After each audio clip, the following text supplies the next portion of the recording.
across the Wasting Way, fighting through various groups of monsters that you'd found at the various way stations, and emerged into a desolate landscape. What was once hills covered in trees, now only burnt soil and dead hulks of tree trunks remain. Scattered across the ground are these glittering, dark, smoky crystals that seem to reflect with an iridescence in the light. And you can see that there is like space to walk between these like crystals that are growing almost out of the ground. And off in the distance, you can see some mountains, and you know that that's from where that map that you had was. That's where something had hit a mountain and was the start of all of this. And you can see off in the distance, in the hills, that the closer you get to the mountain, the more dense the crystal growth seems to be.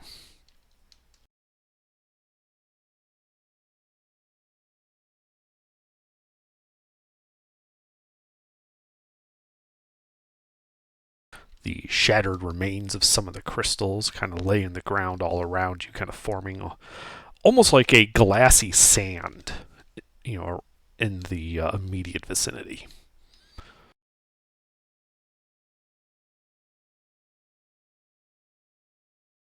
What color is it?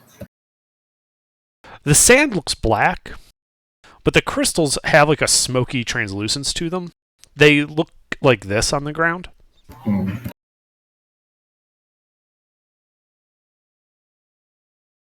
That looks sharp. Well, I don't know how the hell we're going to get through this. There is space to walk between it. You would just have to travel at a slower than normal pace to pick your way through them. Alright, so as long as we don't touch any, we might be okay.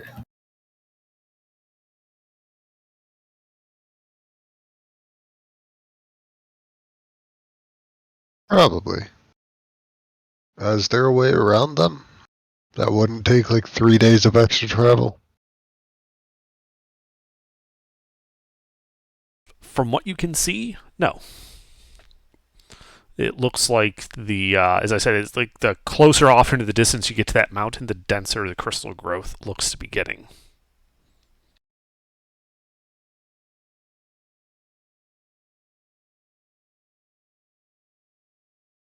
This seems unusual and potentially problematic to me.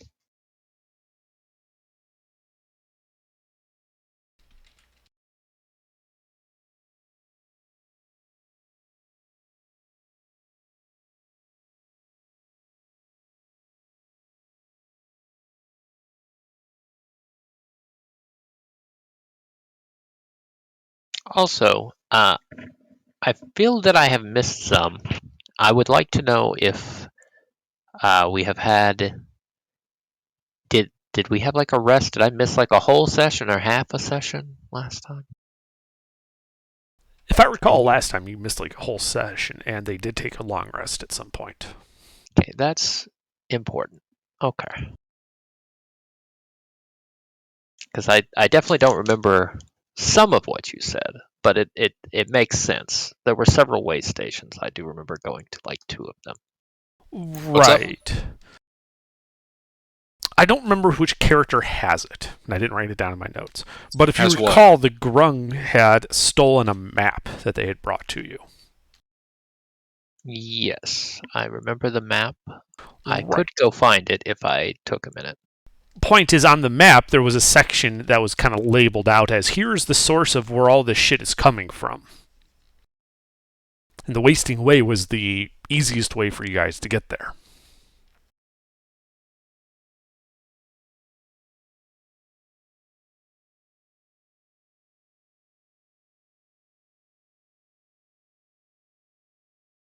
Because this is basically like the extents of what the map is showing, and the crystal growth seems to be marked off in that gray area.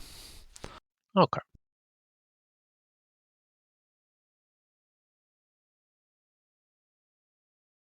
I'm just happy I get to play again. Aren't we all?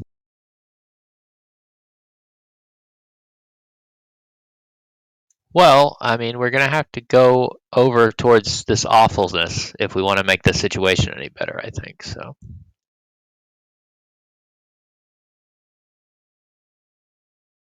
Or Cowabunga it is. Yeah, it's gonna suck for all of you with your, peasant foot travel. Oh, so we probably got some long rests in, right? The party did take a long rest the previous session. What about the session before? I don't recall that far back. That's a bit of an ask. Yep, I ask because I'm at 4 levels of exhaustion. I missed 2 weeks, so I'm not really sure what I need to be marking down. You may mark off 1 level of exhaustion. Cool beans. Which means, yay, I think I'm back at 62 hit points. Yay. Yep, I'm back at 62 hit points. Nice. I still can't think, I can't move, and I can't really attack or save, but my god. You? What, mister? I said I can cast Revivify. That would get you rid of a level of exhaustion. Actually, I can cast Greater Restoration if we get downtime. Oh, not Revivify. Lesser Restoration, I'm saying. Okay. Lesser Restoration does not fix exhaustion, only Greater does. Oh, okay. For a second there, I thought Mister's plan was to, kill me, and then use that to somehow, try to get a reset on exhaustion. Under, I think you should be able to mark off 2, because I think we did take at least 2 rests in the last 2 sessions, because there was the one that we took where we got ambushed by plants, and then there was also the one that we took in the tower. That I can remember off the top of my head. I do remember getting ambushed by plants. Yeah, we got ambushed. That was the second one, but before that, we took the one in the tower where they tried to have Lehman's tiny hut way up in the air, and then it collapsed. Yeah. We had the So tiny that's hut at up least there. 2. We knocked the roof down, and tiny hut fell down with us. Yeah, Yeah, Google okay. was not there for either of those. Yeah, I remember that. Yeah, somebody cast a tiny hut up in the air. I think it was Acrellis. I had to make my guess of who done it, and I think me and Goulash knocked down the pillars and brought the tiny hut down to us. You climbed up on the roof where I was casting tiny hut. That's right. Yeah, it broke and fell through. Yeah. I mean, Beta's only 5'5", but she weighs like 400 pounds. Gilbert, how much exhaustion are you at? Originally 4, then down to 3, and then if Underdark approves, down to 2. Yeah, that's fine. Alright, I'm now down to 2 levels of exhaustion. Wait, so what the hell happened since we left the Banishing Swamp? Many awful things that we should never discuss again. You guys have left the swamp. You walked down the steps off the causeway and proceeded into the desolate area and came across these crystals. Someone who shall remain unnamed Big Mick decided to touch the crystal. And it turns out that the crystals are not quite so benign as you were led to believe. They were carnivorous. They tried to eat us. They thirst for blood. I mean, it was bad. It was really bad. I don't know what you mean. I was fine. We almost died because of that. Yeah, it builds character. But then we got a rest in, I believe. So Or not. I can't No, remember. you have not rested. Oh, that's right. if you want to settle in for the day and then And we've take seen a long rest, 3 or 4 of them, just 3 or 4 mounds of them off in the distance. When somebody scouted and looked, we seen them all off in the distance. 3 or 4 of them. It's fucked up. Just for context, here's the old map, and I see the new map has been posted. Yeah, I'm just showing a little bit more of the corrupted area, that's all.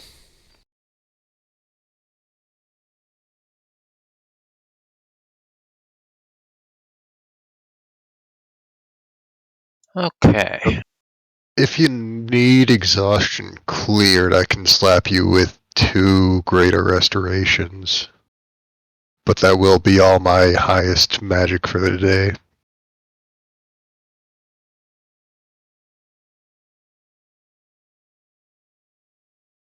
Well, my speed is currently halved, which means we're going to be stuck here for a while if we don't take care of level 2.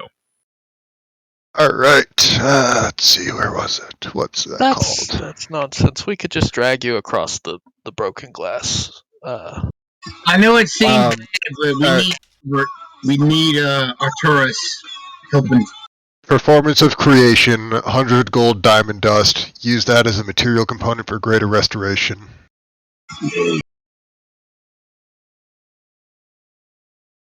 Okay. And then that will get rid of Arturus' second level of exhaustion to get him back up to full speed. Okie dokie. Okay. Alright. I can do that twice a day. Huh. Your class feature lets you make spell component? Alright. As long as the spell component is mundane, yes. It is a non-magical spell component, yeah. It disappears after a few hours, but it's up to 180 gold right now. Swiggity swooty, sleuth continues to save my booty.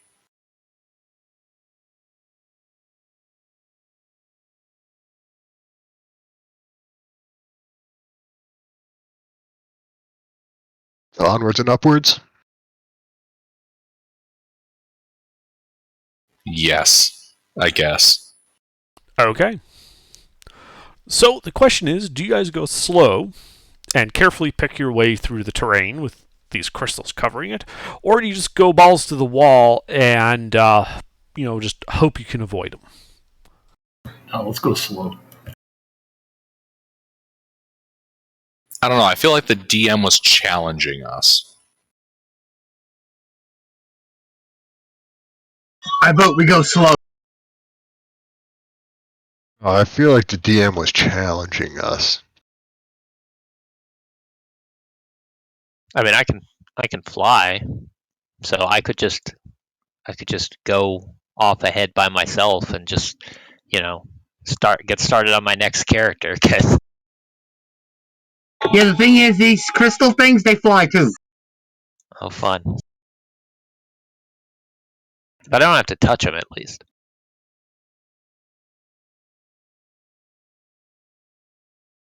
All right, let's see. Alright, let's be careful. Yeah, I think careful is good.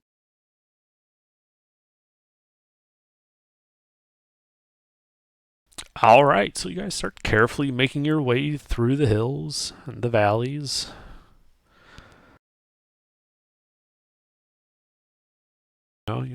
The foliage gets sparser and sparser. Crystal growth gets a little denser. It looks almost like they're creating like pockets of themselves. The crystals.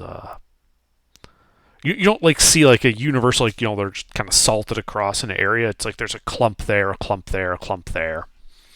They seem to be clumping together. Is there a pattern to these clumps? Make an insight check.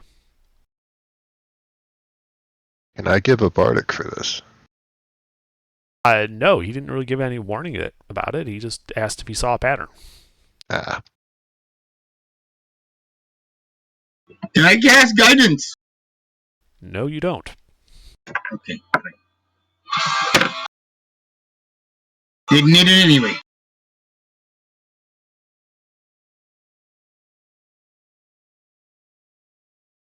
The pattern, there does seem to be a pattern to them.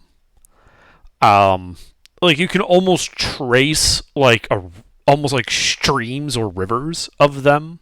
If you kind of squint your eyes a bit and tilt your head. There's gaps, there's large gaps in between it, but they seem to be forming like a tendril or a river coming from that mountain in the distance. Ominous.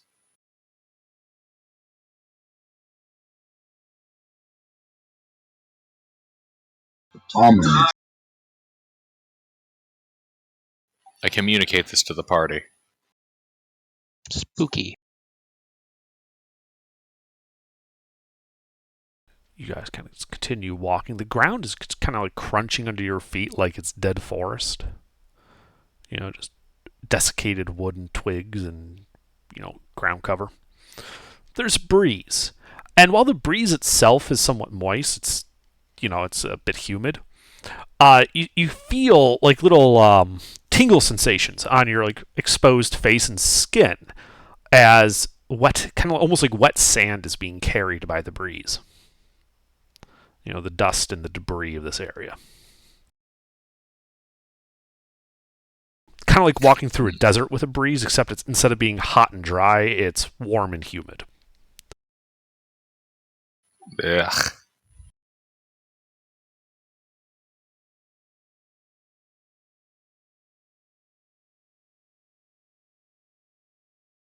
But you get about halfway towards that mountain, as the sun begins to set, and you come to the end of your normal day. It's a shitty place to rest. I guess they all are.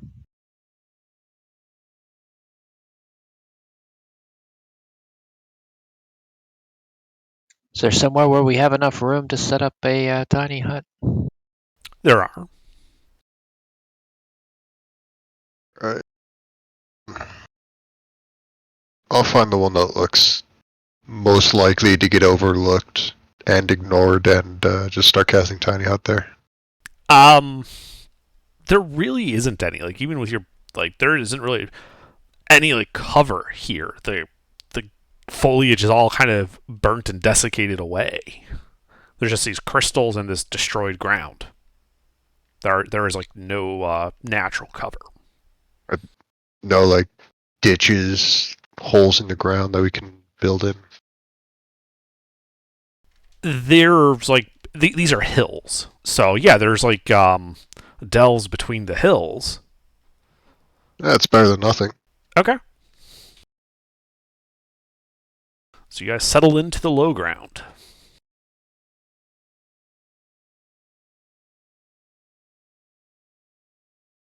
Unless there's objections, yes.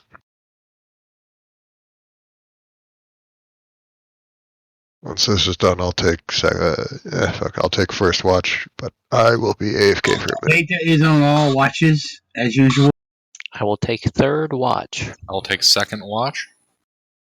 So someone put that in order in the chat.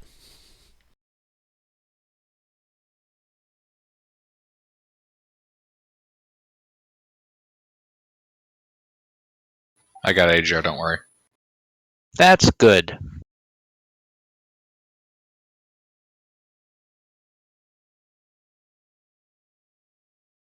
So we have 3 watches covered in beta on Overwatch across the whole thing. Correct.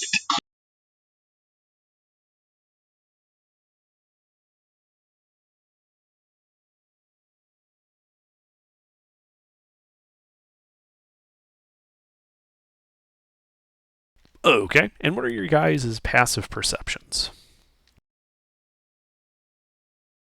Arkellis? Beta's is 12. Okay. I'm at 19.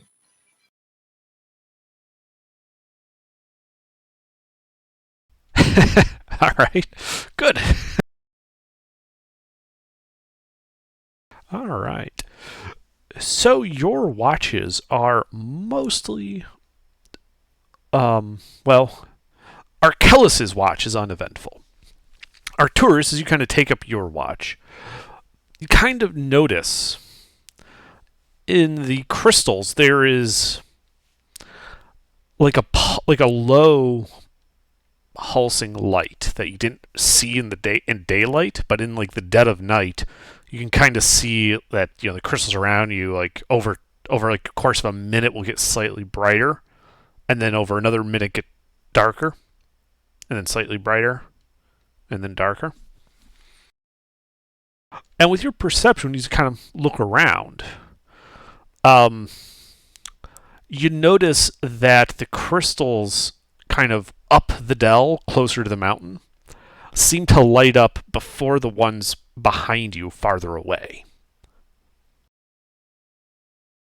So it's radiating outwards over time.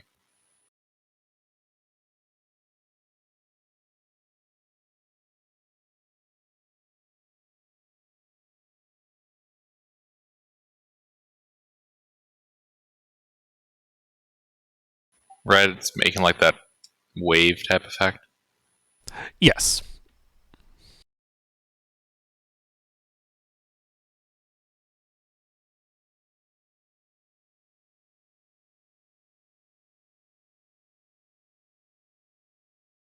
I'm just curious if you do anything with that information on your watch. Me? Yeah.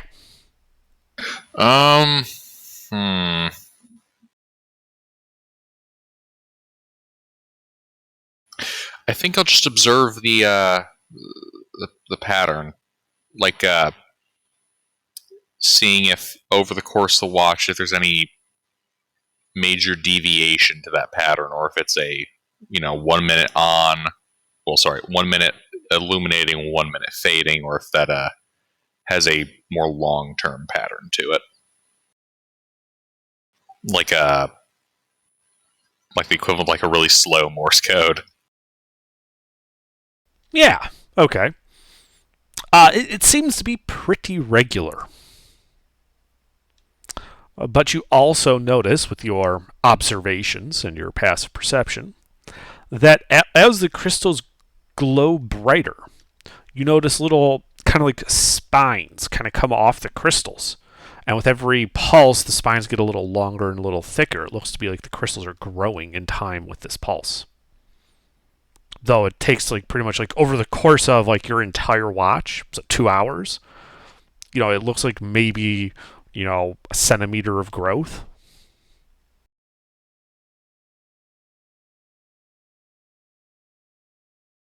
And does it look like they're mostly growing along the pre-laid paths, or does it look like they're expanding outward from those paths as well? They seem to be tending towards those previously noted streams, but they do grow outward as well, just at a much slower rate. You also notice that the crystals near your dome, your magic hut, seem to be growing, trending towards the hut.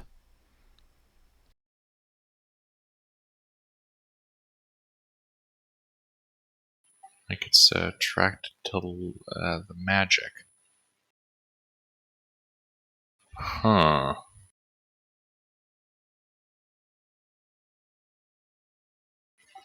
Well, that's kind of freaky.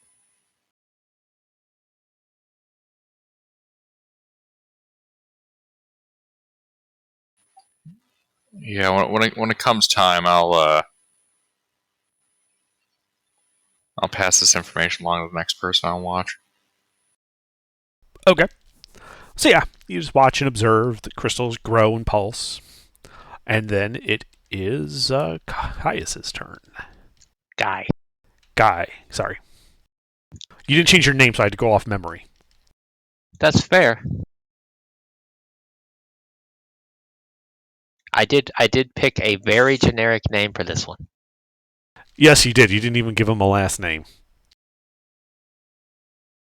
That's true, I did. Gatland. He's Guy Gatland now. If I name him Gatland, it has terrible implications that I'm not ready for. Thank you.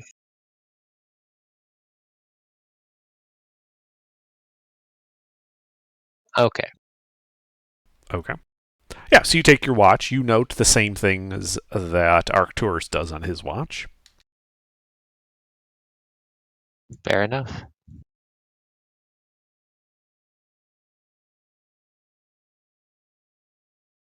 But yeah, nothing happens over your guys' watch except the crystals kind of grow up closer to your dome. Morning comes, you have all had a successful long rest.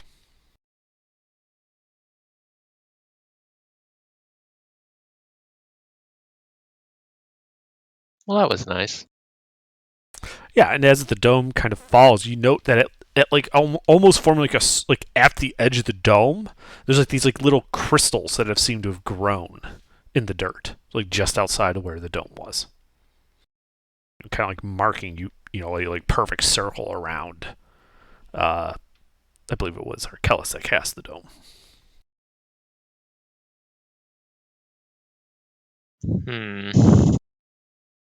I am concerned about that.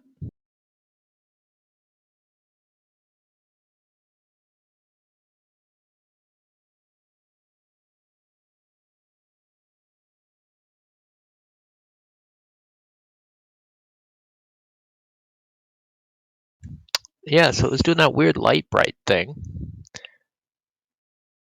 It's very strange. I think maybe if we, if we get to the bottom of this, maybe we could stop whatever's doing the weird light bright thing up there, and then hopefully that'll chain react down here. Hopefully. Little luck.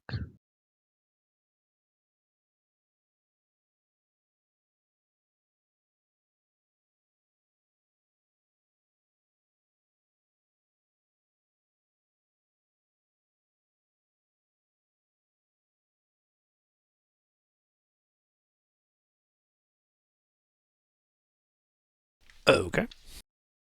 So you guys just continue on? I believe so, unless anybody has a better plan. I can't think of a reason to stop. What I miss?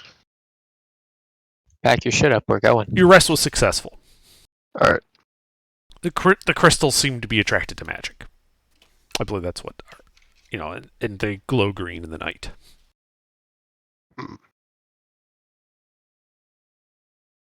I'm sure it's fine. Yeah, probably. It'll be fine. What's the worst that could happen?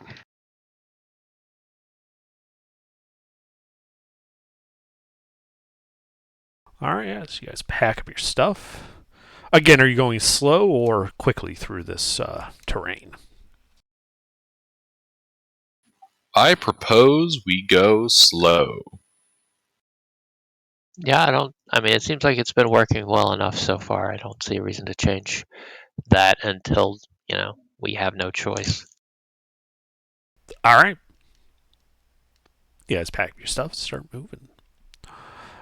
Kind of carefully making your way through the terrain, the hills and the dells, avoiding the crystals as you're able to, though the terrain is getting more choked with them.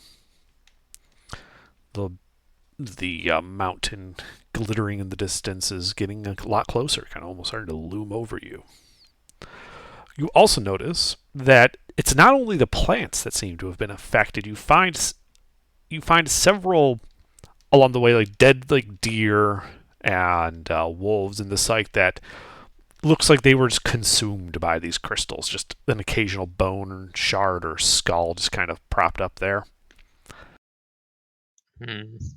I want to just keep an eye out. If this gets dense enough that I don't think there's room for us to drop down a tiny hut if we keep going, I would like to make a note of that and tell everybody. Okay.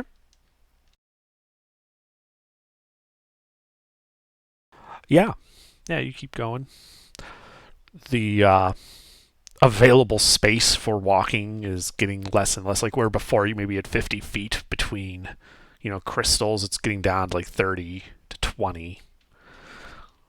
The base of the mountain kind of looming large in front of you is you have maybe a couple hours left of daylight. But at this point, if you keep going, the path is going to get tighter and tighter to the point where there won't be any room for your tiny hut. Then I propose that we make camp here, because this is our last chance. How far in are we? Like, how long have we been marching at this point? A day and 6 hours.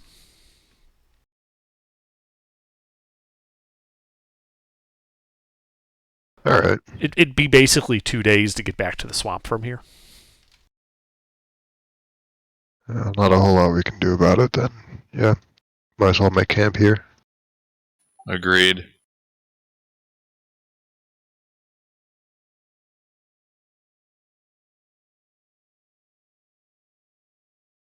Okay. So you guys kind of make some camp. I'm just curious, how close would you want to be to the crystals when you form the sphere? The sphere is a 10-foot radius, so 20-foot diameter.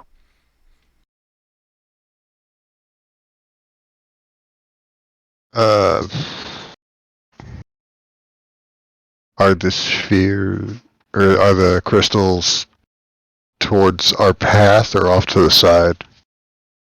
They're Yes. more.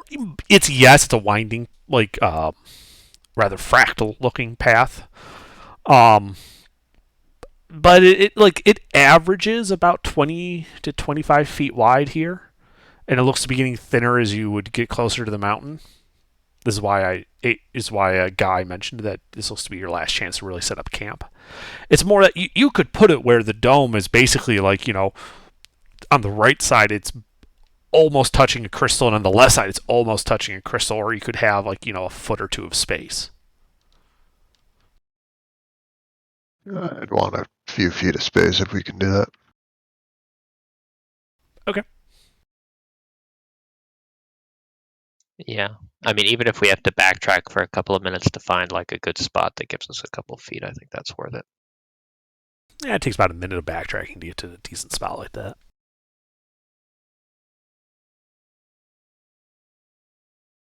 Do you guys keep the same watch order? I believe we do, unless anyone objects.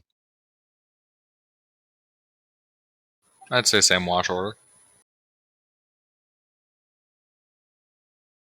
Okay.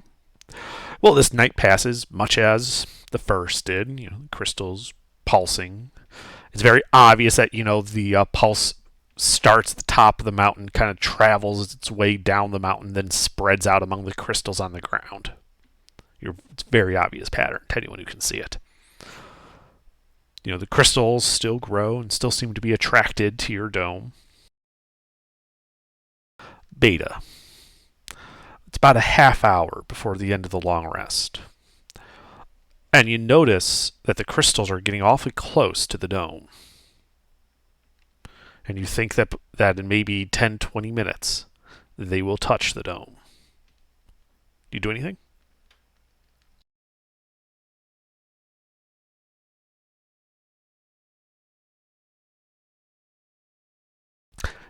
Mystery here. You fell asleep on watch. Oh my god! I'm here. I'm sorry. Yeah, I'm here. I'm sorry. Yeah, All I'm right, here. did you hear me? No, I missed that. What did you say? I said, so you're on the last watch. So Right. It's about a half hour before the end of the long rest.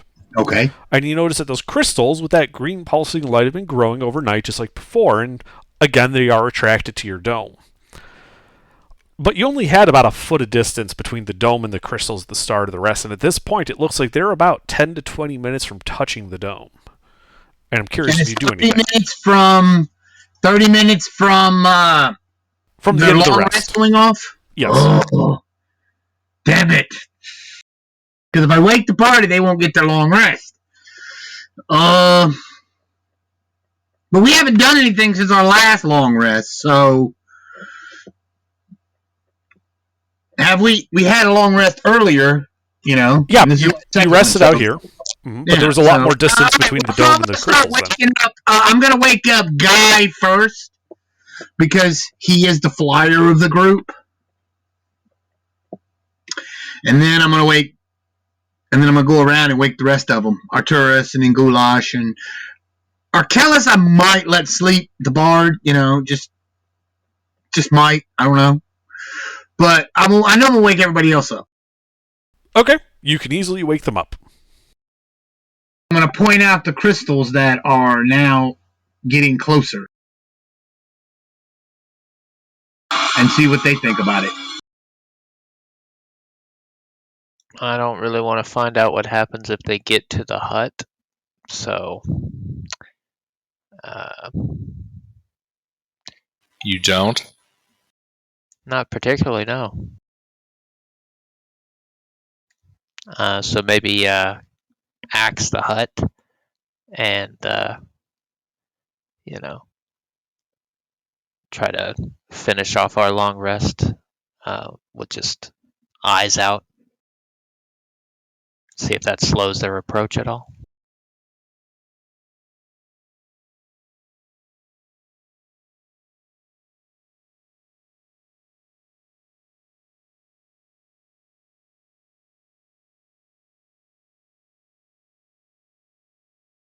I mean, we still have Beta on Might watch. as well. Let's try it.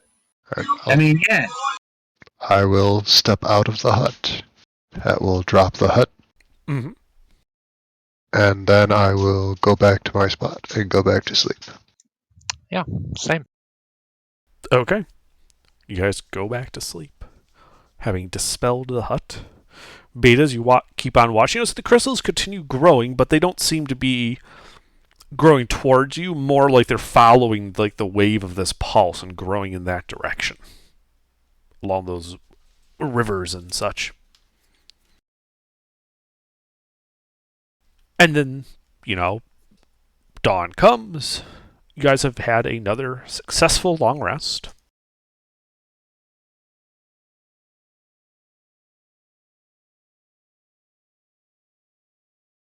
All right.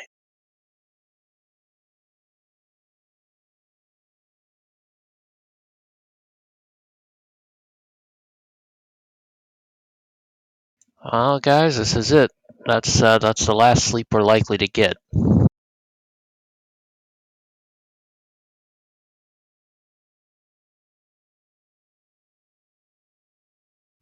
Everybody ready for the rest of this hike? Let's do it. Okay. Indeed. You guys start making your way along this path as it gets narrower and narrower as you walk on. You also notice, as you guys begin heading kind of up into the foothills of this mountain, that it is getting harder to breathe. There's almost like something like kind of irritating and choking in your throats. And I'm going to need everybody that needs to breathe to make a Constitution saving throw.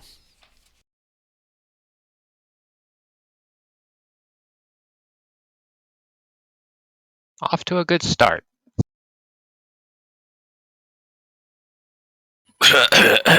Wizard lungs.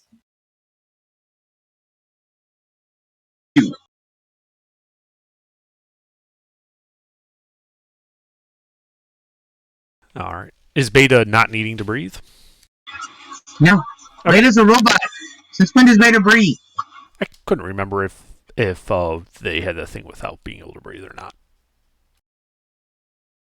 Alrighty.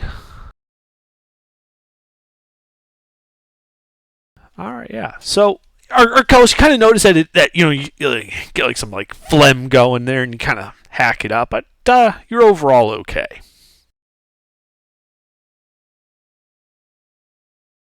It sucks, but it's not the worst of it. As you guys kind of continue going, up, starting to get up to higher and higher elevation. Another hour passes, and another set of Constitution checks, please.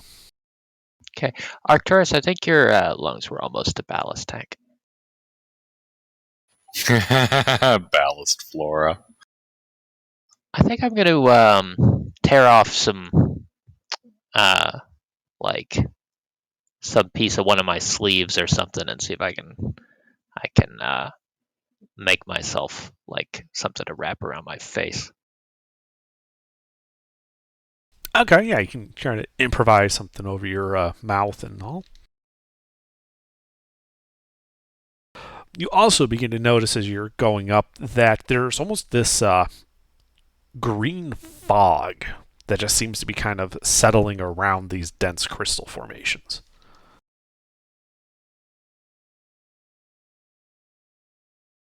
I'm hearing the Billy and Mandy Brain song again.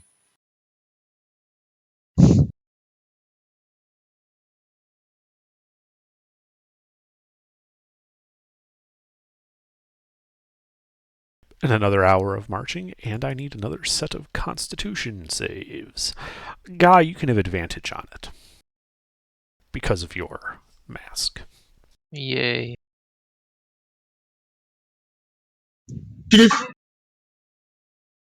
Hey, I rolled 1d20. I'm gonna take it anyway. That's fine. But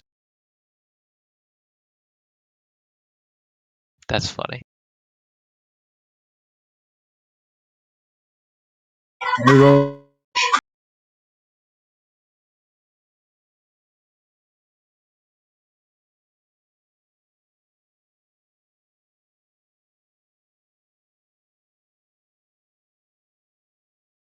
All right, yeah. You guys keep walking up this mountain, closer to the top where you can see some damaged and crags kind of opened up by what looks to have been a impact of some sort. It looks to be that impact site looks to be about an hour away. And as you approach it, I need another set of con saves from you guys.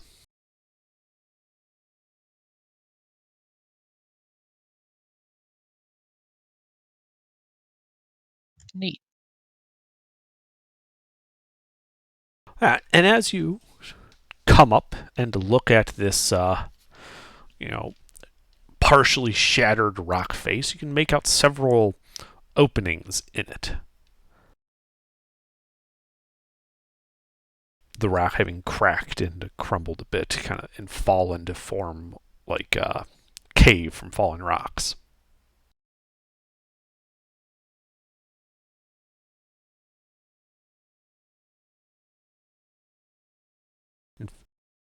In fact, you can see 4 entrances. One on the south face and 3 on the east.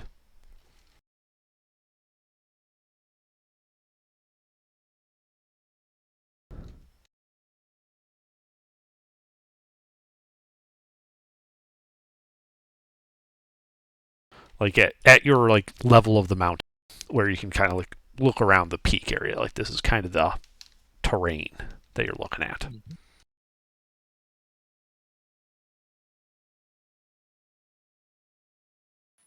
I crazy, or does that look like 2 people standing back to back silhouette? You're crazy. Well, that's fine.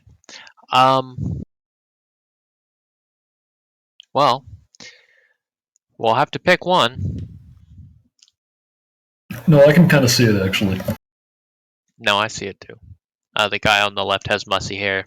The other person has straight hair. I was gonna say a helmet. No, to me yeah. it looks like Yeah. it's an outline of the poster for the Abraham Lincoln Boba Fett crossover movie. It kind of looks like that, yeah.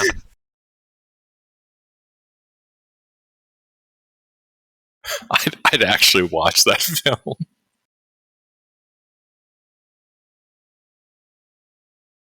You can see he's got like a necktie or something. Yeah.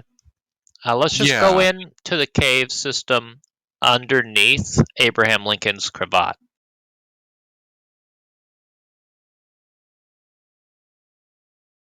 Like his silly tie. Okay. Bottom east entrance, I guess. Where is this? By Kaz? Or, sorry, CA2. Is that what you're talking about? The east entrance at the bottom. Not the bottom entrance, but the lowest of the east side entrances. West side entrances, because I'm a dumbass. Okay, I was about to say, I'm not seeing any east side entrances. Because I'm a dumbass. Don't worry about it.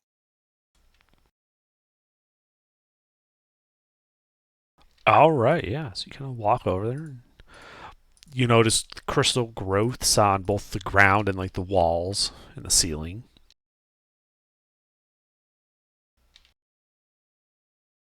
And can you give me a perception check when you look in there? Whoever looks in there first. Sure. And I guess Guy's on point. Well, I said the thing, so I'll do the thing. All right, yeah. So you look in there, and through this haze of green mist, just kind of setting in there, you can see the crystals growing at the walls. You can also tell that from the that it looks to just be a 15-foot wide, 30-foot deep kind of opening, kind of formed from rough rubble to the north and south. And then I need a con save from you as you kind of catch a huge face full of this green mist. You still have advantage on it with your mask. Neat. Low roll, but okay. Oh no, it's the Rona! Yeah, you start just hacking and coughing. It is just really, really rough. And you take 1 point of poison damage. Okay.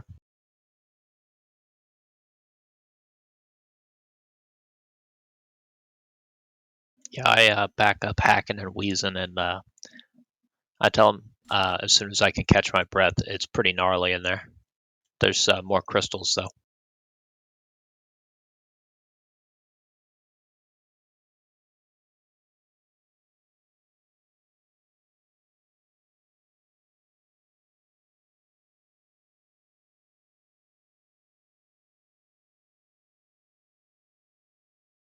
Well, guess I'll fashion a mask for going in there too, I think.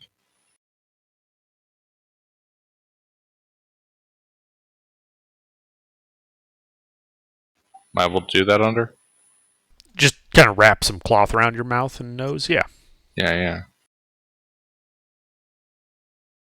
Fuck it, wizard, take point. You're walking in there. I'm walking in there. Wizard takes point. Okay. I'll follow him in. All right. So you walk in there about 5 feet before you realize that if you walk any further, you're going to be treading on these crystals.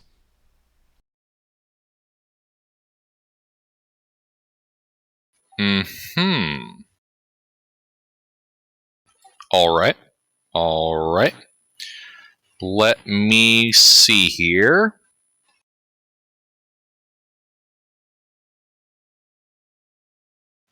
All right. I believe I have a solution. Uh-huh. I ritual cast Tensor's floating disc. Okay. So you start ritual casting Tensor's floating disc, and I need a con save from you due to the green mist. You have advantage from your mask. I'll be right.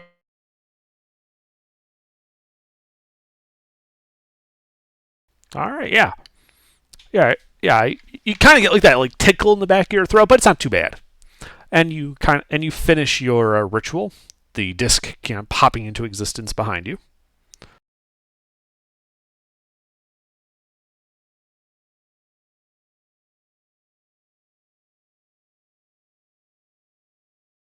All right, guys. Who wants to hop on the disc while I go in there? Absolutely. I also will if there's room.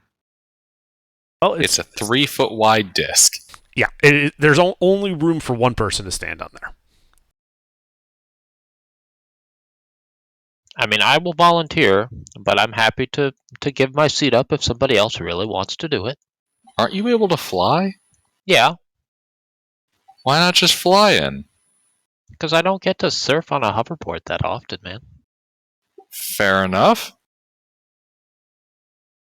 Alrighty.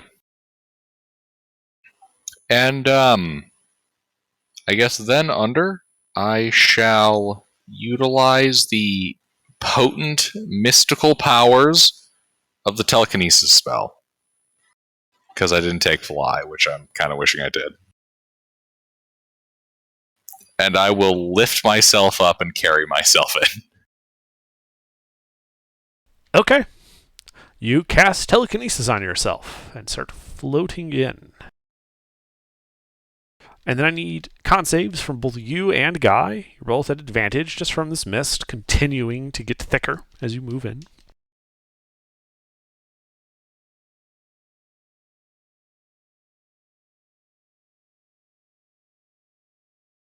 All right. So you're hovering in the middle of this room. Crystals below, above, front and behind. Green mist lightly obscuring the ground and the floors. Any passageways here? Make a perception check.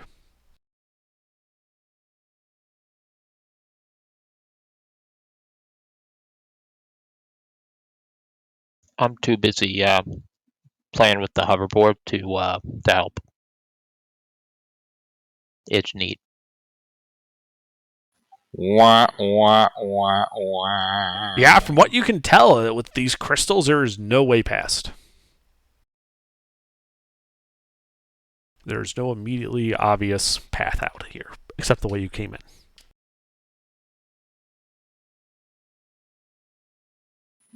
All right, I'm gonna float us back out. All right. You guys float out, and I need one more con save from you guys, just due to the density of that fog in there.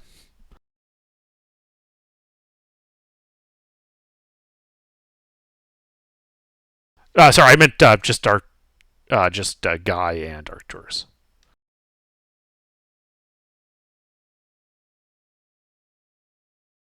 So the ones that went in and exposed themselves to this stuff.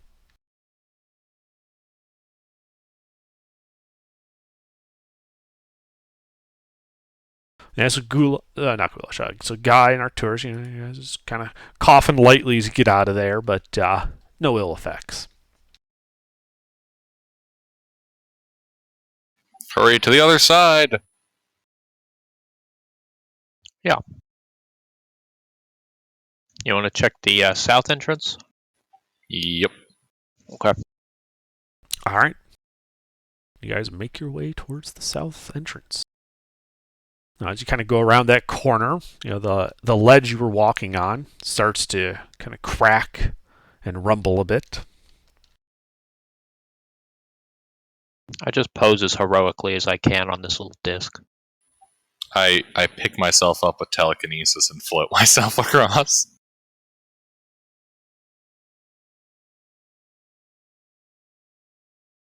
All right. Well, those of you who don't have the ability to fly, since you didn't tell me you guys were speeding up as the terrain under you was starting to crack and rumble as you made your way to the south exit, I need, so that would be Arkellis, Beta, and Goulash to make dexterity saving throws. As the ledge you're kind of walking up this mountain on gives way under you.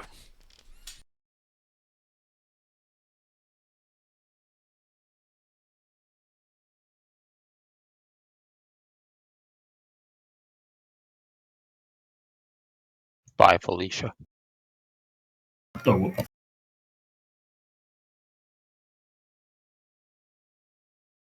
there we go. That's better. Huh? Why are you I have advantage. I am a barbarian. Oh, okay. And Beta, dex save?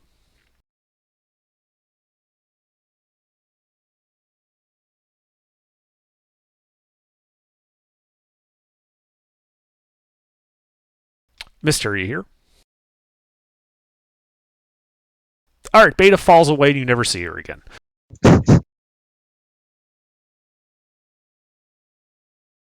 No, but Beta takes the time. So Beta and Arkellis kind of struggle to kind of leap there and are, they kind of grab onto the ledge as it falls away from under them. Goulash is quick stepping forward.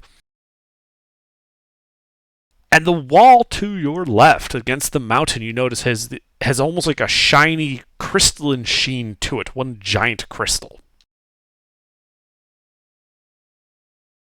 And those of you that are kind of sitting there in front of it end up taking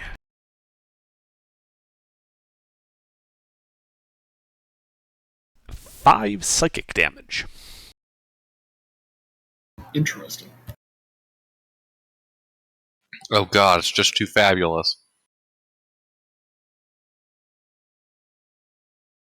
But you're able to then climb up without any issue.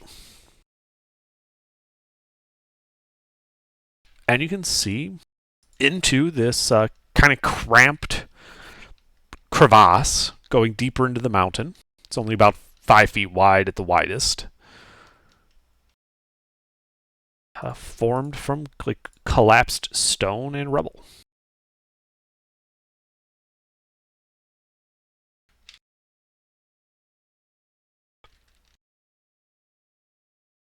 I'm back. You take 5 psychic damage.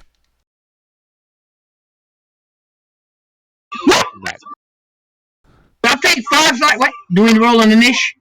No, it was an environmental effect. You guys were walking along and some stuff collapsed. There was crystal. But you're now at the entrance to this crevasse. Looking in on it. You also notice that the crystal growth inside the crevasse is not nearly as dense as it is outside. This picture right here, this is why this channel's not safe for work.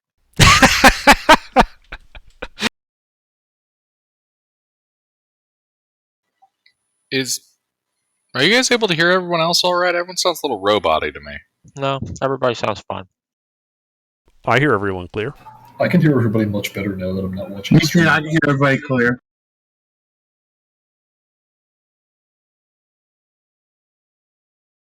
And with that, he jumps off the mountain.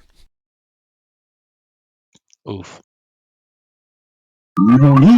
All right, yeah. So, can you hear us now, Gilbert?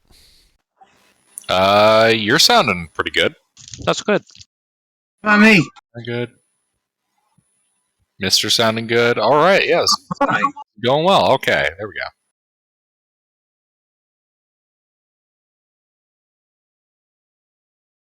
Now, if you guys choose to go in here, it is narrow and cramped, so you'll have to go single file. I'm curious what your marching order is. I mean, I'm. Because you can see that the cavern goes in and off to the right, out of sight. I don't know what order I'm in.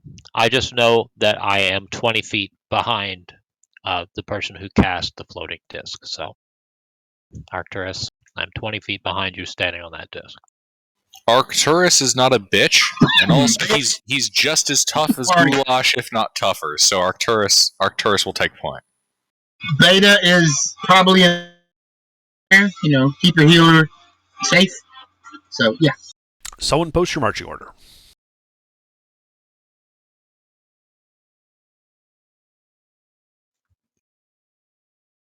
So I got Arcturus. Who's after Arcturus? I'll go next. Okay.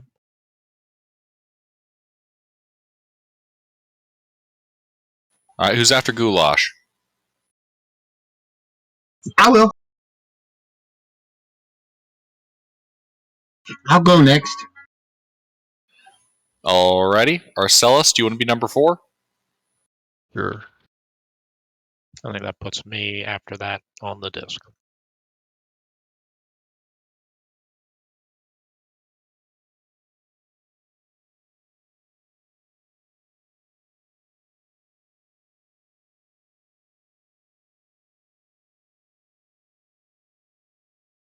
Okay.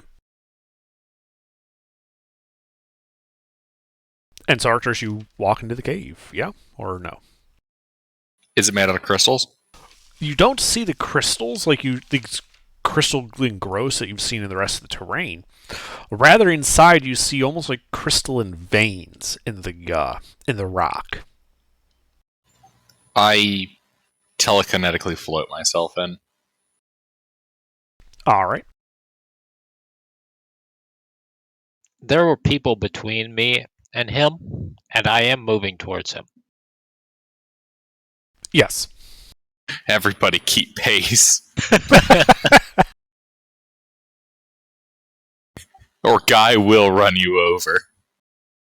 Yeah, it's worth noting that there's a transition from the mountain stone to a slightly darker stone that is got this almost glass-like veins going through it, and in the dim light of the cavern, which has a dim green glow, as you get deeper inside, you can notice that there is some light here.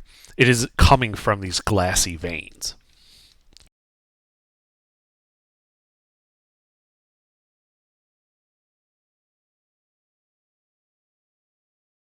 But the air in here is actually a little nicer than it is outside. So, Arcturus leading the pack.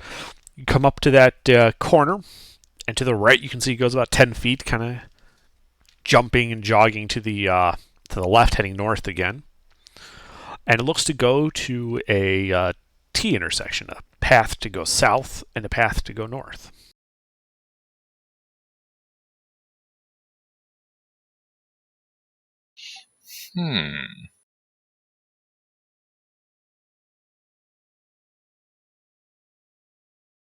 I choose the northern path.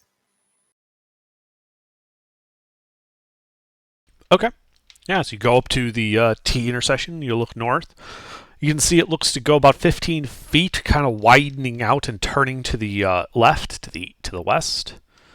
And to the south, you can see it maintains its narrow confines as it goes about 10 feet to the south and starting to curve to the east.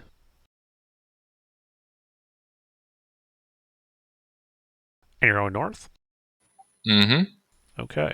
I'll also throw up a light cantrip. Ah! You cast light. Your light dances brilliantly throughout the glassy veins, to the point where this whole cavern is now brightly lit. I think that's going to be a bad thing. Oh, it'll be fine.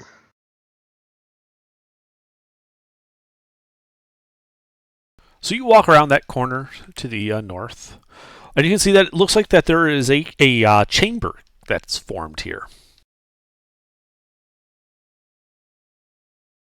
It is about 20 feet wide, and 10, 20, about 30 feet across. On the other side, you can see another small opening leading deeper into the cave system. But you also notice 3 large kind of pools in depressions in the ground of a brilliant green liquid from the looks of it.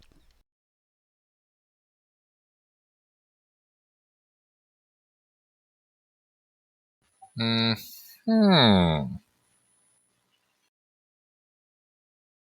ain't touching it.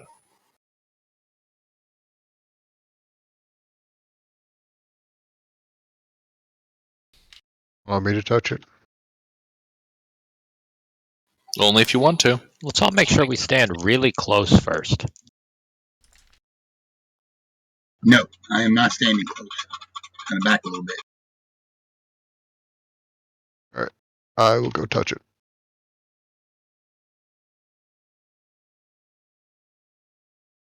So you walk into the room and touch the suit.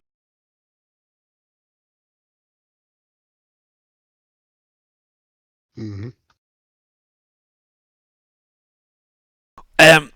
And you just barely touch it with your fingers, and you just kind of feel almost like a burning sensation coming from your fingertips. Divine Sense. So you fire off a divine sense. Yeah, and I'll pull my hand back. Yeah, it doesn't detect anything as you pull your hand back. And then one of these guys kind of pokes its head up through the ooze in front of you, and you guys should roll initiative. Beatles! Oh man, I didn't sign up for the mummy.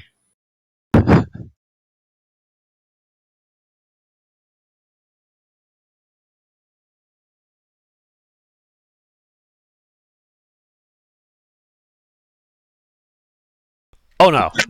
These aren't the mummy beetles. These are bigger than you are. These are Hercules type of beetles. These are beetles the size of a pony. Oh wow! I would use. That's why they're called Hercules beetles. See the 3 horns? That must mean that the mummies in this tomb are absolutely colossal. That isn't even a Hercules beetle anymore. That's like a Gilgamesh beetle. Oh. 3 horns of the Hercules beetles for the 12 trials of Hercules. I was debating whether to go with that one or to make a joke about a giant ball of poop. But that wouldn't have fit as well. Well, they were basically, wallowing in this ooze, so... Well, speaking of... That beetle is going to, skitter forth and attempt to, It is going to attempt to claw and sting you.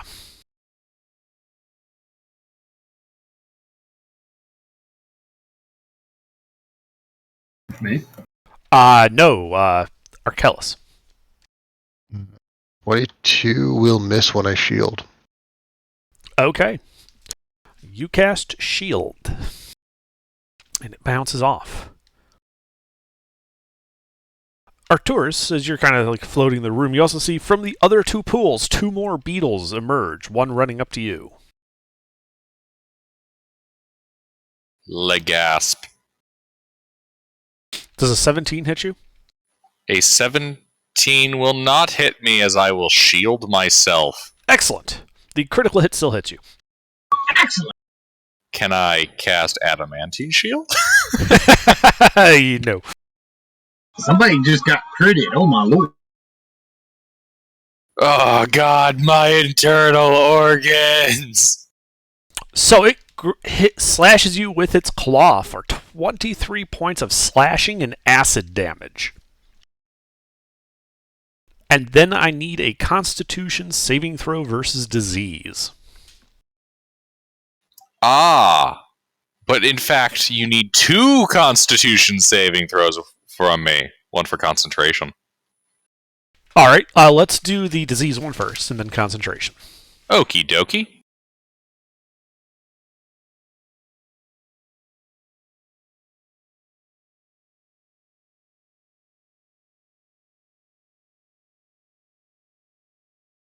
What are you concentrating on? Telekinesis. Oh, Well, that's important. I think you made it. Cool beans. I haven't acquired some new fucked up No, disease. I meant your telekinesis is still running. Also cool. The third one is going to kind of get in front of the party, just kind of like right in front of you, Arcturus. And it's just going to spray acid in a 30-foot long line. Well, he's... So I'm going to need Boo-boo dexterity saving throws from Arcturus, Archelaus, Goulash, and Guy. What's it? Dex. I'm okay at I that. can do is an 8. Oh no, and I It's already really used my reaction.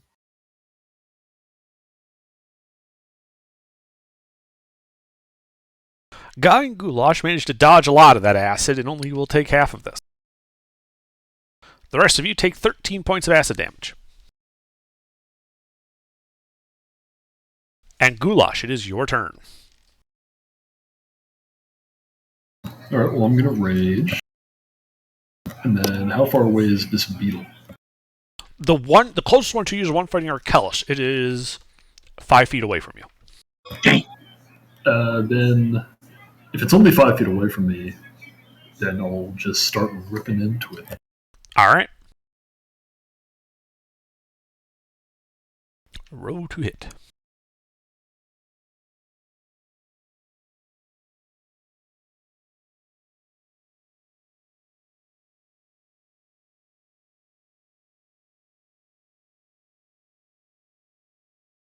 Well, it's 1 hit.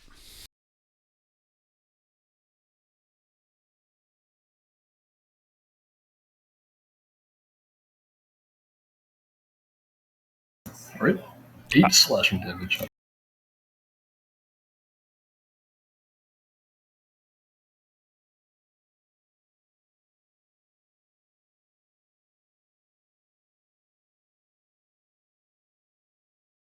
Alright, so you slash into it. Does that appear as effective as I would expect? It appears as effective as you would expect as part of the shell kind of cracks open and spews acid at you for 8 acid damage to you. Oh, grody. Alright, I think that's it for me, unless anything else happens. Nope, just acid spraying on you. Alright, Beta. Alright, well, Beta's just gonna start blasting. Okay. Wait, question. Did Arcturus go down? No, he's still No. floating there. Are you bloody? Because you got whopped. Oh, I'm bloody. Alright, that's what I thought. I'm gonna blast the one that's in front of Arcturus. Okay. Which one? The one that meleeed him or the one that lined up a shot on the whole party? The one that meleeed him. Okay.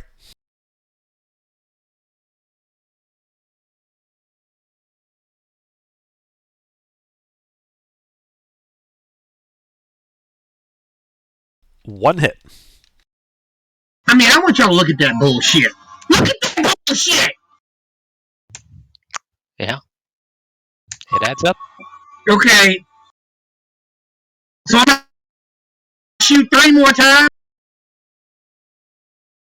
If you'd like, using your action surge.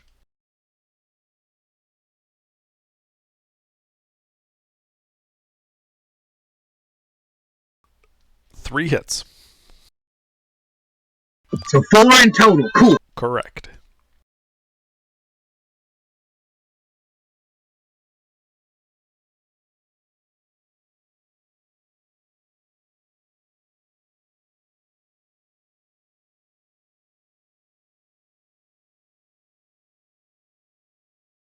$36 points of force damage. All right, yeah, you blow big chunks off of them.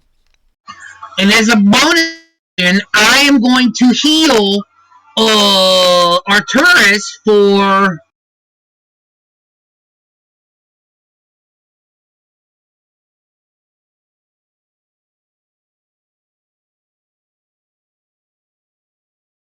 13 points. Okay. Arturus, you are healed for 13. Huzzah! And I am done. All right. Arkellis, you're in melee with one of the beetles. I'm gonna smack it. Go ahead. Roll to hit.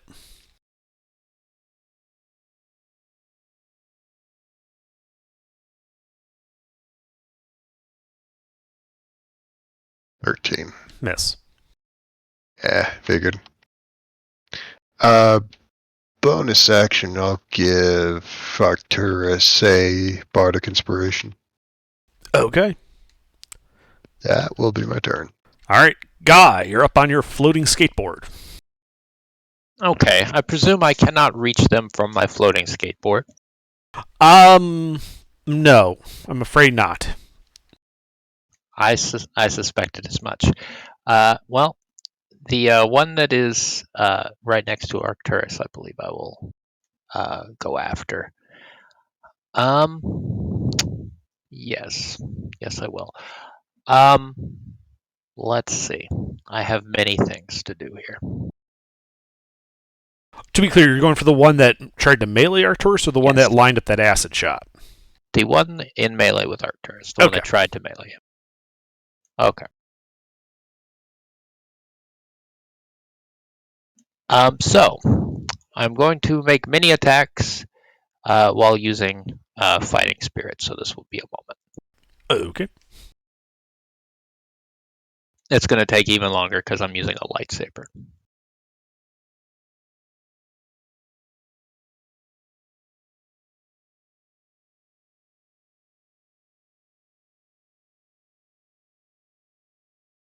Are you going to roll them all? Or okay, yeah.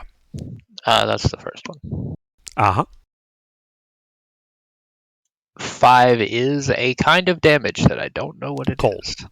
Cold damage. Thank you for having that on hand. I have it in my item block, and it's too much of a pain in the ass to get to. Okay. Cold damage it is. It ended up being the tab right next to my beetle tab.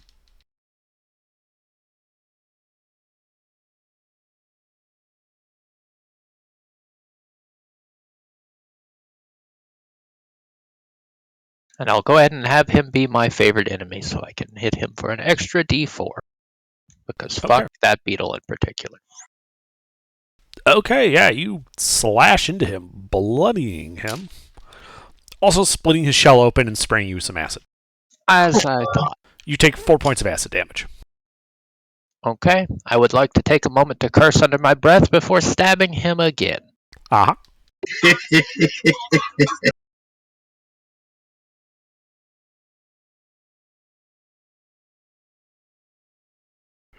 Also a hit. Still cold damage. 5 of them.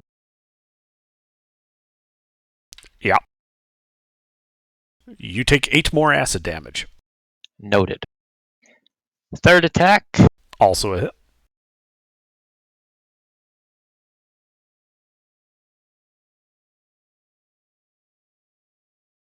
That's fire. Okay, it is fire damage. And I get an extra D8 because that is my extra attack from Fighting Spirit. Okay. That's not bad. That is not bad, and it's looking fairly rough. Okay. More acid splashes on you. You take 5 points of acid damage. Okay. Yeah. I'll take a moment, use a free action to bleed a little, and then I'll action surge and attack him again. As one is wont to do.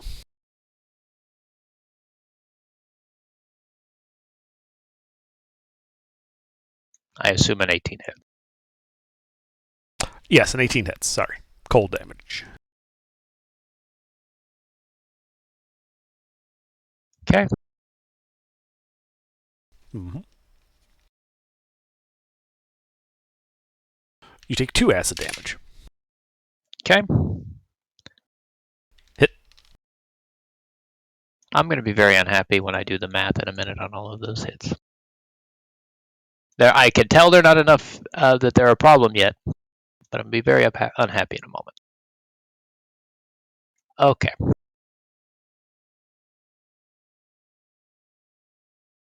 That's no damage, he's blind. Okay. You blind him. Okay. You notice that it does not seem to have had any effect.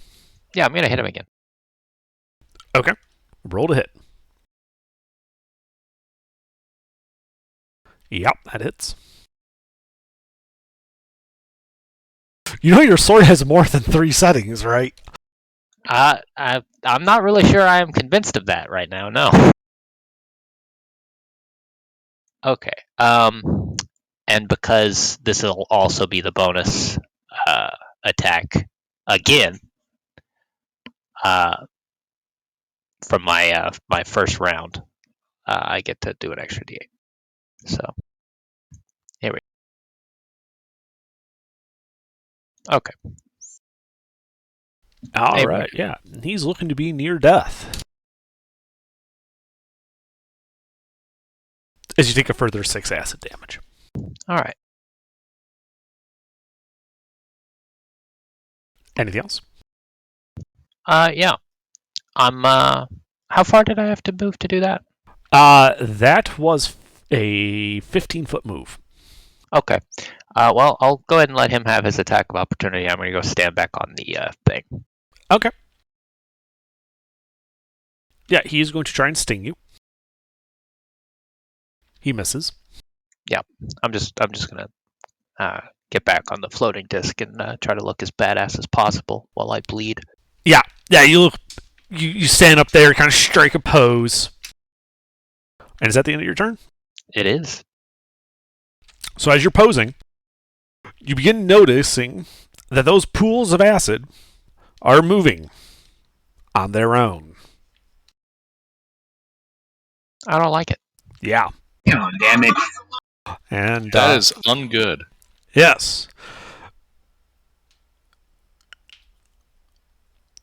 And it is going to attempt to, let's see, I believe Goulash is in melee with the one over by Goulash, so it is going to try and hit Goulash. Cool. Let's not say we did. Does a 14 hit Goulash? No. All right. The other kind of sidles up towards the back of the party. This one is kind of blocked by Arcturus right in front of him as it tries to get to the other caster. So it's just going to attack Arcturus. Or not Arcturus, I meant Guy. So it's going to attack Guy. So be it. Yes. Okay. So it kind of smashes a tendril into you for 19 bludgeoning and acid damage. Ow. And you are grappled by it. Okay.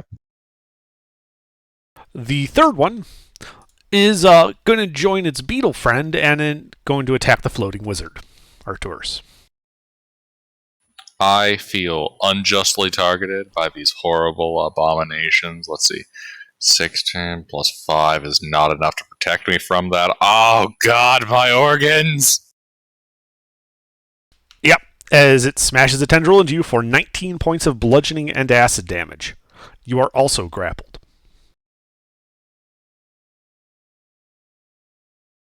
I believe you need to make a concentration check.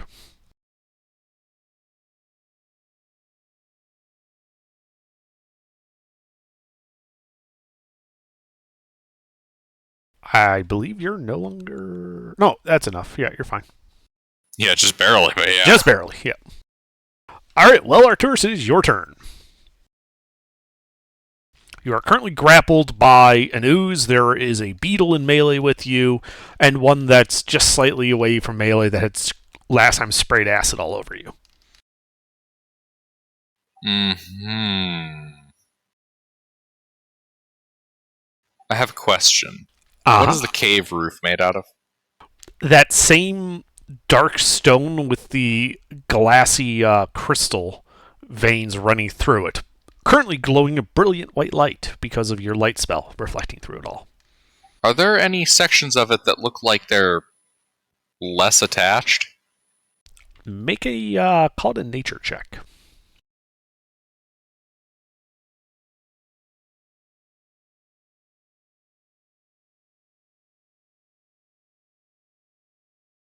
Make a nature check. There are cracks running through it, and you think that, yeah, you could probably drop some large stones on people. Ooh. What are you planning? Wait, dropping the hell? Am I able to use my telekinesis to bring a rock down top of one of these monsters? Rocks fall everywhere. You think you might, yeah. All right, I reach out with my mind and bring a rock down on. I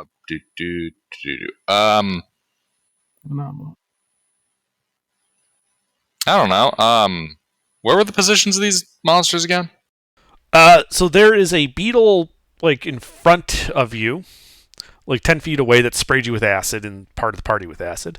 There's another beetle slightly off to the side that's in melee with you.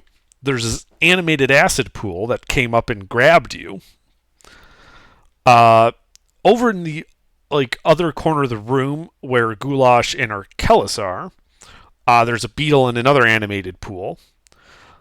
And the other pool that's from the beetle that had the beetle that came into melee with you, that one sidled towards the back of the room and is currently in melee with what's his name? Guy. Trying to get through Guy to get to the other caster. I guess I'll bring a hunk of stone down on the guy who just sprayed us. I'm going to try to crush that bug. Okay. Let's see here. Go ahead and make an attack roll using your intelligence modifier. Like, make a spell attack roll. Okay.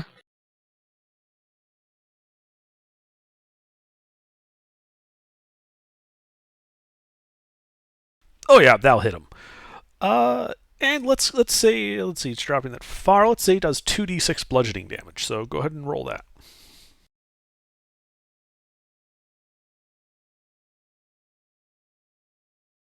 All right, yeah, the rocks kind of fall onto him, battering him. You can see his shell kind of getting a little cracked up, acid kind of pooling at its feet.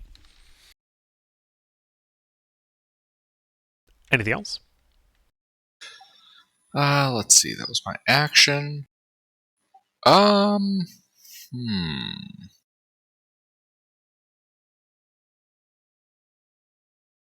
How spread out is the party? Not very. From you to Beta, which is like the longest, that's like the longest distance, is about 20, 25 feet. Okay. In that case, that will be my turn. Okay. Let's see. At initiative 0. That area you pulled the rocks down from, you begin hearing more rocks sliding, more rumbling coming, and you notice the cracks are getting bigger on the ceiling. And they are spreading out. beetles. Let's see. That bloodied, near-dead beetle in front of you, Arcturus, is going to turn and try to run deeper into the cave. This will provoke an attack of opportunity from you. Okay. Go ahead and make your attack roll if you're going to do it. Yeah, I know. I'm just my wizard brain is boggled by the idea of whacking someone with my stick.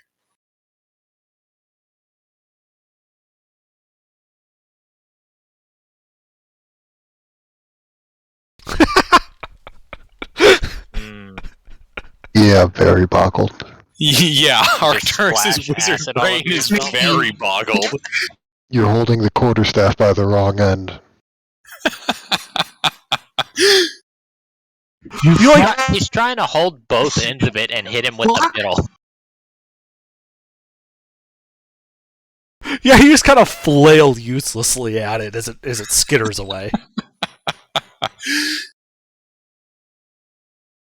Let's see. The other beetle. That other beetle that had sprayed acid is then going to walk into melee with you and try to claw and sting you. Arcturus. Well, the beetle is dumb. Does Yeah, a but the 21 beetle's hit you? also lucky. 16, 17, 18, 19, 20. Even with shield, I'm hit. Well, you don't have a reaction. Oh, yeah. Rip. Yeah. Okay. Oh, God, my organs! Remember when we had a wizard? We did. I'd like my last words to be manum. As you take 38 points of slashing and acid damage from 3 attacks. Oh, wait, I forgot to double that one for the crit. Oh, good. Wait, hold on, Under. Hold on. Before you do, 1 second. What? Because this could be very important mathematically. Okay. Do you need me to break it down by attack? Yes. Okay. So. We are in that zone. All right. So the first attack was 15 damage. All right, I'm still up. Okay. I'm about to roll the second attack, because that was the crit. Already?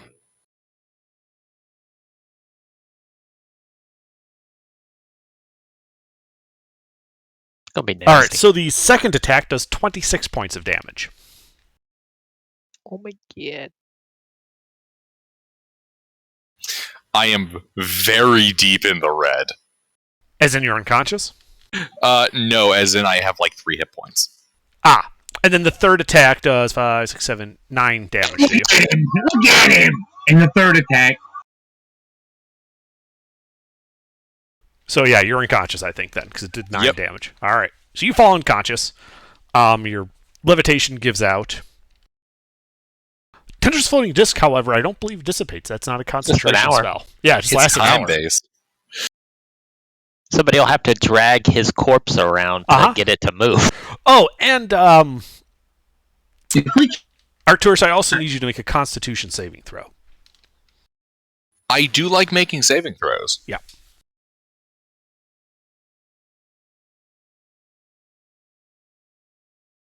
Oh boy, what kind of horrible disease have you given me? All right, and let's see. The third beetle is going to continue trying to attack Arcellus. Ah, space chlamydia. I don't think a 12 will hit you. Nope. All right, Goulash. All right. Is the beetle I'm fighting still up? Yes, it is. All right. I am going to keep clawing it.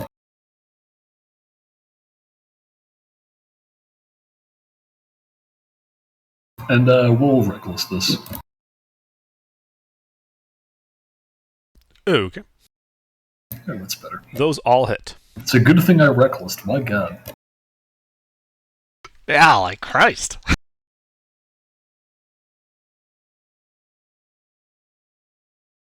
It had a small impact. Yeah, a small impact.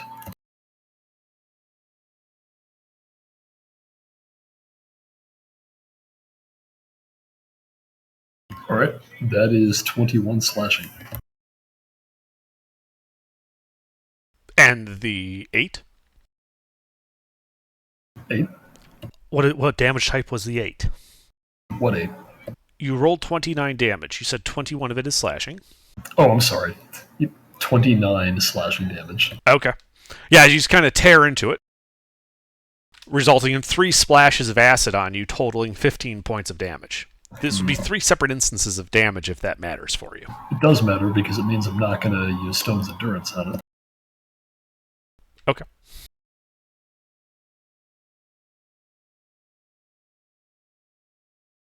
All right. Is it still up? It is still up, yes. Damn. Wait, let me see. Do I even have one of those left? Oh, I do. Let's have it make a wisdom save. Okay. That does not pass. Okay. What does it do?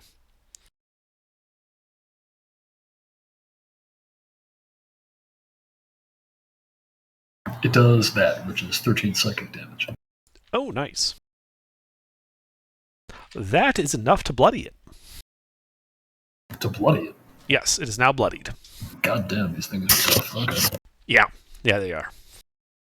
That's going to be it for me. Okay. Beta. Beta's gonna blast it. Fuck. Wait, Blast no, what? no, she's not. I don't know. I mean, historically, shooting beetles seems to work. Yeah, but Beta's got worry about. Damn it. Fucking Gilbert.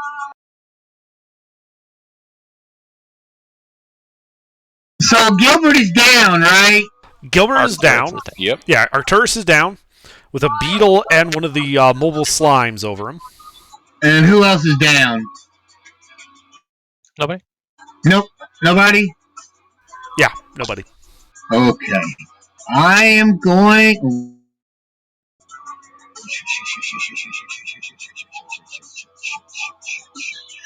Which one do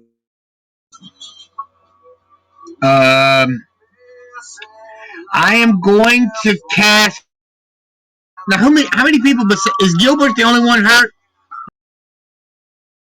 No. Or hurt as well, guy? Guy's definitely bloodied. Lots Okay, of well, people are hurt. I can only cast 2 healing spells, but I'm gonna. I am just barely bloodied now. Fuck. Do I have a group heal spell? No, that's healing word. I can't cast that. And that one 10 minutes. I don't have.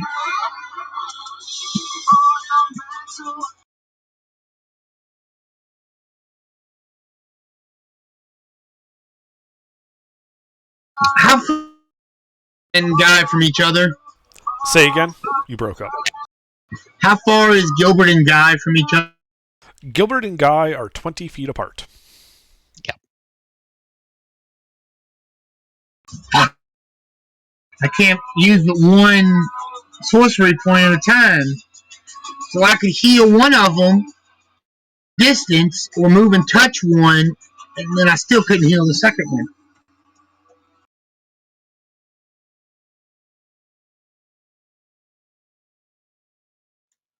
I would just get the unconscious guy. It'll be alright. Yeah. I'm gonna cast Cure Wounds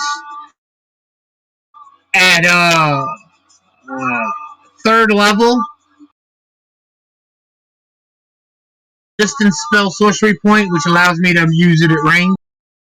Uh-huh. Yep. Well, go ahead and roll it as you cast Cure Wounds on Arcturus.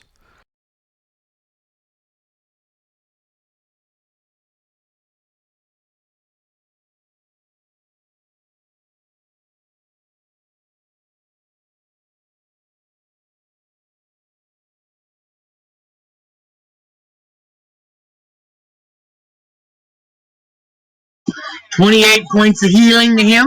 All right, Arcturus, you wake up in the grip of the slime. and this beetle. You have 28 hit points and a level of exhaustion.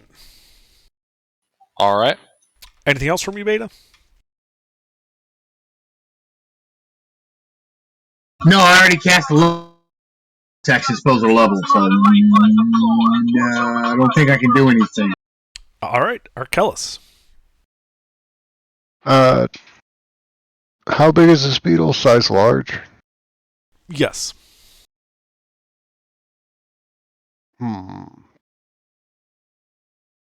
Alright, I'm going to animate my chainmail, Okay. and I'm going to have my chainmail grapple the beetle in front of me. All right. Yeah, you animate your chainmail, get a little tight in here, and you grapple the beetle. Go ahead and have it make its strength athletics check. Has to beat a 12.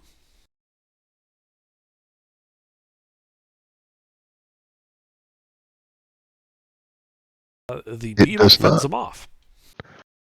Alright. Then I'm going to give Arcturus... actually, Guy is also bloodied. I'm going to give Guy a second level healing word. Neat. Okie dokie. 11 health. That's my turn. All right, Guy. Okay. So, you know what? Guy's gonna drop a healing hands and a second wind on himself, like a selfish son of a bitch.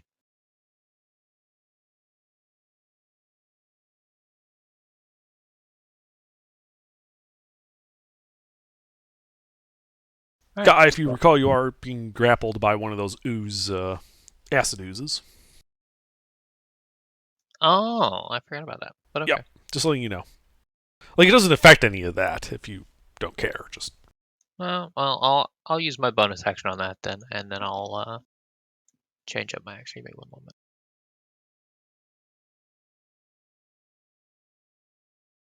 Okay. Well, I don't really want to be grappled, so hitting this thing is also not something I'm super excited about. yeah, it's basically a giant pool of acid that's become animate and then grappled you. Looks a little like that. Yeah, I'm not super stoked about that guy. That guy looks that guy looks like a problem to me. It's like the boogeyman. It's Swamp Thing!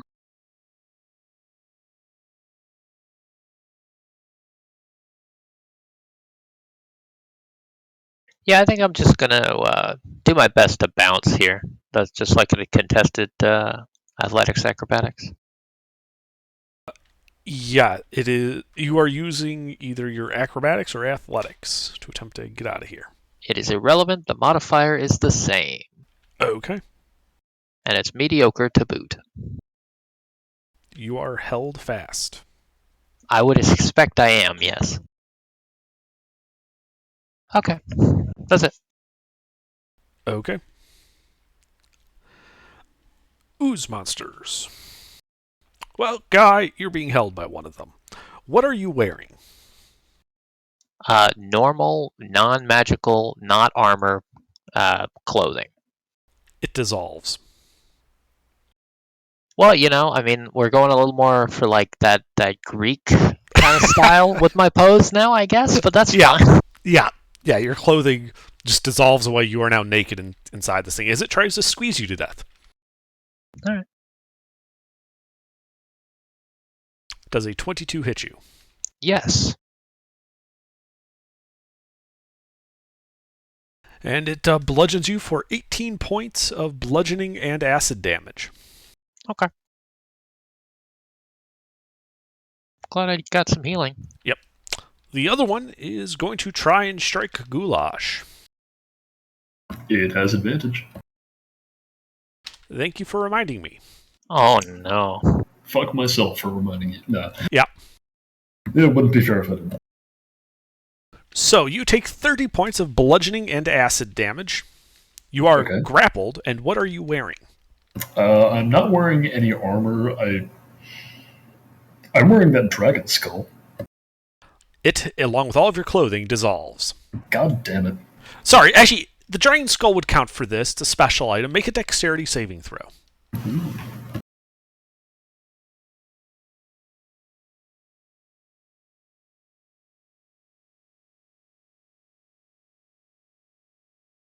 All right, you are quick on the uptake, and you manage to get the skull above and out of its grasp, so that you, like, all of your clothing dissolves. You're basically naked, standing there with the skull held up out of the acid.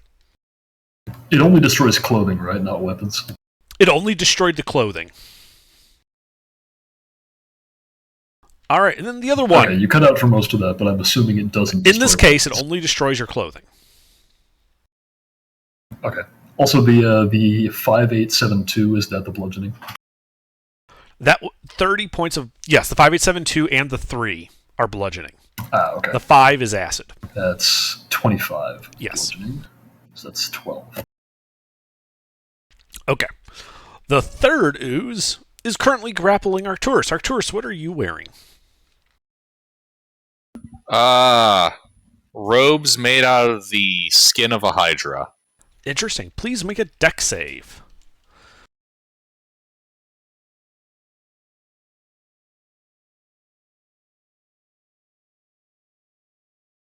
Because that is a special item, and therefore it gets a save. And you avoid having your clothing dissolved as it tries to squeeze you to death. I just kind of lift up the lower half of the robe and let it burn my legs off. Uh-huh. Does a 12 hit you? No. No, All it right. doesn't. Mage armor. Indeed. Arcturus, it is now your turn. You are prone, grappled by this thing, and you can see above you that the ceiling cracks are getting bigger and wider.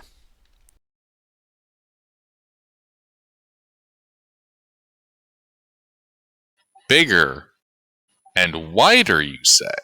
Yes.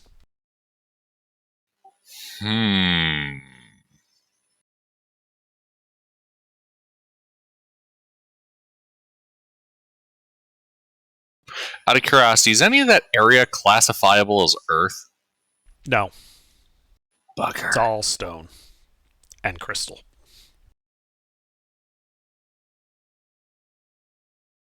I don't suppose you know the stone to flesh spell, do you? No, I don't.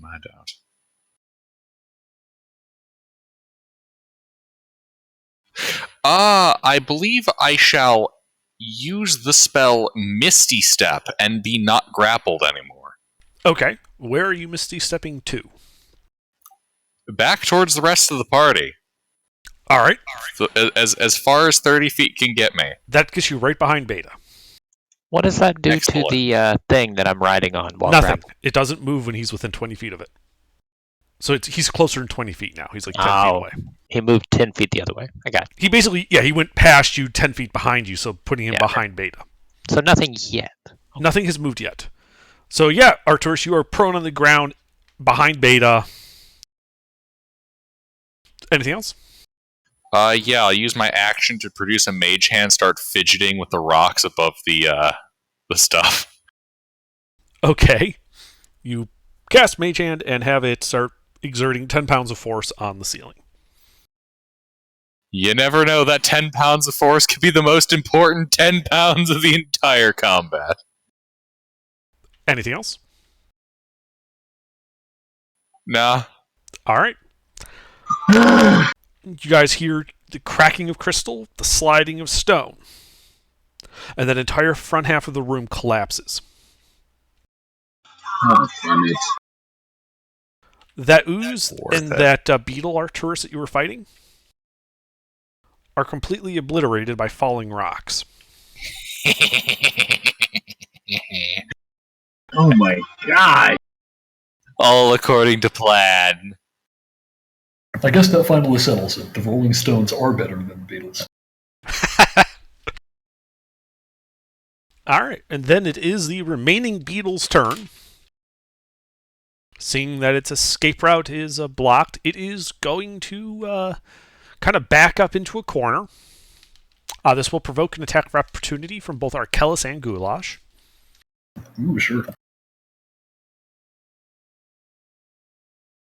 Does my armor also get an attack of opportunity? Oh, yes, it would. I forgot about the armor. I don't know if it gets its own reaction or if it's off. Is it a of separate mine. creature from you? Or is Okay. it only act in reaction to as like a thing you do?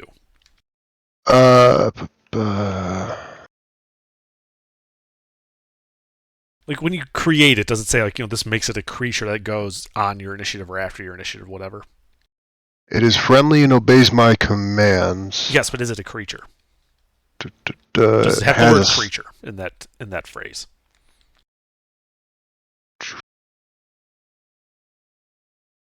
What's the class feature called? Animating performance.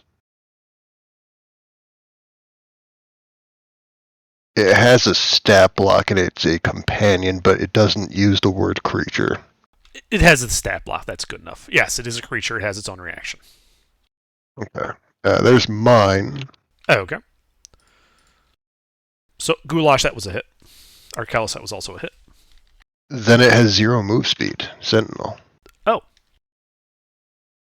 It's a good idea to keep things in melee with the bard. And that's 8 slashing. Okay. Then here is the armor. Okay. The armor also hits. Goulash, you take 7 points of acid damage. I'll throw a first level smite at this. Okay. That is 12 bludgeoning, 10 radiant. It is magic. Wait, that should be +1 because it is a magic thing. I did for the attack, not that. My brain is working today. Alrighty. And Arkellis, you take 1 point of acid damage. And then 8 force from the armor. Alrighty. The armor takes 6 acid damage. Alright.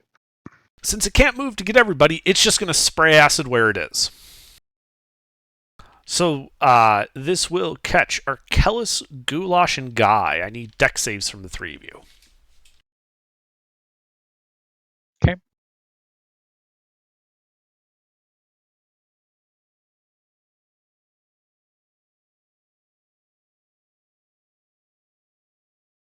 Well, Goulash and Guy, you guys passed to take half damage. Arkellis gets it right in the face for 25 acid damage.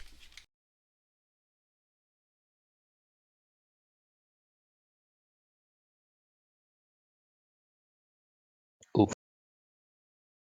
I am now double bloodied. Well, Goulash, it is your turn. I'm still in melee with this beetle. Yeah, he got stopped before he could get away. Alright. I believe I'm also still being grappled by the swamp thing. You are, yes. Well, let's see. I think you said I was restrained as well, right? Nope, just grappled. Just grappled? Just a grapple. Alright. Well, if I'm just grappled, then why don't we try to get rid of the beetle? Okay, it's looking pretty rough.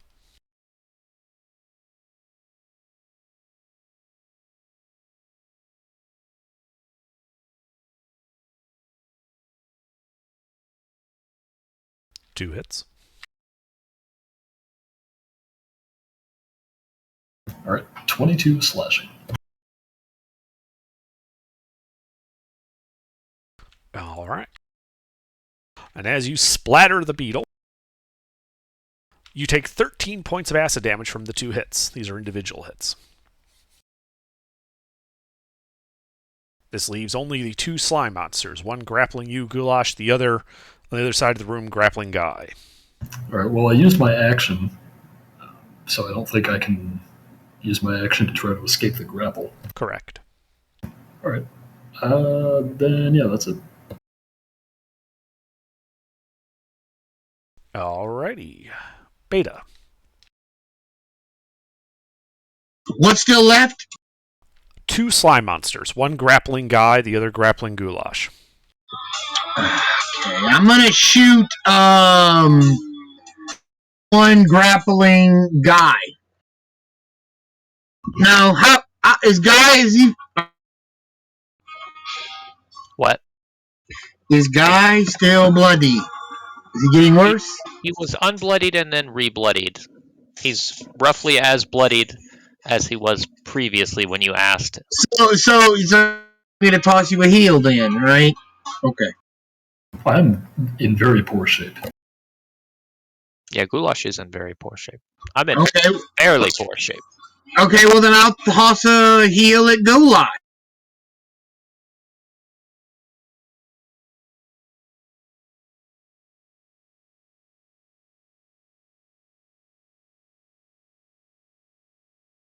All right. That heals me for my current health. I mean, and that's all Beta can do.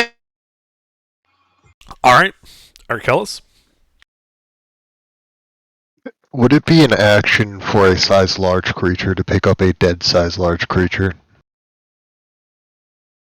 No such thing as a dead creature. Correct. There is no such thing as a dead creature. No, that is an item interaction. Alright, so my chainmail is going to pick up that dead beetle, and I'm just going Your to walk chainmail over. is a large creature? Animate object can be up to a size large creature, and it will It's change the chainmail, object though. to match. It changes the object to match the size. Huh. Oh, shit's weird. Okay. But it's going to pick up the beetle. I'm going to walk over to Guy and try and pull him out while the chainmail sticks the beetle in, and we're just going to Indiana Jones this thing. So, okay, first off, one, you're in melee with the other one that's in grappling Goulash. So if you do that, you'll provoke an attack of opportunity from that first guy. That's fine. That's what armor's for. Second, I don't understand what you're doing with the beetle. I'm just giving the slime something else in the way to slow it down so it can't chase after Guy as easily. So I see. So you're trying to put it between Guy and the monster. Yes. Okay. And make it harder terrain. All right. Well, as you back away from the one grappling Goulash, it tries to grab you. It misses. It does. Now would I be able to have my chainmail give me the help action and slow it down, or only one or the other? Only one or the other. Alright, I'll go with slow it down then. Okay. So you just have it. So you're just having it put the beetle like inside of it, basically. Yes. All right. It shoves the beetle into the ooze. Alright, and then I'll pull Guy out. That's just strength or athletics? That is a strength athletics check. Athletics is a lot higher. 20. All right. Guy, just to be clear, are you resisting this? No, I don't think I'll resist the attempt to save me from the awful ooze monster. All right. You are yanked off the platform deeper into the room, putting you out of this guy's grapple, but now you're between two of the ooze monsters. One behind, one in front. So be it. Anything else, Arkellis? I'm going to keep Guy between myself and my armor to try and give these slimes something else to attack before him. And then healing word. Is Goulash already or still almost dead? He's still bloodied. He's not almost dead anymore. Guy's got some problems too. I'll heal Guy. Right. 8 health to Guy. I like having 8 more health. That sounds good. That is my turn. Okay. Guy, it's your turn. Okay. So I've got 2 of these ooze monsters. Right, you're in melee with one. That's the one Arkellis pulled you out of. You're kind of right in front of. And then, like, 10 feet behind you is the one that's holding Goulash. Okay. So, enlighten me. Is there room to get around these guys? To do what? Like there's walls behind them. To not be in this awful cave anymore. I mean, yes, you could just go back to the. You could step to your left and get back on the platform, and then beyond, and like on the other side of that, that's the hallway. That's Beta and Arcturus. Okay, that sounds like a superior location to my current location. So I'm gonna just sort of disengage from these assholes and eat myself over that way in a quick, expedited fashion. Okay. You have 30 feet of movement? 40 feet of movement base. 50. My armor gives a plus 10 to all allies and minus 10 to enemies at the start of their turn, within 10 feet of it. Good to know. Yeah, so you're able to basically shove your way past Beta and Arcturus and get like 20 feet closer to the entrance of this cave, which would basically put you at the T-junction. Okay, how does Arcturus look as I'm passing him?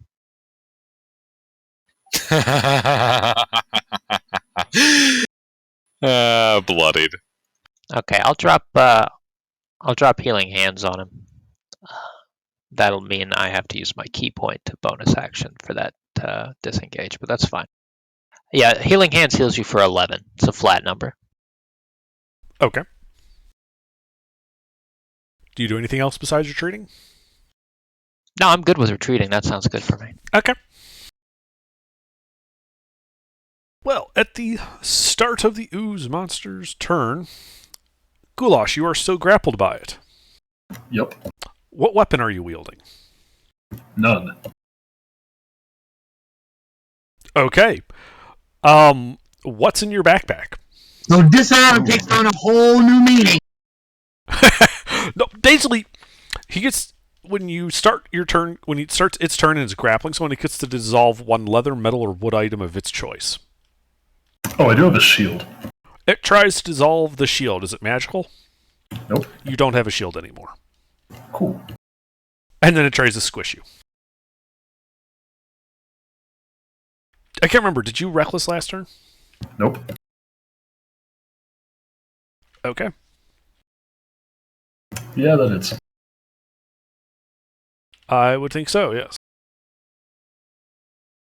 As it kind of just squishes you for 26 points of bludgeoning and acid damage.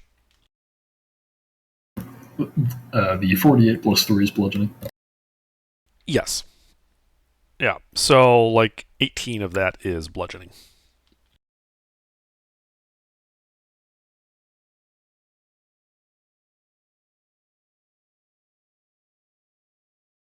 Okay. Okay. Do you have any magic items on you? Just the skull. Alright, you need to make a dex save to prevent the skull from dissolving as a result of the critical hit.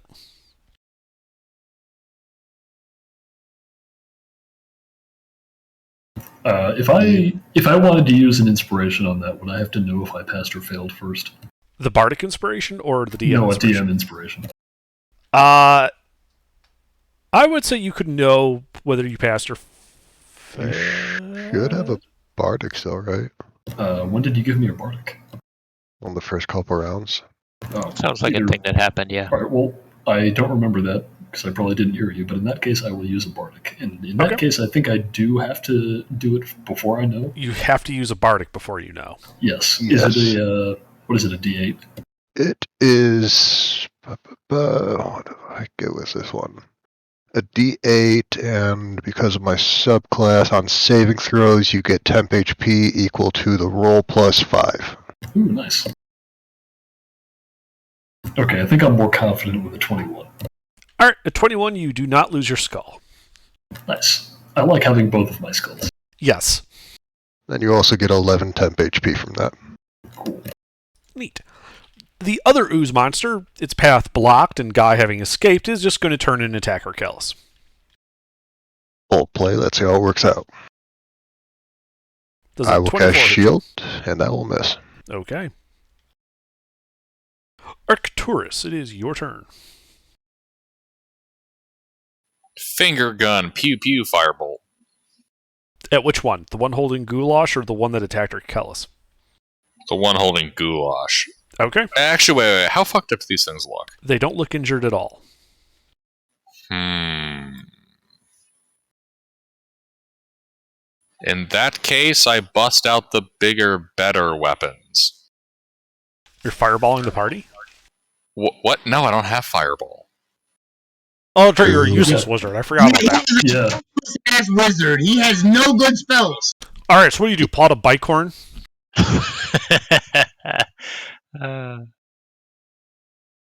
No, seriously, what are you doing?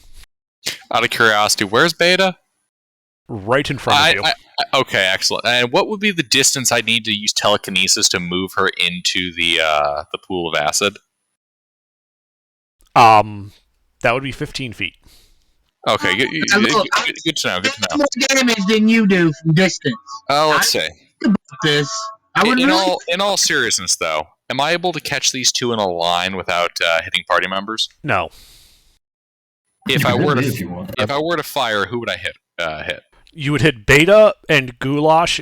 Well, it depends. If you're going for the one on the right, you'd hit Beta, Goulash, and the guy on the right. If you fire at the guy on the left, you're going to hit Beta, Arkellis, the chainmail, and that guy on the left. And the chainmail's entirely expendable. Either way, Beta is literally directly in front of you. You will be shooting through Beta.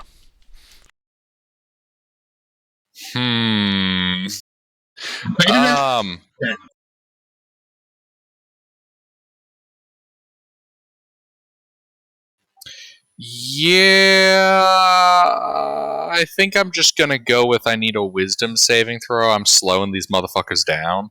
Alright. How wise can some slime be? They're not very wise. There you go, an 11. Well, I'm definitely a wizard with a valid int score, so yeah, they're both slow. They are both slowed.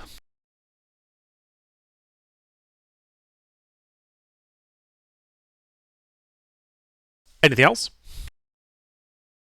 I jot down another note reminding me of the party shit-talking my spell list. Alright. Goulash, it is your turn. You are still grappled by the slime. Alright. And I'd have to use my action if I wanted to not be, and the slime is totally uninjured. Correct. On both cases. Yeah, I guess I'll use my action to break out of this then. Alright, make a strength athletics check. No, actually, no, that was only because it, no, it's just grappled. No, never mind, fuck that. I'm gonna try to kill it. Okay. Rolled hit. Yes, plan B, violence. Yeah, I'm doing what every enemy does to me when I grapple them, which is instead of trying to escape, they just try to kill me. Yep. That's 3 hits. Nice.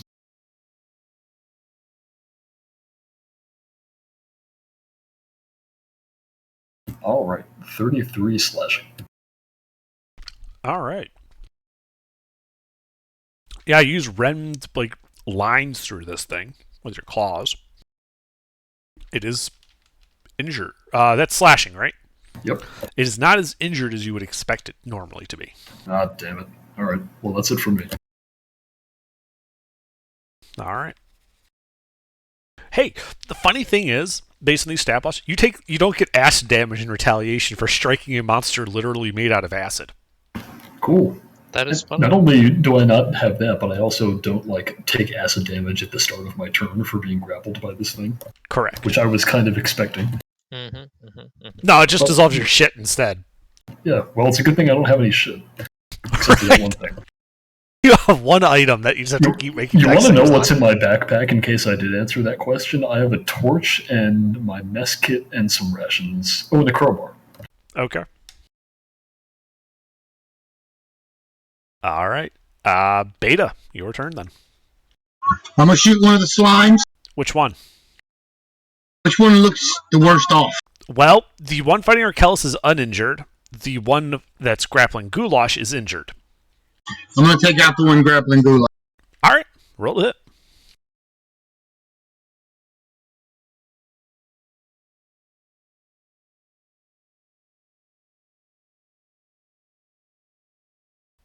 All those hit, and that's a crit.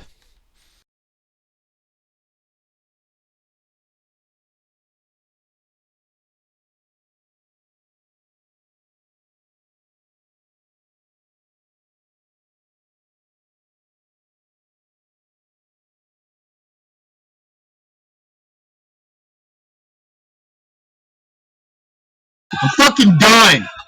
All right. Fucking, you see that shit? Yikes. Oh. Get better spells. After his spells in the game, man. But damn. The dice bot just hates you guys like That Christ. spell on the game, but it's only on par with a dude with a heavy I crossbow. don't know about that. I've been rolling pretty well. Well, you take out some chunks of it. Anything else?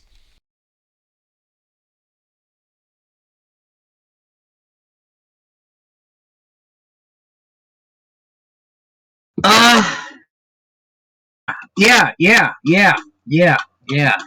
Something else. Yes, I am going to do something else.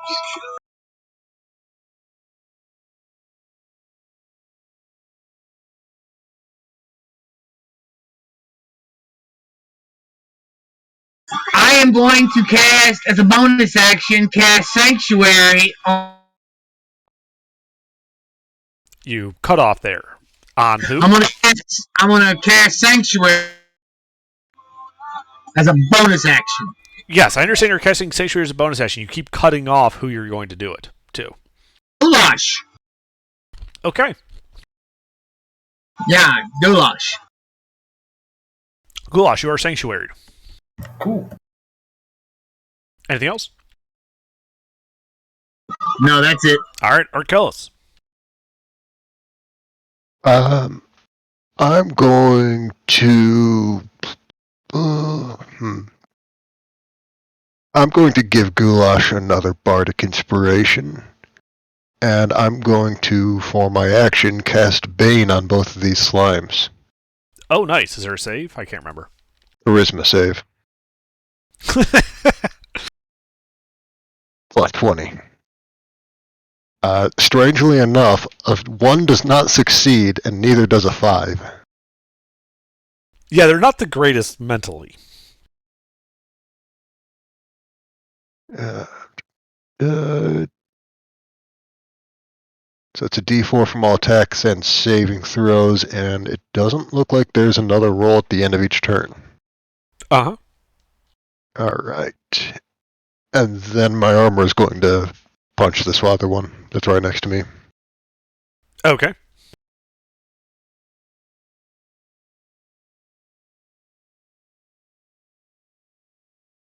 I think a 10 is going to miss on an L1.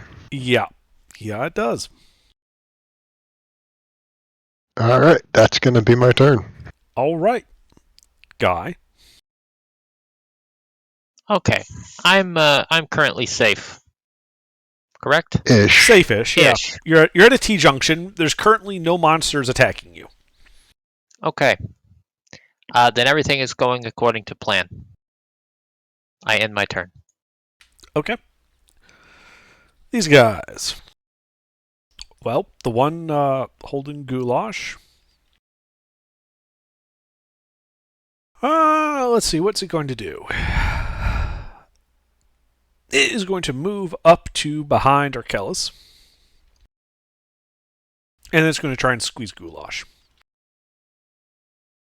Remember Sanctuary. Yep. I don't think a 10 will pass, so instead it has to attack Arkellis.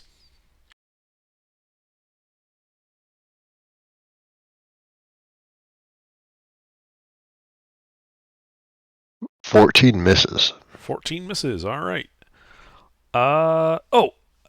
Actually, Goulash Are at the these- start of its turn, it does try to dissolve your skull, so dex save. Oh, I thought that was only because of the crit. No, it is a crit or when it starts its turn with a foe grappled. Oh. Mister, your How spell does that- save DC. Yeah, how does that work with his, It's not an It's attack. Yeah, it's not an attack. No, but Bane adds a D4 to the already -4. So I don't think they can roll above a 15 on that Sanctuary save. Mm-hmm. Yeah, they're kind of fucked on that. All right. Well, I passed. So. You pass. Yep. So you keep your skull. You don't get attacked. It misses its attack on Arkellis. Slow, I believe it gets a wisdom. I don't think it can pass a save for slow either at this point. So yeah, it just sucks. And then the other guy tries to attack you, Arkellis. No, you know what? It's going to attack your armor. He's got to get out of grapple with it. Does an 11 hit your armor? No. All right. Arcturus, it is your turn.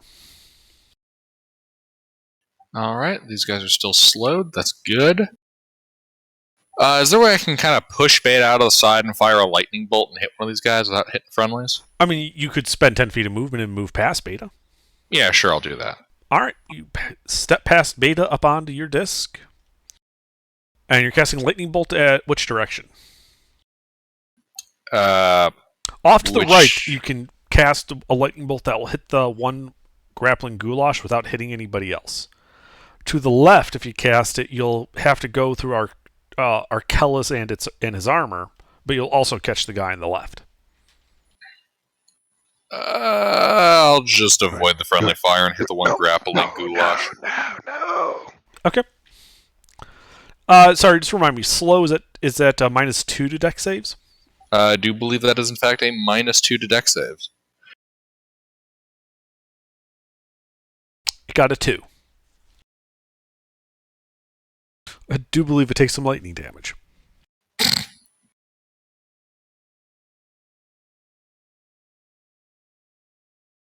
I mean, if a 2 doesn't result in him taking some lightning damage, then his spells really do suck. The wizard takes another note.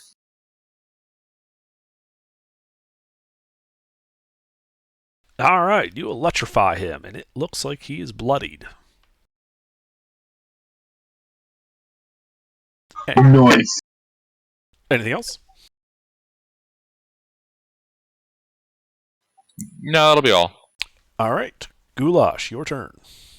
All right. This time I am going to try to break out of the slime monster man.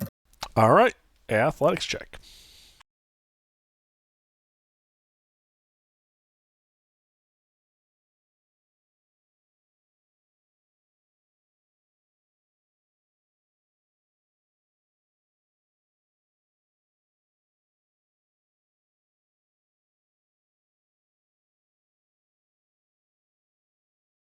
All right. You ungrapple yourself and pull yourself out of the slime monster. Cool. Anything else? No, that's it. All right, Beta. I'm gonna blast the slime monster that Arcturus was fighting. The one he lightning bolted? Okay. Yes, it's almost dead. You said. It's bloodied, yes.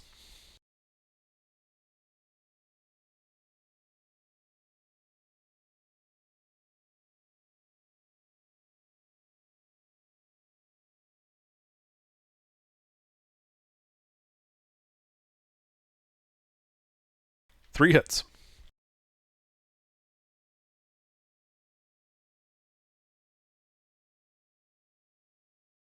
$26 points of force damage. All right, yeah, he's starting to look really rough. Anything else?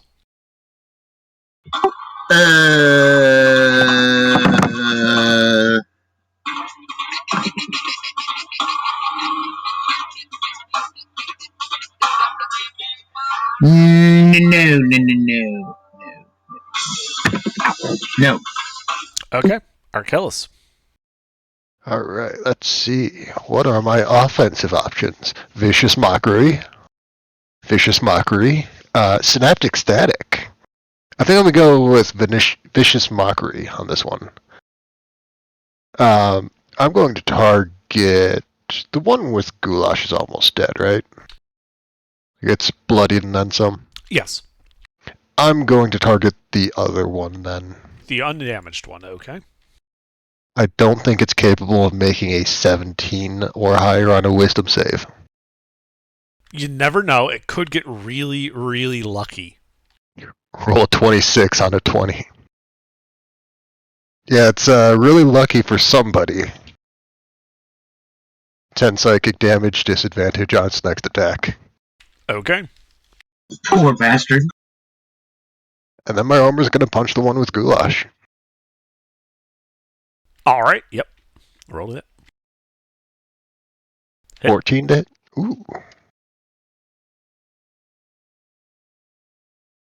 6 force damage.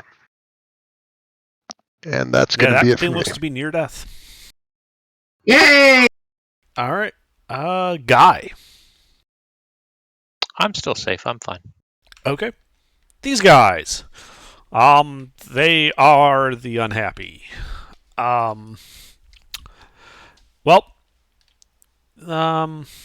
fuck it. The first one is going to attempt to attack Arkellis. Bold play? Does a 20 hit you? No. All right. The second one is going to attack your armor.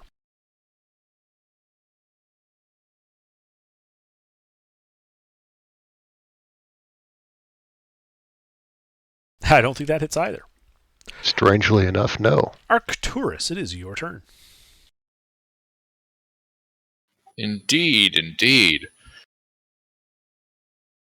I'm gonna firebolt the slam my lightning bolt. All right, roll a hit. That's a hit.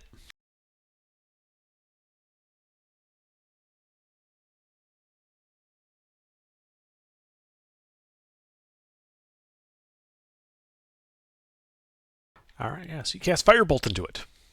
It has no apparent effect. Good to know. Anything else? No. All right, Goulash.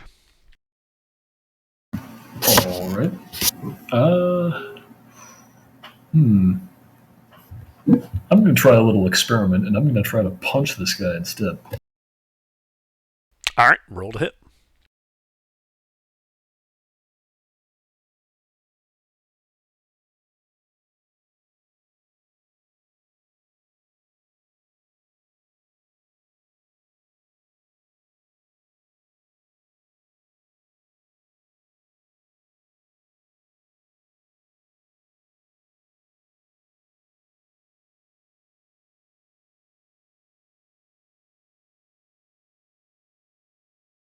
Two hits. All right. And let's see, base damage is just my strength. Yeah, I think it's your strength mod plus 1. Oh, and rage damage. Yes.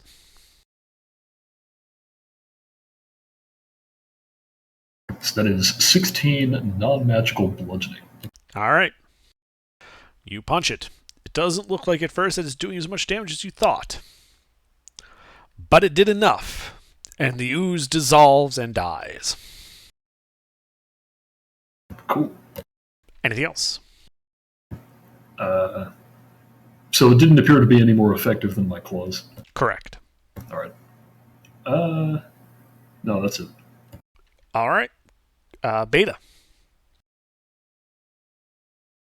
I am going to blast. All right. Are both of them about dead? The one is dead. The other is slightly injured. Okay, well then let's slightly injure him more. Okay. Roll to hit.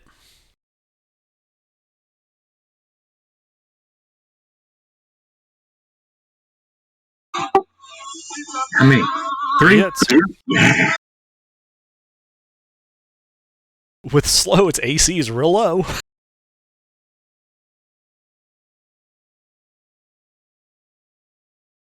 There we go. There's some damage. Indeed, yeah, it is now looking, injured.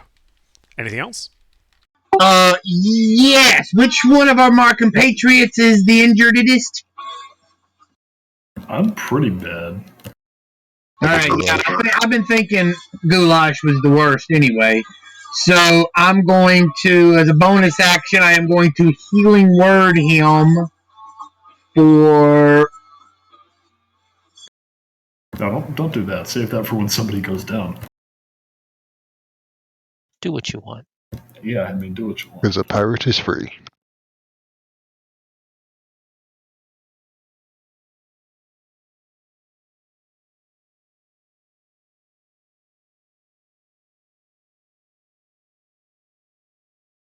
For 13 points of healing. Cool. I still got resources. Don't worry about it. I'm not low on resources yet.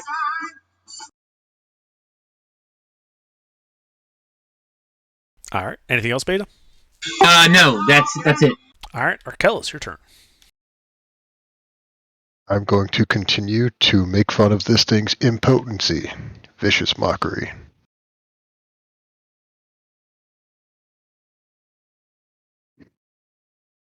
It got a -6.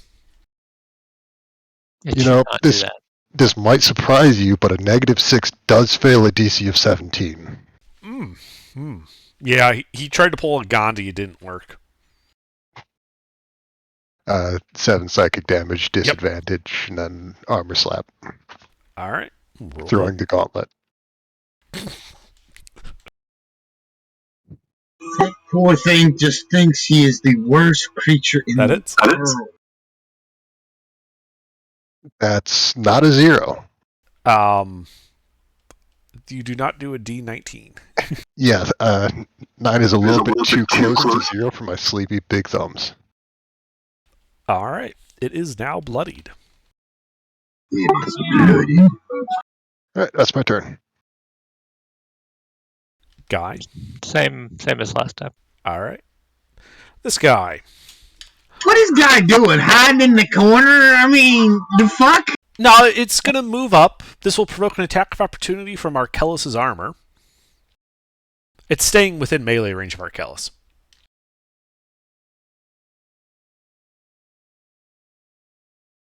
A 12 hits.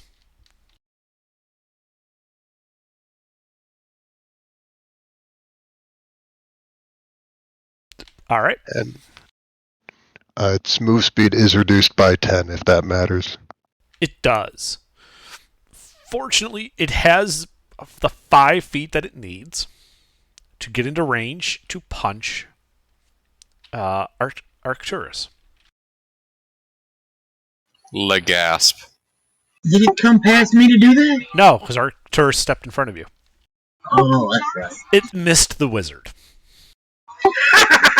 Poor bastard can't hit shit. All right, Arcturus, you are now in melee with this guy. We're just tormenting him now. Pretty much, yeah. Yes. Arcturus, what would you like to do? Shocking grasp.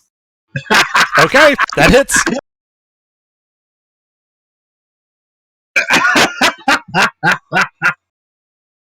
All right, you electrocute it. The smell of like dissolving acid kind of fills the air. It's still alive, but just barely.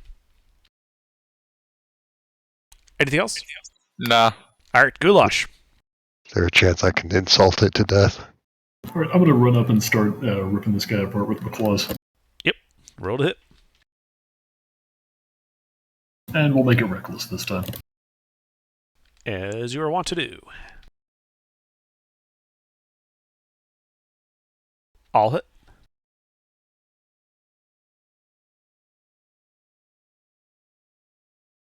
Alright, so you run up to this guy, and even though your claws aren't that effective, you rip and you tear it to pieces, and it dies. You guys are now out of initiative. Whew.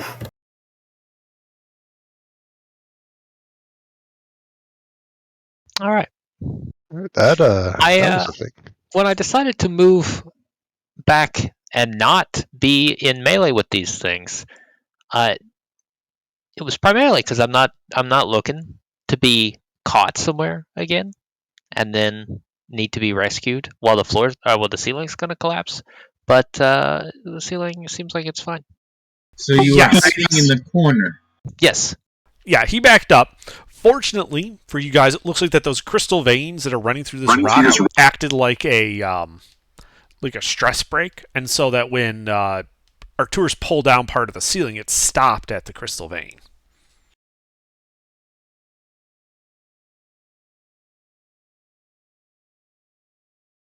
Essentially, they acted like cells, and you only broke a couple of them. Wouldn't want to be under it, like it was still several tons of rock, but... So you guys are currently standing in this room. The west side of it completely collapsed in, blocking any progress that way.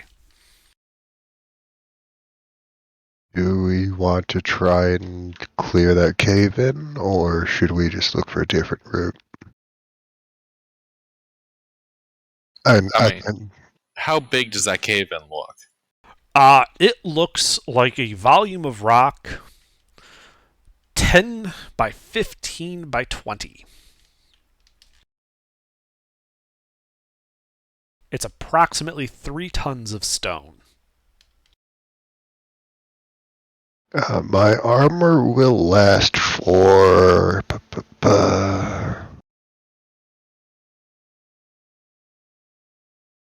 1 hour. So we can take a short rest while that gets started if we want. I would definitely like to take a short rest. I get my spells back.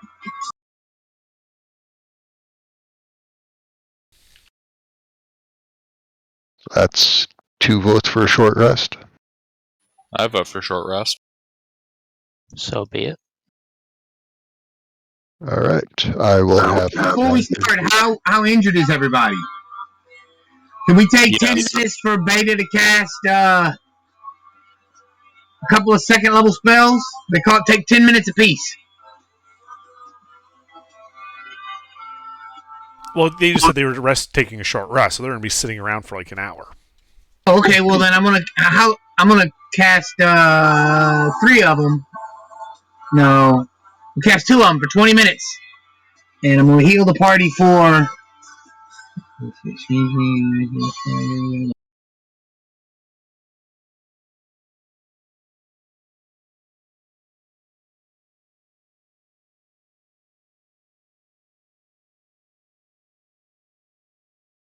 30 points. And then I'm going to sit down to rest.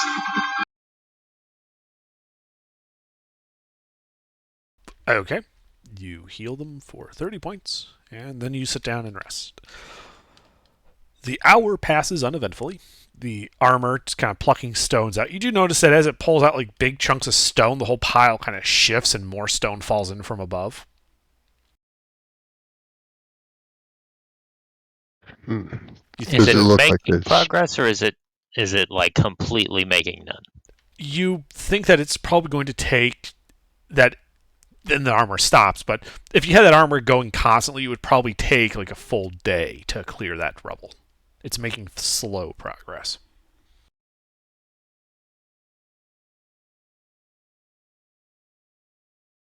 Wow. If only we had a wizard that knew how to move Earth. That is not This isn't Earth. This is stone and crystal. If only we had a wizard that knew Shatter. I'm not sure I really want the entire mountain to shatter, but... Yeah, Shatter might be a little bit too indiscriminate. If only we had a robot that could use critical thinking. Hey, that is the quickest way to get our task accomplished. It's the quickest way to caves that whole place around us in, too. I mean, I'll be alright. That's what he said. So, I can just keep going at it if we really want to go through here, or we can just pick another way.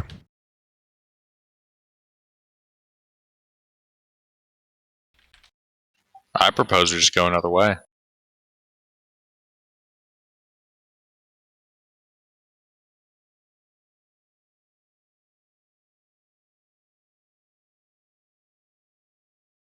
Well, we can at least take a look. For right now, we've given ourselves a location where we have like eyes on an entrance, so we can, at least we have somewhere to retreat to if we need to. Do you happen to have alarm so we can know if something comes into this room? Arcturus. No, I do not possess alarm. Alright. Well, we'll do it the old-fashioned way then and find out if we come back. I say we continue on then. Next path out. All right, so you're going down that south cavern. Yep. All right, what's your marching order? I'll take the lead if nobody else does. We should probably roll hit dice first. Yeah, your short rest was successful, by the way. Okay, well, let me roll mine. What is my Song of Rest die?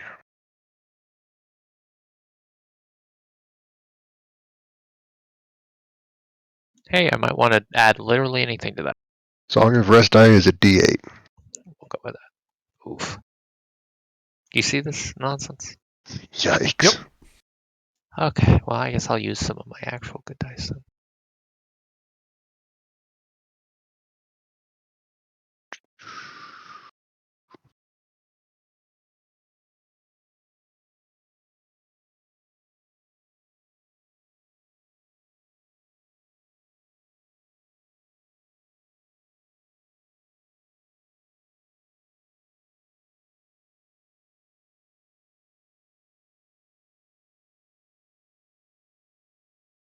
That'll do.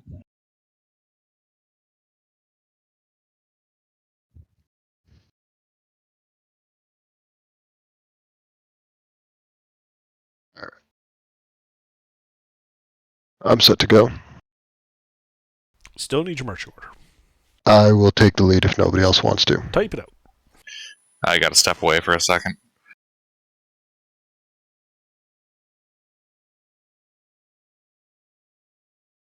Here, 1 second.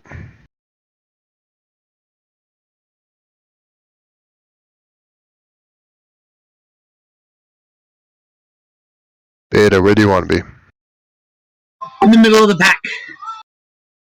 Keep everybody alive that way. Goulash, where do you want to be?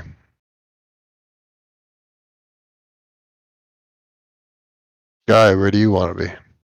Yes, I would like to be in the marching order.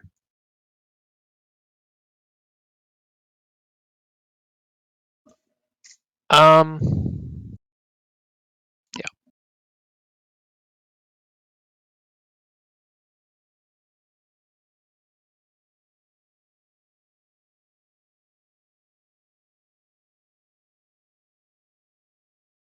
Alright, since I got 2 non-answers and 1 AFK, I'm going to go with this. So be it. Okay. That works for me. All right, so you head down the southern path. It banks around to the left, going east. Goes about 20 feet before hooking back to the north. And when you go around that northern corner, you see that you are entering another chamber. This one approximately 20 by 15. 3 shallow depressions are in the room, and you can see that they're stained, and some like glassy surface would indicate that something something was in there, though it currently appears to be empty. To the east, you can see that some of the stone has been broken through, as if by large amounts of force. And beyond, you can see a masonry hallway, the stone looking ancient and scarred. Hey, I'm back. Did somebody heal me or something? Did what happen? We Somebody had a typed rest. Oh, okay. A short So rest. we've had a long rest. No, short rest. Short. Very big difference. Short, sorry. I would like to start by giving the 3 depressions emotional support and tell them that they are beautiful despite their stains. You see a slight shift in the iridescence of one of them. It looks like a smiley face. Perfect. Alright.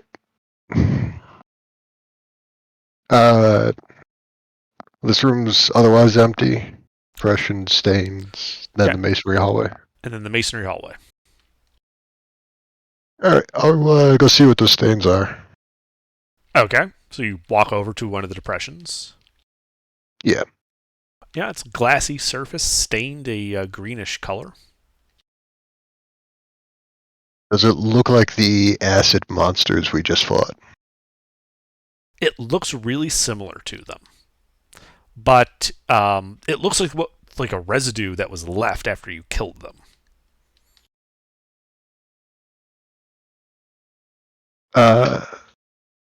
Alright, I'll just reach out, poke it, make sure it's inert. Yeah, you kind of reach out and touch it. It feels kind of like have you ever like ran your hand across like soap scum on a tile surface in the shower? Yeah. Feels kind of like not- that. It's not pleasant. Not pleasant, Alright. but also your hand doesn't melt. Alright, I will just flick that off then, and check out that masonry hallway. Yeah, you look down this masonry hallway, which appears to be made out of these ancient flagstones. They're a bit pockmarked and scarred with age. You also notice that there's no like crystal veins running through them.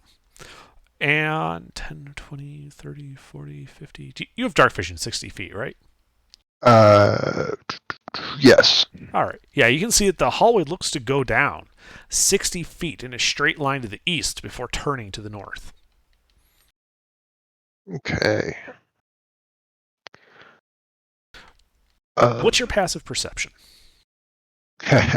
12. Okay.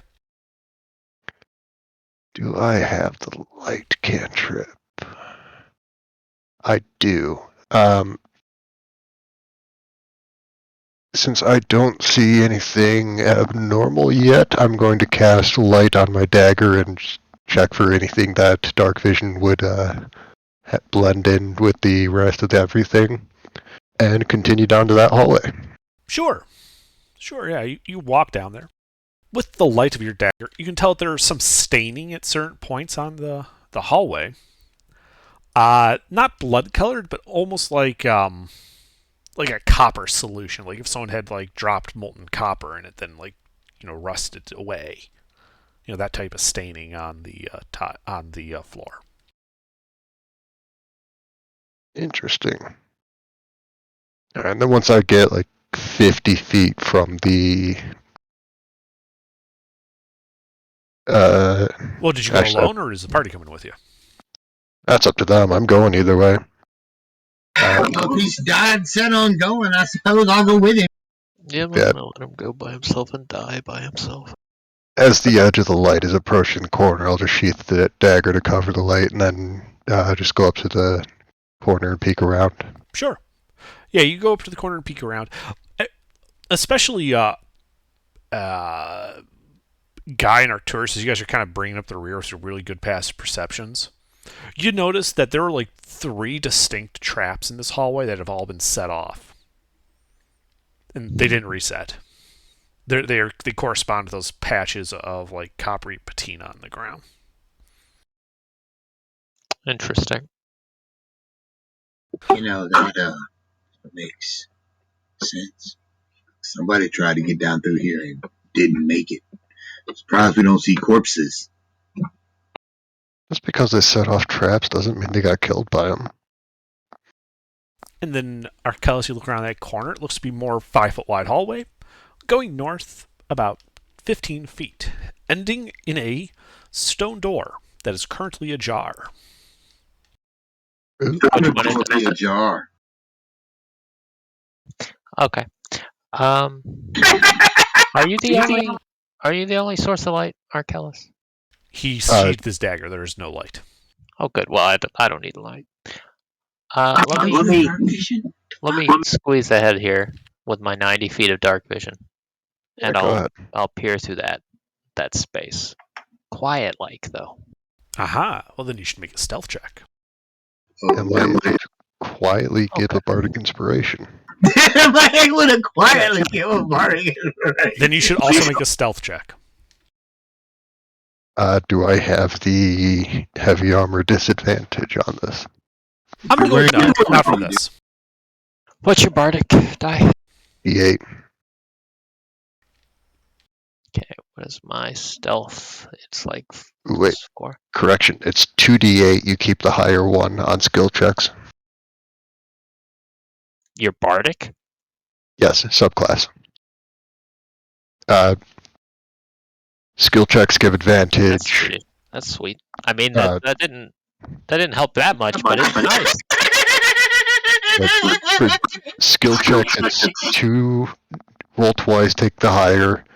For attacks, you do the damage in thunder damage to the target and anything you want within 5 feet of the target. For saving throws, it gives the roll plus charisma modifier in temp HP. Damn, which subclass is that? Creation. Holy hellfire.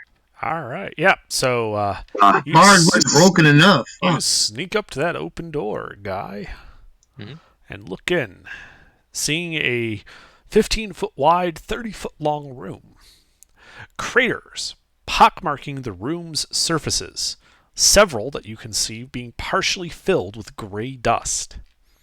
A broken hemisphere of glass is fixed to the ceiling, shards of glass littering the center of the floor. On the southwest corner of the room, you can see another door ajar, revealing a hallway beyond it. Okay. Very interesting.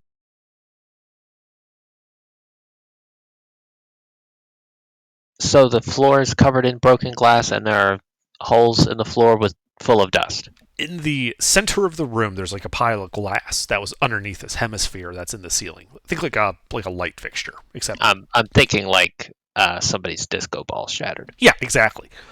And there are craters like pockmarking all of the walls and the floor. And on some of the craters in the floor, you can see that they're like half filled with this gray dust.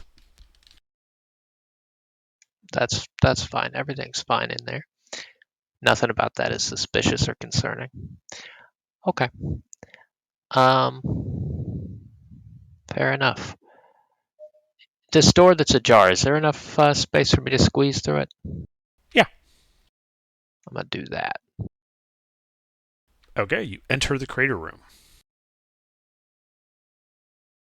All right, and then I will carefully make my way across, not through the middle, but around the edge to that other door and peek my way through. Okay. You cautiously slink your way across the room, following the walls, and you poke your head through the open door. You can see the hallway ends about 5 feet to the east of that door, but continues to the west 15 feet before turning to the north. Okay. Do I have room to squeeze through this door? Yes. All right, I will go ahead and I'll pause for a moment. I'll look back towards the other door to see what the rest of the party's doing. If I can see anybody over there. I'm just waiting at the door for you to wave people forward. I mean, I'll go ahead and wave. If I see somebody peering through that crack in the door, I'll wave them in, and then I'll proceed forward. I will follow Guy up to the next door. Okay. So yeah, you can see a hallway at dead end 5 feet to the east of that open door. Continues 5, 10, 50, like 10 feet to the west, and then turns north. Okay. Yep, I'm gonna just follow it north, slowly and cautiously. Okay. Do you have dark vision? I have 90 feet of dark vision. Excellent. So yeah. Also, it might be worth mentioning, I'm invisible to any creatures that rely on dark vision to see me. That's good. All right. Yeah, you get up to that corner, and you can see it's a 5-foot wide hallway, going 55 feet, and then terminating with a wall that you can see looks to be a fresco with a archway painted on it. 3 hallways are spaced regularly along the western wall.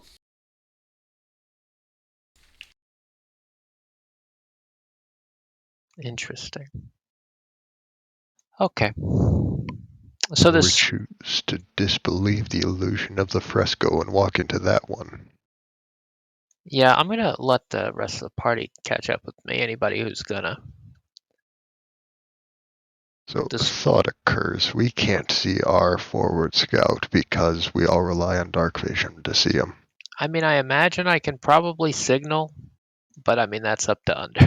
He like snaps his fingers a bit. Yeah, something. Alright, But yeah, with no light and everyone relying on dark vision, you're basically invisible to the party. That's acceptable to me. Yeah. alright. Which one should we check out first? Start south to north? Well, so I'm definitely intrigued by this fresco here, because this is definitely suspicious. But I don't know. Maybe it's totally normal and Alright. nothing special about it. I will divine sense. See if the fresco's got anything going on with it. Alright, you divine sense. Divine sense does not return anything. Alright, I will then unsheath my dagger and see if the light makes any difference. Well, you can tell that it's a painted yellow arch. Very tasteful. It's a Okay. bit weathered with age, but the fresco is in remarkably good condition.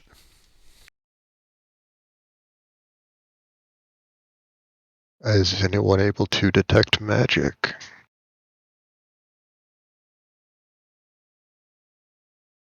I'll just grab my non-magical sword, which I assume is sheathed opposite my magical sword, and I will then just sort of use the tip of it to poke the wall. Alright, yeah, you Gently. pull out your non-magical sword and gently kind of poke the fresco. Nothing happens. I hit stone. No. You kind of push into it. And, you know, frescoes are basically colored plaster that was colored when it was wet. And you would expect your sword to kind of be able to push through to it to the stone or lathe on the other side. But it does not. It appears to be resisting your sword's attempt at damaging it. Okay. Probably some abjuration enchantment to preserve it.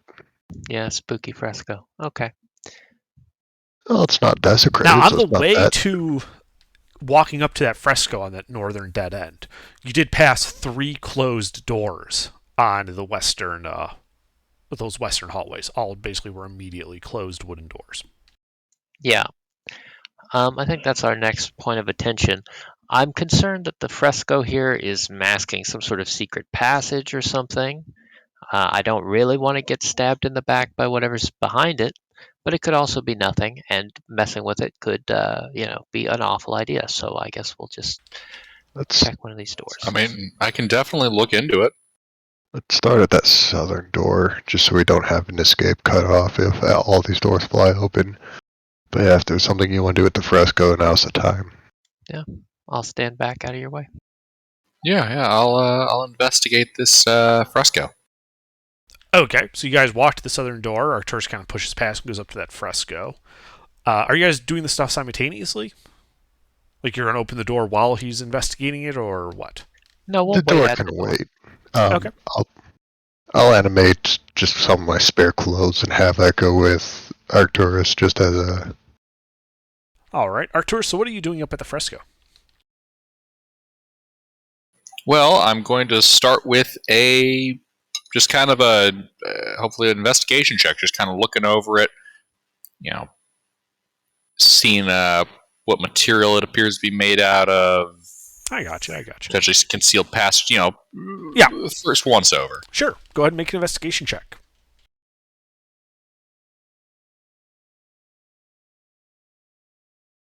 All right, it appears to be plaster.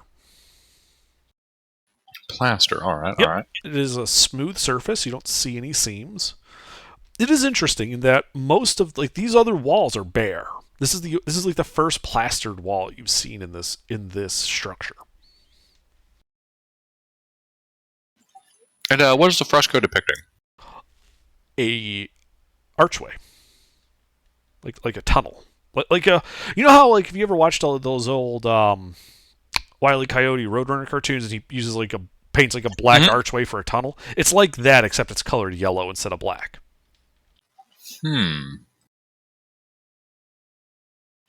Is the color yellow significant in any kind of arcane sense? No. It's probably just an archway into the sun. It's fine. Yeah. No. Well, what I mean is there's not like it's not. This isn't Magic the Gathering. There's no like color based magic. It's actually one of 2 golden archways. Oh god damn it. Yeah, I couldn't put them right next to each other without getting sued.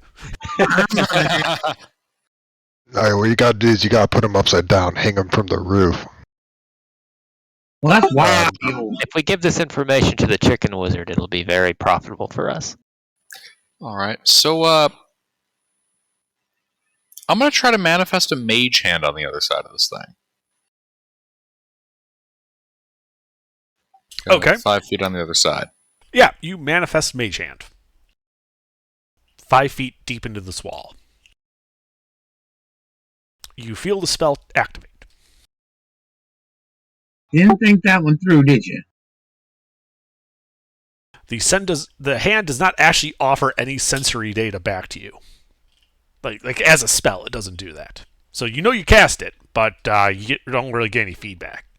Right. Well, By the success of the spell, it would indicate that there's an open space. Right? Otherwise, the spell would have canceled out because I tried to summon something. You would not. Yeah. The spell would have failed if that was solid. Gentlemen, there is something behind this archway. it could just be a different hallway, but it's good to know that there is something. Actually, where's the hallway on this room? Or the archway on this room? It's at the northern dead end of that hallway. All right.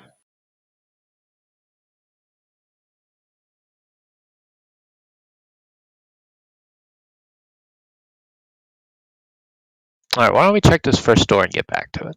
All right. All right. So yeah, you guys are at this closed wooden door. Yep. I'm just going to quietly and carefully, just slowly attempt to open it. Hopefully it's not locked or latched, but we'll see. Okay. Make a stealth check. I will update our marching order. Nothing special about my stealth skills. Yep. Yeah, but you kind of quietly ease the door open into a 10 by 15 room. Bare, except for the center, which contains a stone font styled like a pair of cupped hands, and in like the middle of these cupped hands is a glowing a gout of green flame just kind of burning there. Doesn't look like it's burning anything in particular. It's just this green flame floating just above the surface of these cupped hands in the center of the room, casting the whole room in a pale green light.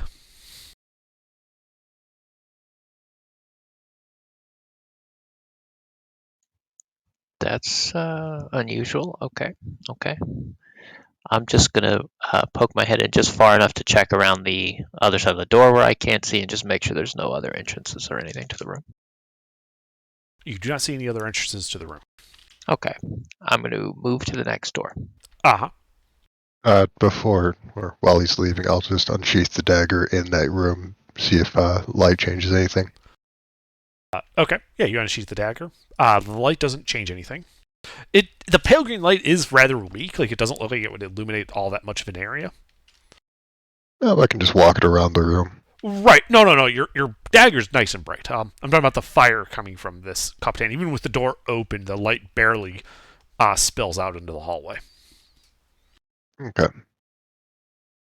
But yeah, Guy, you're at the second door. I'll resheath the dagger in the palm guy. All right, I'm going to make the same attempt I made previously. Stealth check for that? Yep, stealth check for that. Okay. You ease the door open. revealing another stone 15 by 10 room, another font, pair of cupped hands, but this fire is blue.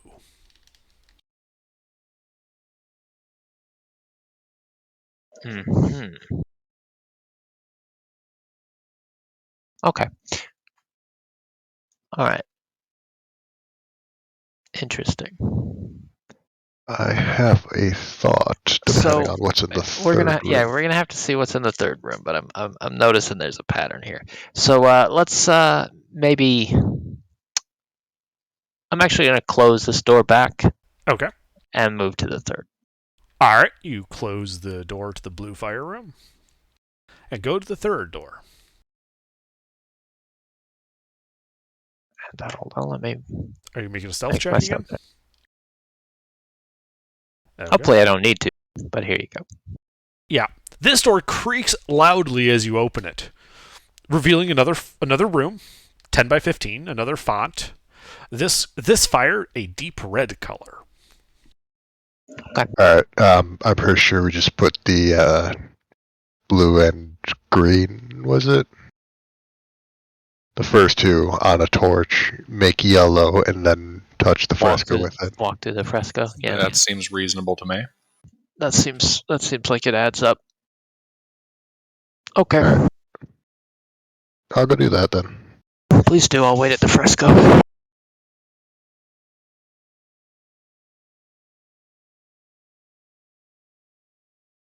Should it be on one torch or two? Do you think it matters? I mean, conserve resources. Try one, and if that doesn't work, we'll do more than one. Alright. I will take my torch, dip it in the green flame. Okay. And as you pull it out, you notice your torch is burning with a green flame. Then I will go to the next room and dip it in the blue flame. All right, you dip it into the blue flame and you pull it out, and it is glowing. It is burning with a bright cyan. That's not what it is. Alright. Alright, I'll get the other. Fuck it. What could possibly go wrong? I'll go over to the fresco and see if that does anything. Okay, so you're in front of the fresco with your light blue cyan burning torch. What do you do with it? That was the secret. What in the world is happening here? I don't know. He got his torch. It's a funny color, and he's standing in front of this fresco. How flammable is plaster? It's not going to explode if you touch it. It's not going to ignite immediately, but get it hot enough and it will burn. Alright, I'll just tap the torch to the fresco, see if that does anything. Okay, yeah, you tap the torch to the fresco. Does not appear to do anything. Alright. Why do you just okay? Red and green. I thought it was blue and green. Alright, never mind. Prestidigitation, snuff the torch. The torch goes out. Red and green then. All right, yep, you get it burning nice green, bring it over to the red, dip it into the red, and you pull out this bright yellow fire on the end of your torch. Okay, I was getting colors mixed up. And look, I haven't had a color theory class since like second grade. Fair enough. Maybe this will help. It's all There you good, go. Sleuth. I didn't want to say anything because I wanted to see what failure would look like. Alright, and I'll touch the fresco. You touch the fresco, and all of you guys see Archelaus with his yellow torch disappear. Ooh, Okay. boy. Well, let's see. How many torches do we have? Because I don't know that I have a torch. I pull out a torch. Oh, I Red do and have We blue. go torches. good colors. Oh, we should Okay, only I do. need two, right? One for the red flame and one for the blue flame. No, you need one torch apiece, and we have to combine both colors. I just go do the thing. I have All right. I have torches. Yeah, follow along. All right, guys, so yeah, you pull out a torch, you dip it into the green, then the red, you touch the archway, and you disappear. All right. Oh god, this is awful. No. All right, who's going next? All right. Well, Goulash is a little confused, but he'll dip his torch in the red fire and then in the other red fire. Huh? There's only one red fire. Not to him. Anyway, and then he walks up to I just got that. He walks up to the fresco and does the thing. Yeah, yep. You dip your torch into the red. You dip your torch into the other red. You're confused because now your torch is burning instead of red, this like lighter red. I don't understand what's going on. Yeah, and then you touch it to the light red archway and disappear. Wait, your character's colorblind? Clearly. Yeah, I decided in the moment to make him colorblind. I think I like it. That's great. That would be hilarious if you were on point. It doesn't come up as red. It comes up as kind of a palish color.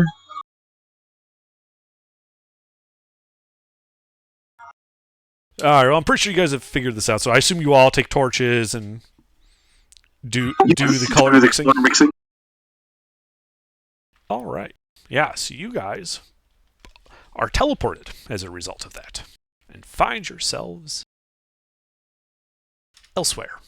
You are standing in a 15 by 15 stone room, still made of the similar ancient-looking marked-up stone. This must be the storage cabinet for the beef brigadier. A open wooden door goes to the west, revealing a hallway beyond that immediately turns to the south. On the floor of this room, you guys can make out what looks to be a teleportation circle of some kind. Like the spell teleportation circle? Yes, like a circle made from that spell. I'm gonna what's the take a coordinates? minute waiting for the party to memorize that. Yeah. Okay. Then you should note down that you now know teleportation circle 2329.1502.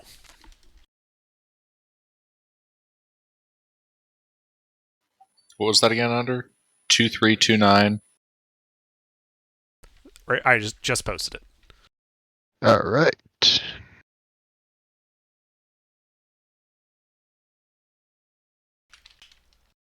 Is that like a grid coordinate, or Yes. what kind of system are you using? It's a grid coordinate, and basically in the world hex map, that's where this is. neat. Wait a second. Only two dimensions though on this coordinate plane. Oh my god, the universe is actually 2D! Arcturus' mind explodes. It's a 2D projection. So, Before using you my- creature, we So would that's have a- to be 2D. That's a good question, though. That brings up a good question. What happens if we have a tower, and we put circles on multiple levels of the same tower? Well, no, see, The game it's not engine actually. crashes. Yeah, it's not actually 2D, but you're not allowed to have multiple layers on top of each other. It's like It's the 2.5. original Doom game. Yeah, So what you're telling me is that if there is a teleportation circle in one space, you know that there is going to be no teleportation circle above or below it. No, you know no such thing. This is a easy convenience for me to mark. If you guys say you cast teleportation circle, well, which circle do you go to? And you can actually give me the coordinate to tell me where you're going, since you have no other way to name this. If you were to be like, if you knew that there was a tower with like ones at each floor, you would probably know. You'd probably be able to say like the tower at this floor X. To be Using specific. my expert detective analyzation skills, Ah. I conclude that we have arrived in the storage pantry for the Beef Brigadier, arch rival to the Chicken Wizard. It's I the ain't only done it. conclusion since we've passed through 2 golden arches to get here. You do notice that in this room there is no fresco of a golden arch. That's inconvenient. Does that There's Oh, just this teleportation circle. guys? Did we accidentally just take the exit out of the quest to the next stage, and we just left the quest objective incomplete? Why were we even there? Well, I don't know. Check your quest log. I open up my wizard journal. Yep. It still has a quest there. No.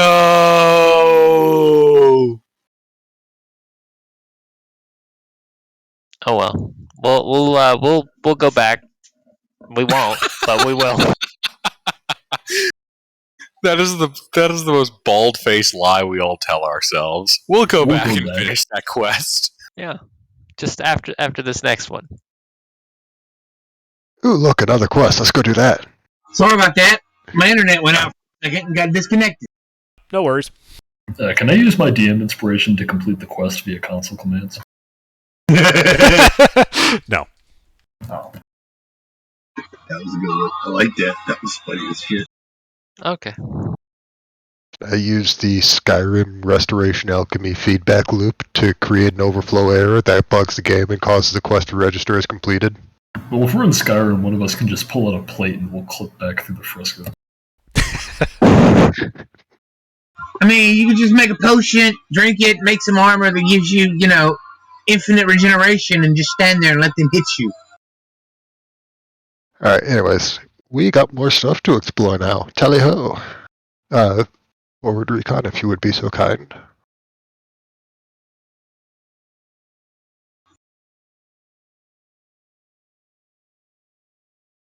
So there's... Alright. There's one way out of this room that you can see. It goes to a hallway that immediately turns south. Let's do that. Let's go through that way. Okay. You go to the southern room. To the southern hallway. And it looks to go 5, 10, 15, 20 feet to the south before turning to the west. I do that then. Yep. You walk down the hallway, look to the east. Looks to go 10 feet to an open door, revealing a room that is 10 feet across and wider than the hallway, so you can't see the walls. The door across from that is also made of wood, but is closed.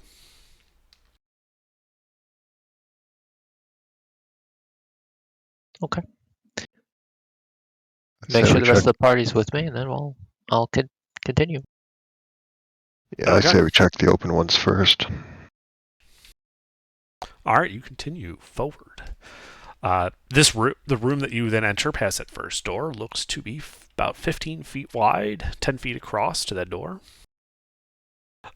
On both the northern and southern walls of this room are more frescoes.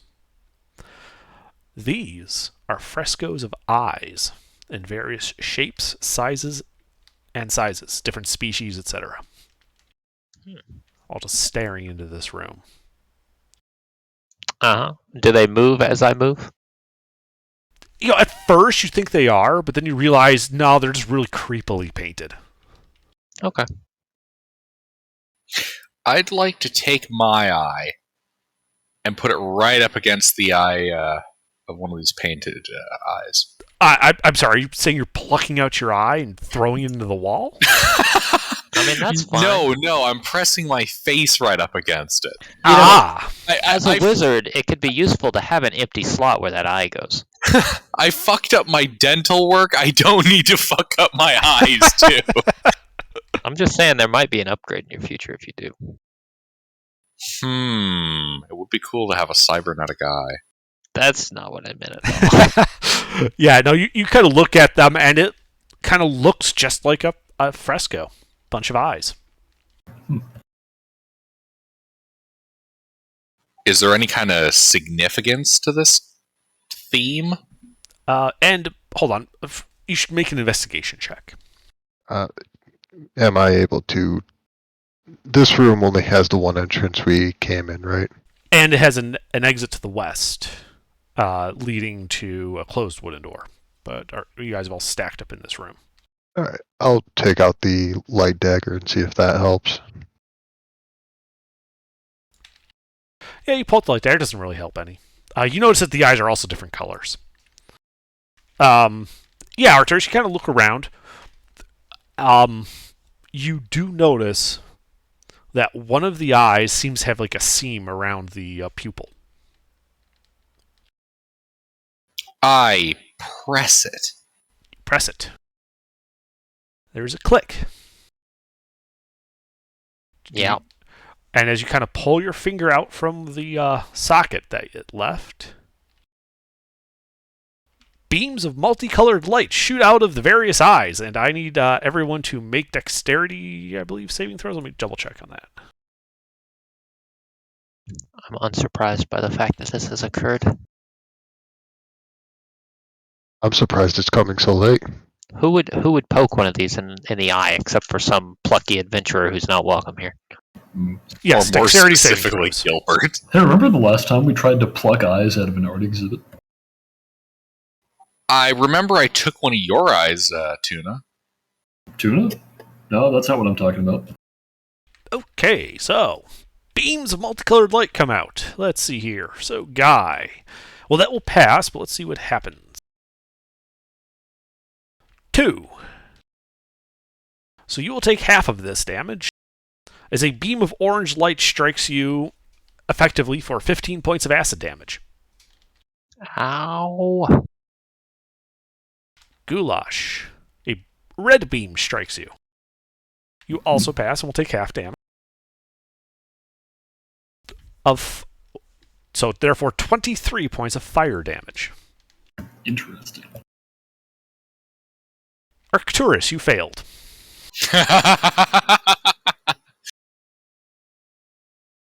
You are blinded as a violet beam strikes you. That's poetic justice right there. I mean, come on. Oh man, I am more than pleased with this outcome. You know, I was being rhetorical the first time, but do you actually not remember what happened the last time we tried this? I think several of you died. What? Arcellus passed. Yeah, it was in the Vampire Blood Palace. We tried to yank the eyes out of that statue, and a bunch of demons showed up. Oh, I was dead already when that happened. Oh yeah, Oh, yeah. We have to go back for those. Thanks for reminding me. We gotta go back and kill them bitches and get our jewels. Yeah, we'll go back. All right. So Arcellus, yeah, a yellow beam strikes you as you pass the save for half damage, taking 15 lightning damage as a result. And then Beta, you failed. No! When did I fail? You get also hit with a yellow beam and are dealt 33 lightning damage. I just imagine the lightning hits me because I'm in full plate, and then it arcs off to Beta, who's just made of metal. So fucked up, man. It just Beta stand there and jerks for a second. Yeah. That was stimulating. Yeah, so Arcellus, you're currently blinded. Arcellus or Arcturus? The guy that failed and got blinded. Arcturus. That is Arcturus, yes. Arcturus is blinded. Arcturus is gonna start like fumbling around. Yeah. Am I able to find the button again? Oh my god. You're fumbling around. As you're fumbling around, I first need you to make a wisdom saving throw. Can I pull Arcturus away from the button so it doesn't zap us all again? It depends. We'll see what happens depending on the saving throw first. Is he confused too? No, he's not confused. All right. Guys, something happened to the lights. I'm gonna try to find the light switch. Yeah. Don't worry. So they turned the Arcellus, sun at this off. point, you can try to grab him. Arcturus, you feel hands grabbing you from behind. Are you going to resist? Don't worry. Oh, Yes, because something scary is trying to grab me while the lights are off in this room. All right. Well, Don't then worry. this is a contested grapple. Arcellus, you are attempting to grapple Arcturus. They just turned the sun off. It's gonna be fine. Oh You know, god. as funny as Where are this they would be- taking him? As funny as this would be to watch, I am going to cast Lesser Restoration on Gilbert, on Arcturus, so he can see and we can stop this shenanigans. All right. You cast, after you pull him away from the wall, Arcellus, Beta casts Lesser Restoration, and Arcturus you can see again. Oh god! Oh, the light's back on. She looks at you two morons and walks off. They just turned the sun off a little bit. It's fine.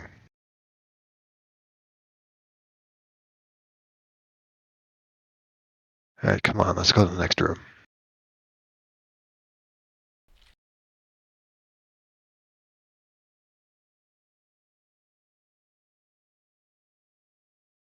I'll start checking out the next room. So you're just opening the door? Yeah, I'm gonna try and do it quietly. Then make a stealth check. Crap. Don't worry, guys. I'm proficient. I rolled a 1. No, a 5. All right. Yep, the door starts creaking as he opens it, revealing a 15-foot wide, 20-foot deep room. Another closed wooden door on the west wall, as well as a hallway opening to the north, on the northwest corner, going north. In this room, you can see 3 mirrors mounted to the southern wall and 2 mirrors mounted to the northern wall. They appear to be rather large. Okay. I'll just peek in, look around, see nothing other than what's there, and I'll flash my dagger, see if that changes anything. Okay. Yeah, you kind of pull out your dagger and kind of flashes. The mirrors reflect the light, kind of lighting up the room nicely. And you notice that these are probably silvered mirrors as you look around. Ooh, silvered. Mm-hmm. Okay.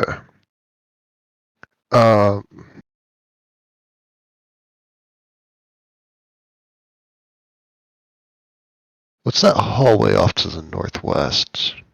All right, yeah, you look down that hallway. You can see it goes like 5 feet to a wooden door that's currently open. It opens inward towards you.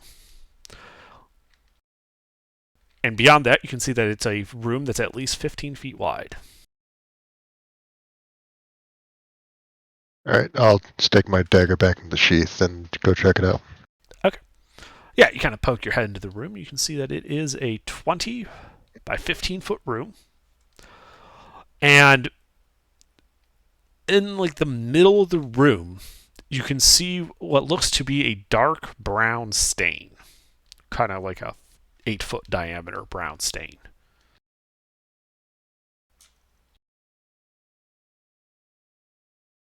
Does it smell terrible, like a turd? No. There's no smell in this room. There is no Right. particular odor, I should say. So it's probably not a dragon turd. I'll take out the light, see what's going on in the room. Okay. Oh, yeah, sorry. I guess I shouldn't have told you the color then, because you didn't have the dagger out. Yeah, it's a brownish stain on the floor. Alright. With the dagger out, you do notice on the stone next to you, like next to this door, that there is one of the stones is colored differently. Like one of the bricks is colored differently. It's a dark red color.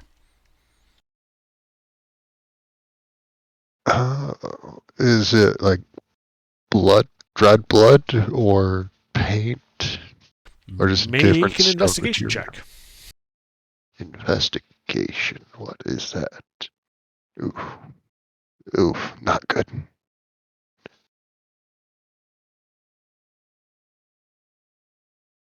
Five. You can't tell. Alright. I'm gonna try and... Is this like flagstone with enough room to stick a crowbar between tiles and pry them up or something? The ground is made of flagstone, yes. But the walls, so- which is where this red brick is made out of like this tight masonry brick. That while it is weathered and like the edges of the bricks are a little worn down, so you could actually like see like traces. It was not built with mortar. These were big, heavy bricks that were just placed and held in place by gravity and weight. Okay. I'm going to pry up the stone next to the discolored one. Okay. I'm going to try and do it like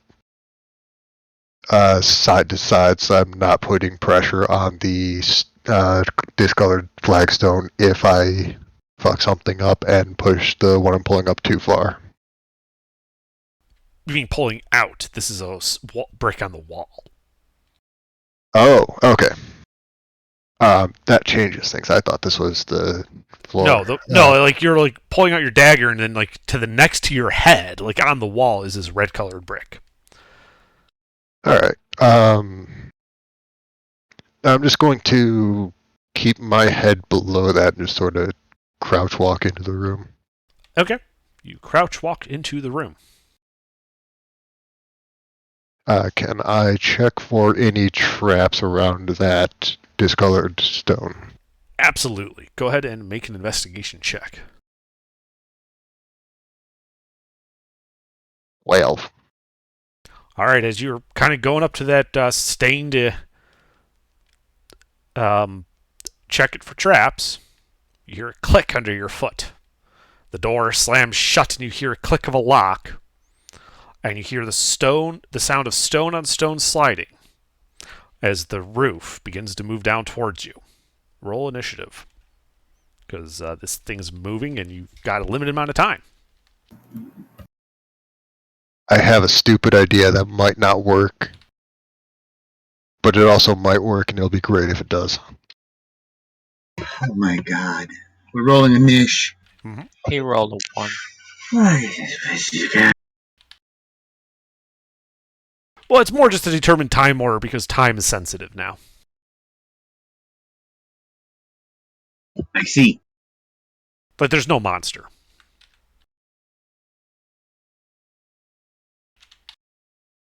All right. One dies. Not rocks, just the ceiling. So, yeah, Arkellis, yeah. So the ceiling's moving down. It was started at 20 feet up, and it is now 15 feet above you. Guy, do you do anything when you hear that door slam shut and the sound of stone on stone grinding in there? So I'm standing outside. Yeah, everyone else was in the in my room with the face. mirrors. Okay. He was scouting ahead, so he was first into that room. What's the door made of? It appears to be made out of wood. Okay. Fuck this door. All right, well, if you're going to attack it, roll to hit.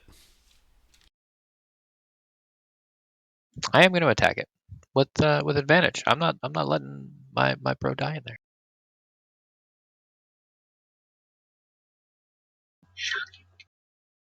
That will hit the door's AC. Roll damage for it. For whatever that damage is. Oh, yes, that's right. Was- That's poison damage. I don't think that's going to work. It doesn't do anything to a door.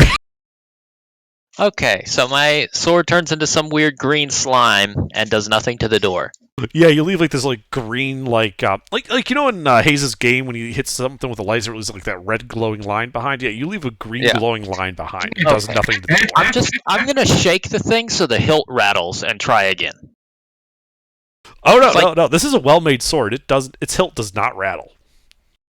You know, it's a peened on hilt. It isn't going to rattle loose, and so you can chuck it at someone.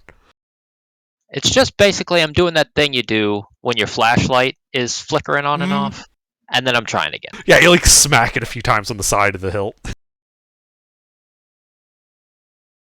That's a crit hit on the door. Let's see if I blind it. No, you're dealing fire damage to it. That is effective against a door. It does extra burn Okay. damage. Can a door be my favorite enemy? Yes. I watch Critical Role. Why not? Of course it can be. I'm gonna get you! Okay, so this door is now my favorite enemy. Yes. Because why not? The shenanigans continue. Door Killer 2. All right, yeah, Electrically. the door is badly damaged, and it looks like another hit could easily break it down. Well, luckily for me, it is the first turn in combat, and I get a bonus attack from Gloomstalker. You blind the door. That hits. I poison it again. You know what? I'm not The burning door my axe now- at church. You're on your own. All right, yeah, the door now looks like it's made out of treated wood.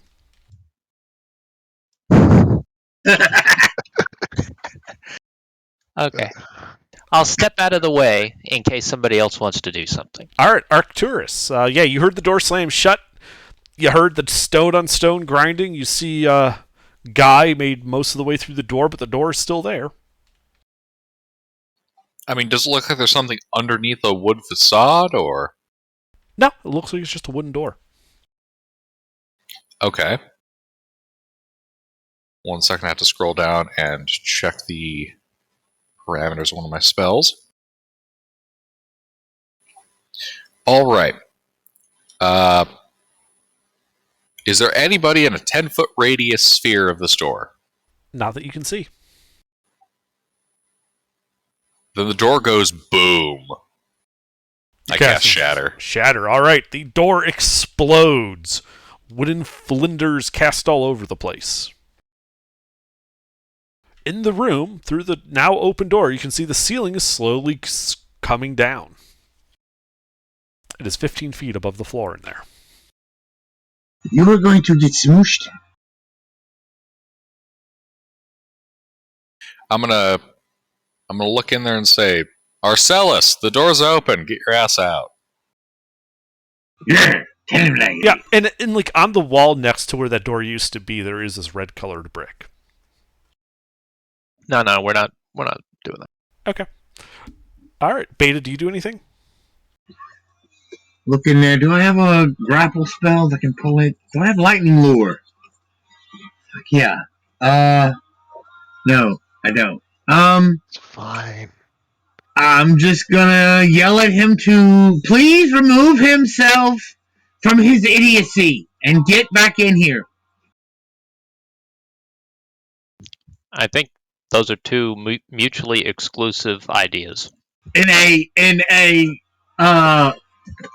sisterly, non-leave tone. So you're going to tell him to bring himself back in here and out of that shenanigan. All right. Goulash, do you do anything? I'm gonna slap a yardstick on her hand. I'm not in the room, am I? Not in the Crusher room, no. You're in the mirror room. No, I don't do anything. All right. Arcellus, you're in the Crusher room. It's fine. It's fine. It's not even going that fast. I'll just walk out of the room. All right. Yeah, you walk out of the room, passing by the red brick. So destructive. You Elon. do notice that there was a name tag on the ground. It's kind of smushed flat in that red stain. It said Wesley. I get it, because he got crushed. I approve. Very nice. Yeah, poor Wesley. So I guess that would have finished him as an acting incident.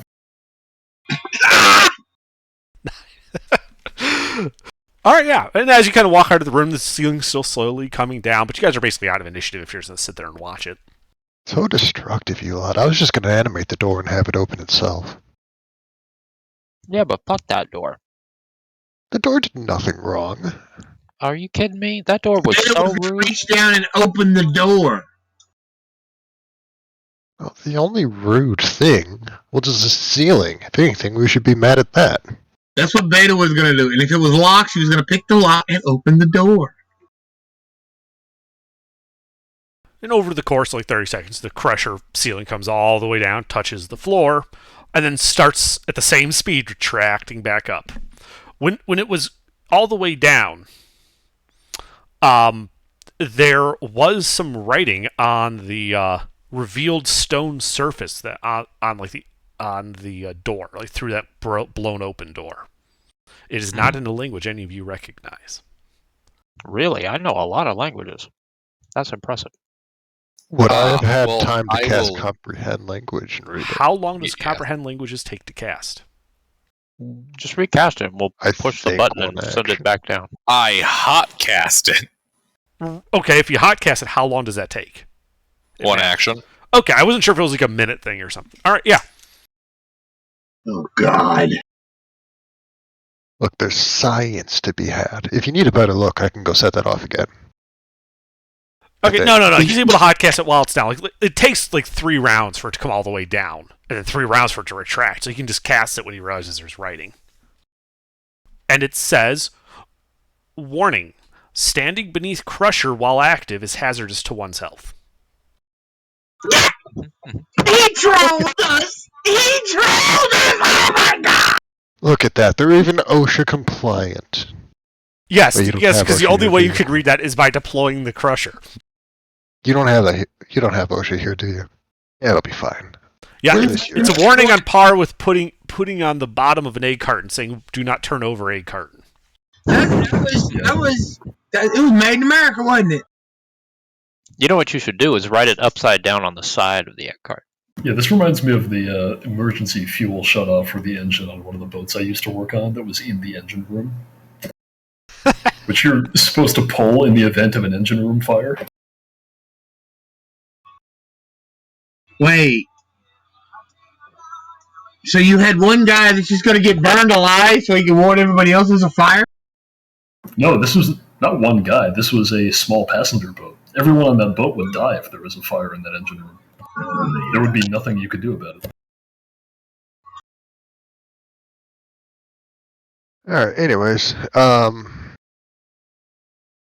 think the crusher room's actually relatively safe as long as we're not on that red brick. Oh, by the way, I found out how to start the crusher room if we have anything that needs to get crushed later. Which I have the feeling we will.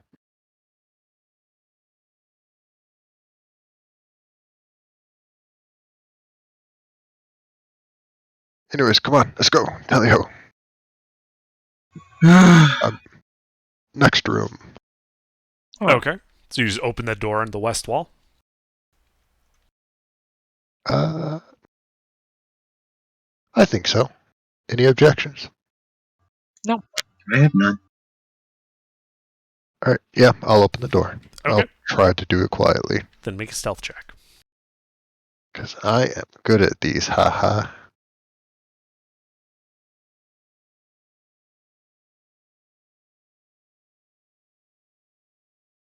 Oh, Yeah, I'm you actually just good at that. slide that door open as if it's on greased hinges, revealing a 5-foot wide hallway beyond it.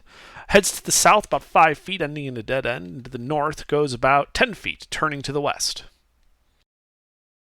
I'm gonna pull out my light real quick, see if the south has anything hidden from dark vision. Okay, you pull it out and look at it. It looks to be a plain stone masonry wall. Alright. Still the light and then head north. Peek around Okay. that corner. Now you peek around the corner. It looks like it goes about 10 feet to the west. Another closed wooden door on the north wall. Alright, run the light down the hallway with me. And if there's nothing, just stick it back in the sheath and then pop the door open. Okay. You stick your light in the sheath, having revealed nothing but this, pop the door open, and are immediately faced with the pale white mask and buggy-looking appendages of a creature that then screams in your mind. Oh my god. Rolling ish. Yes, roll initiative. Hey! The fuck is that thing? It's a wizard. It is a No. wizard. You also notice, as you're rolling initiative, that there are... remember like those like lipless, like spindly-legged guys you met on the causeway? There's 4 of those guys in that room as well. Oh, good. Oh, no. Wait a second. Yellow arch. This guy's wearing yellow robes. Everything's fine. Pale white face. It's the arch wizard Ronald McDonald. It's the beef brigadier!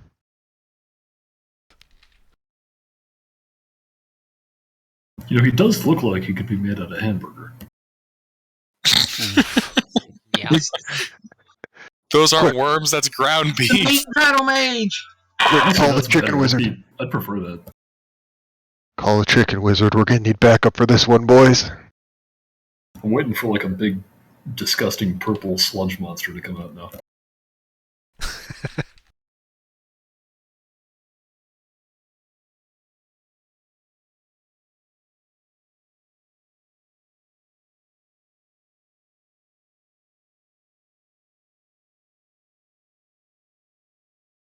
And so there's 4 of those thin, spindly dudes. Yep. And the last time, one of those was like warping space and time and turning itself into a cloak. Or am I thinking of something else? You're thinking of something else. Okay. Yeah, these just look like those like spindly-looking guys that were like trying to punch you guys to death in the various gatehouses. Oh, I think These are the ones that's that right. reflect psychic damage, right? That was a thing that they did. The guy with the staff is new. Oh, crap. This is going to be bad.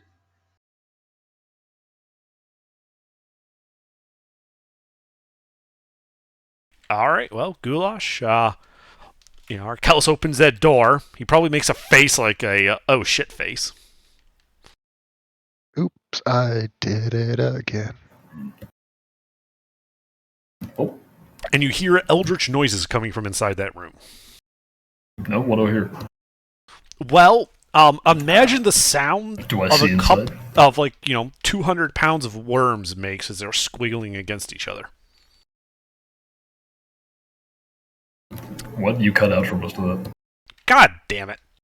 200 pounds of worms squiggling against each other. That's the sound you hear coming from inside there. As for, can you see inside the room? Not from your current position. You'd have to walk up to the door. Yeah, I would walk up to the door. Yeah, you walk up to the door and you see 4 of the Grus and one of those mage guys. Mm-hmm. Are the Grus closer than the mage guy? One of them is. Oh, okay. It's a Then- 20 by 15 room with a hallway going out the west end, by the way. All right. And I'm looking in through the east end? From the south. From the south. All right. Yeah, then I'm going to turn into a weird half troglodyte, half Goliath abomination and start going to town on that group. Okay. Well, roll to hit as you walk up to it.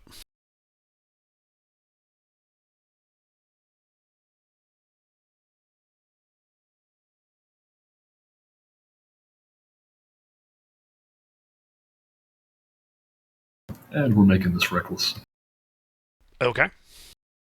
Those all hit.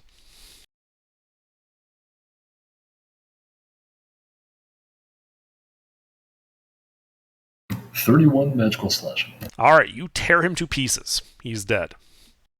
Cool. Anything else? There's enough room in this room for people to pass me, right? Yes. All right. Then no, nothing else. Okay. Well, actually, I guess I'll step out of the way in case somebody wants to shoot through the door or something. Sure. You step to the right into the corner there. Yep. At the end of your turn, the mage takes a legendary action and casts a spell.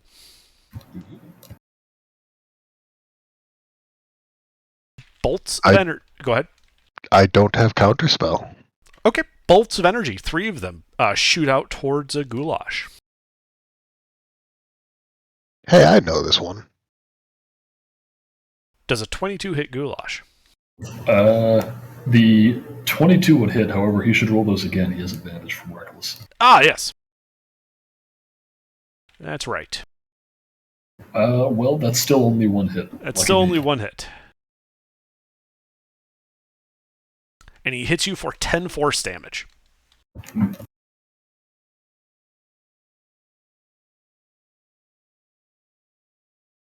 Okay. Arcturus. Aye, aye. There's Ronald McDonald, and then how many of the crew?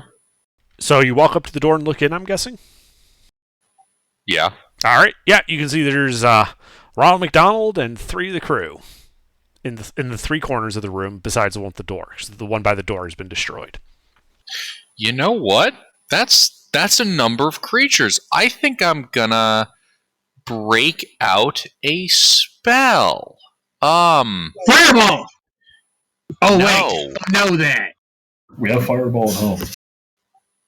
Yeah, I picked a spell that doesn't result in friendly fire. Let's see. I mean, Fireball is the best spell for this encounter. Let's see.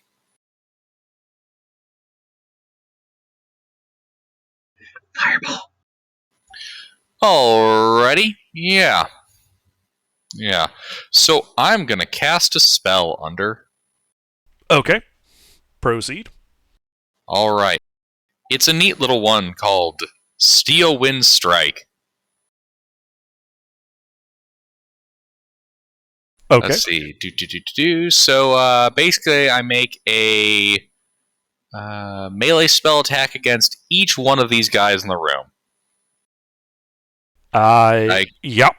Yep, with teleportation crap, and I can then teleport to an unoccupied space. I can see within 5 feet of one of the guys that I hit or missed. Alright. Uh-huh. So go ahead and let's say the first 3 are against the Grooves and the last one against the big guy. Just so we Okie keep it dokie. clear. Go ahead and make your spell attacks. There's 4 total. 4 total enemies.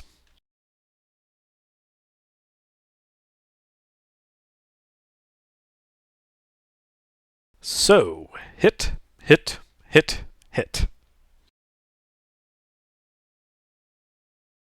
Now, do I make 4 separate damage rolls? Or Yes. Okay.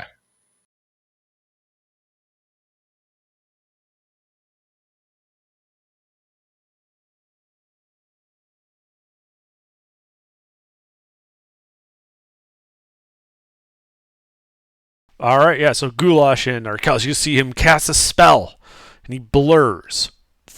Those 3 remaining Grooves just explode into gore as he wallops the mage in the center, dealing some damage. Wow. What is the most like Mall Ninja pose I could be striking with this fucking quarterstaff? Nothing personnel, kid. No, I know what he can be doing. I don't have a picture of it, but I can picture it in my head. I do have a picture of it. Give me a second. Excellent. Because I'll do that with my quarterstaff. And at the end of the spell, where do you teleport to?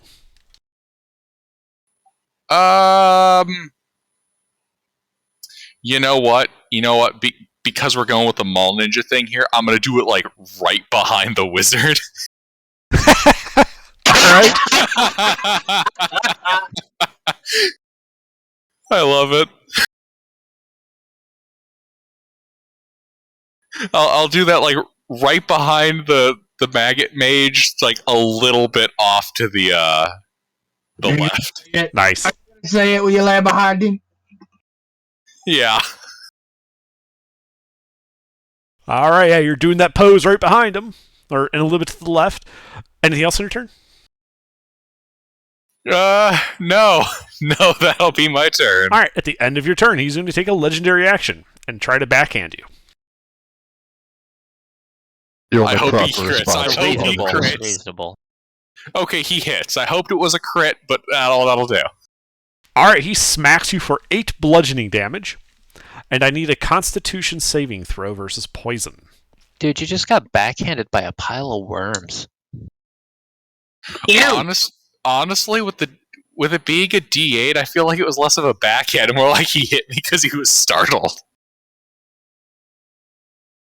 No, It's a con save? Yeah. No, he's like more like, ew, Mall Ninja, go away, go away. Alright. Alright, Guy, your turn. Okay. Well, everybody's running in the room, so I'm going to fly my way in the room. Alright, fly your way in the room. You see the gore in the 4 corners and in the middle of this wormy mage guy. Mall Ninja Arcturus behind him. Face full of worms. Alright. I'm going to go, ooh, a Mall Ninja, fly over and attack. No, I'm going to attack the worm guy. Okay. I love that. With advantage. Drop Fighting Spirit, drop my Action Surge, do all the things. Yep. I don't remember how to do this with this bot. If I want to repeat something, it's RR, right? But Yes.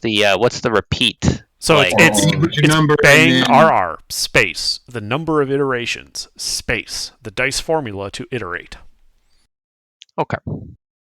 I'm making many attacks, so here they are. Damn. Those all hit. That's I'm good. king is dead. Well, maybe. Now you have to roll 6d6s for the blade types. Okay. Decent amount of poison. A decent amount of poison. Some fire. 1 fire and 2 lightnings. Hold on, let me check. Oh crap! It's immune to all three Don't types. care. Nope. No, I mean, you can basically bulk roll the damage because it has no resistances that apply to these. Oh, good. That's what I was looking up. It's like, can you just remember that last one is a crit? So, yeah. So you just bulk roll the damage into this guy as you just go chop suey on his ass. He's my new favorite enemy. Oh my god! Naturally. Yeah. First a door, then some bugs. Next, it's going to be somebody's cat. And one of them was my last attack in the cycle, so that'll be a doubling on my Gloomstalker extra attack, one of them anyway. So I believe these are all of the numbers. Determining what came from where is a whole other problem that I'm not even going to think about.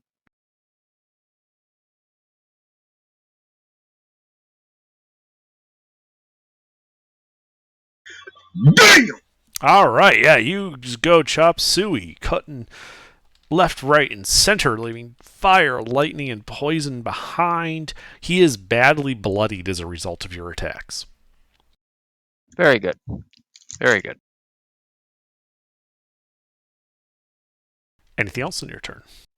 Yeah, I'm gonna land. I'm gonna hold an arm up and just wheezing, just say, "Hold on, just hold on," and I'm just gonna take a minute and catch my breath. Okay. At the end of your turn, he will take another legendary action And blast you! and is going to That's punch reasonable, yeah. the Maul Ninja. He got smacked the ball, ninja! Yeah, does an 18 hit the Maul Ninja?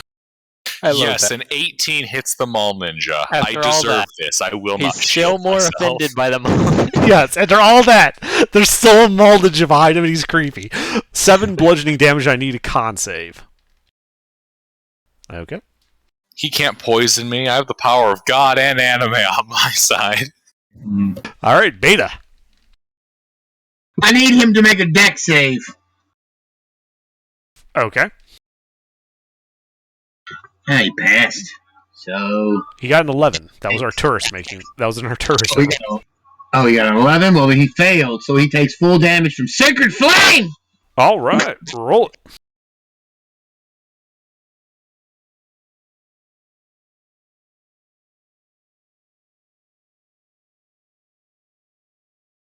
Radiant! 16 points of radiant damage. Oh yeah, yeah. It burns and crisps. He screams in pain, but he is still alive. Anything else?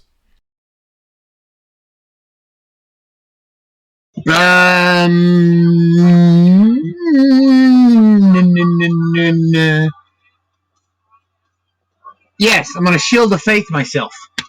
Okay. Arkellis. I'm going to bring out the meat tenderizer.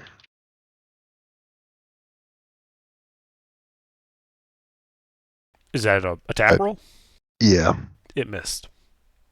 Alright. I kind of figured. I'm going to have my... It hasn't been an armor since we... Or...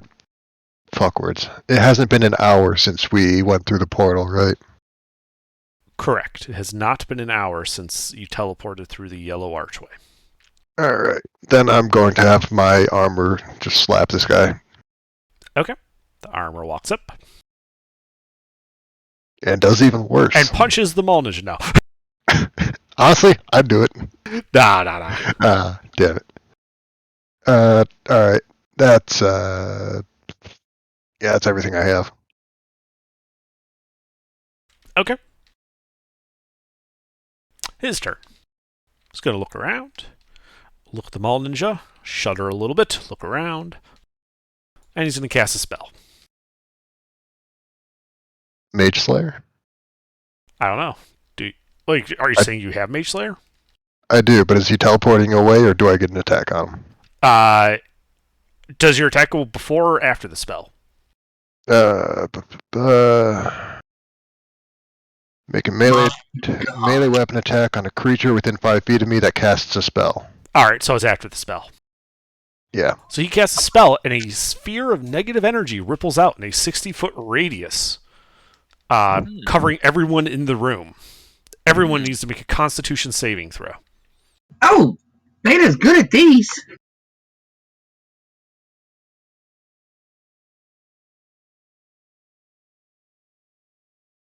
We're in danger. I'm sure we'll be fine. 2-1 for me and Damn, rolled a 2. 13 for the armor, but it does have some stuff going for it at least. Alright, so if I'm reading this right, Arkellis, you got a 10. I got 21. 13 is the armor. Ah, okay. There's lost track of where it started. So it looks... Where's his saving DC? That. So it looks like only Beta and Arkellis failed. And the monster. The monster failed as well. Everyone else will take half of this.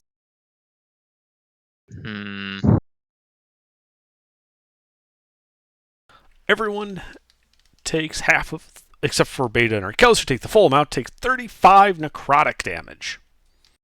That poofs the armor. It is now just a regular... I failed?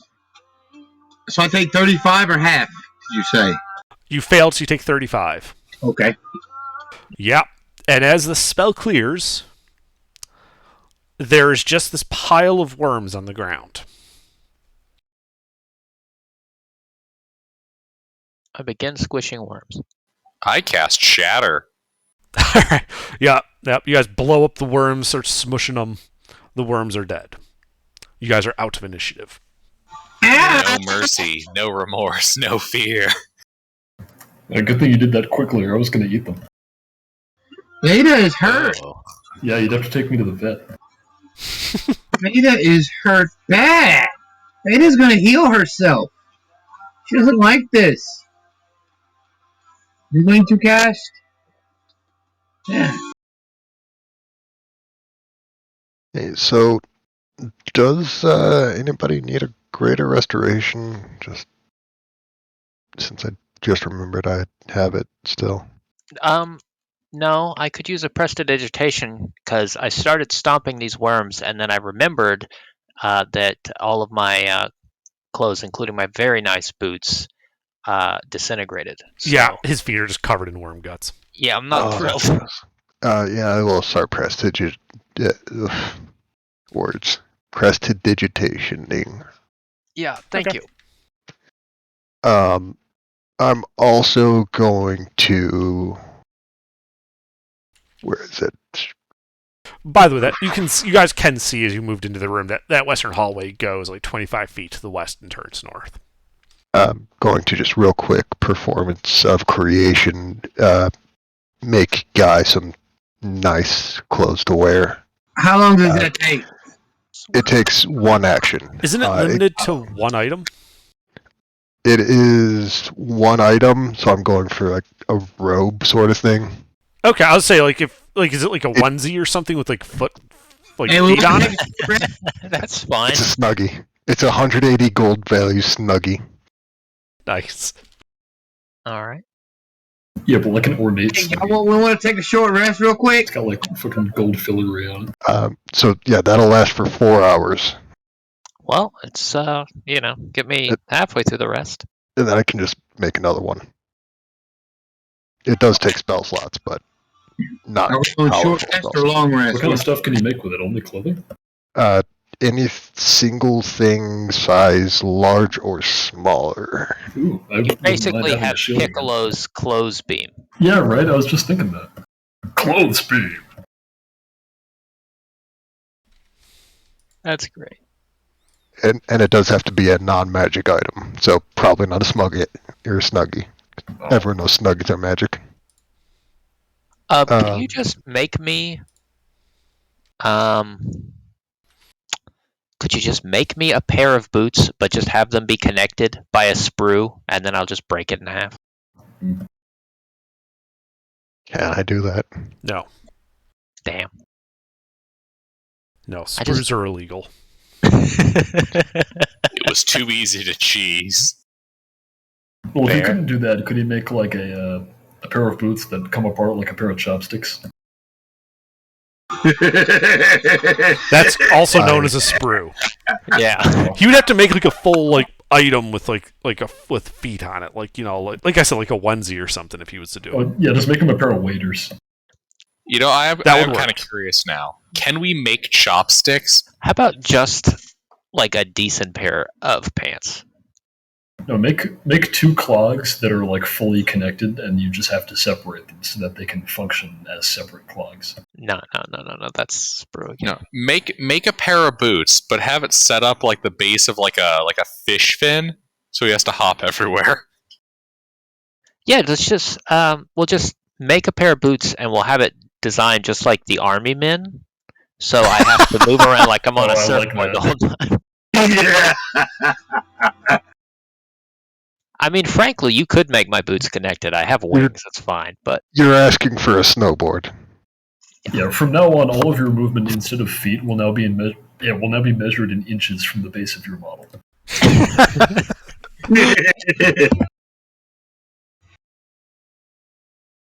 Yeah, I'll just make them like leather boots attached to the Snuggie. irremovable boots. Yeah, they're just like Yep. they're just pockets at the bottom. Look, it's either Basically. that or you use my boots, and I don't think he'll fit into the boots of a 5'2" lady. Probably not. Micah does not have boots.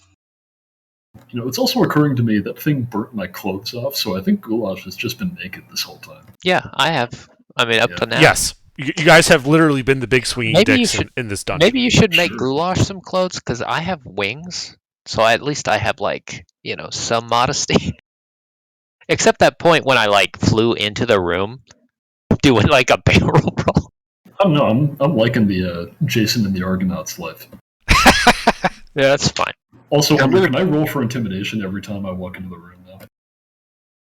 Only when you walk into brothels.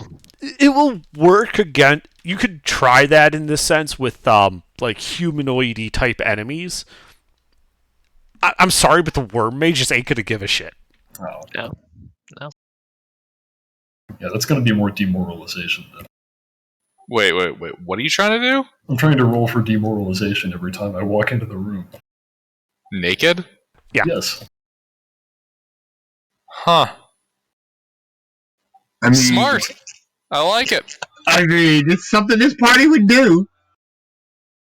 I mean, I like it. It's just you have to, it only gonna works work against against enemies that would care.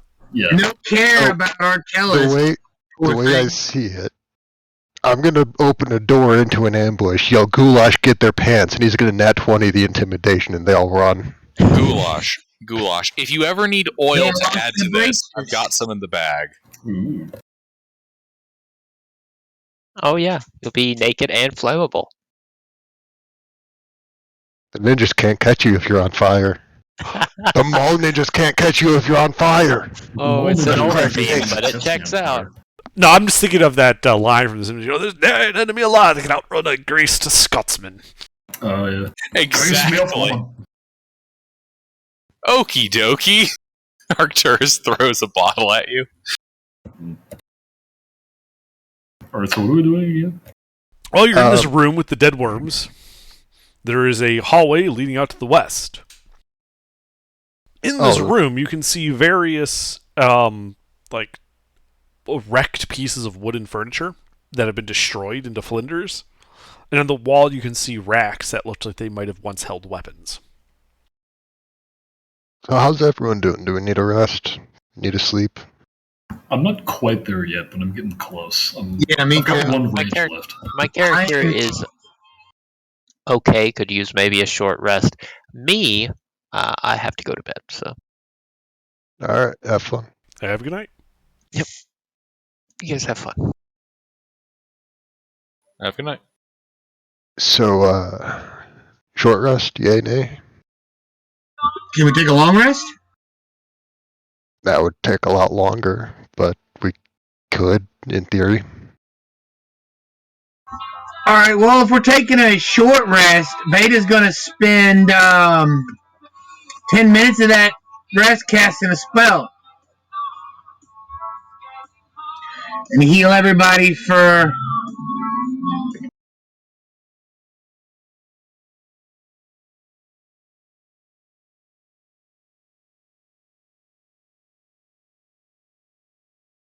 $16 points of damage. Or healing. 16 healing to everybody. Yeah.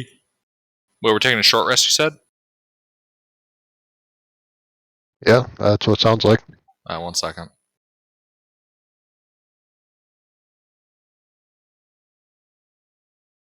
What do we...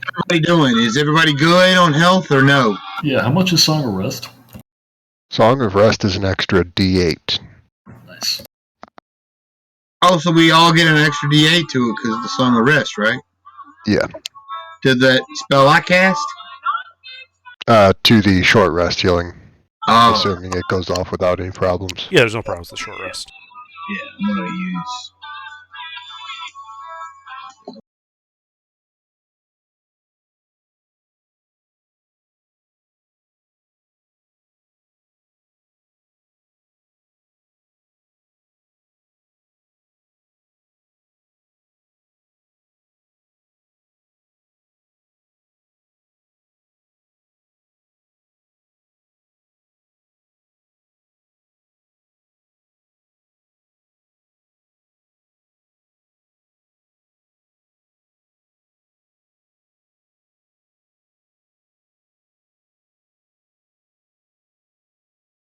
Alright, I'm back to full.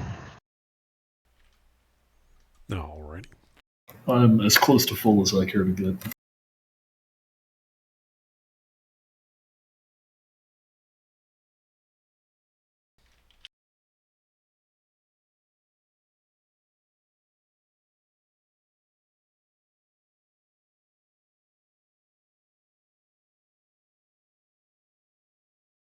Yeah, I'm good. Alrighty, yeah, so you guys sit around for another hour. Get some rest in. How do you proceed? There was a door to the west, right? A hallway to the west.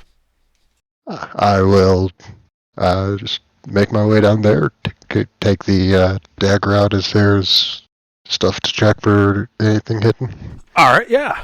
You walk down the hallway with your dagger out. It just seems to be a normal masonry hallway, 25 feet long. Turns to the north, you look around the corner, you can see it goes 30 feet to the north before turning back to the east. Alright. Same thing up to the next corner. Okay, yeah, you go up to the next corner. Looks like 5 feet after that corner is a open door, opening into a large room. Do you look into the room? I'll make sure the party's following me first and then look into the room, yeah. Okay, yeah, you look into the room. This, as you kind of go up to the doorway, is an enormous room, 70 by 70. 3 large square columns holding up part of the vaulted ceiling. Corners kind of cut out to the northwest and southeast.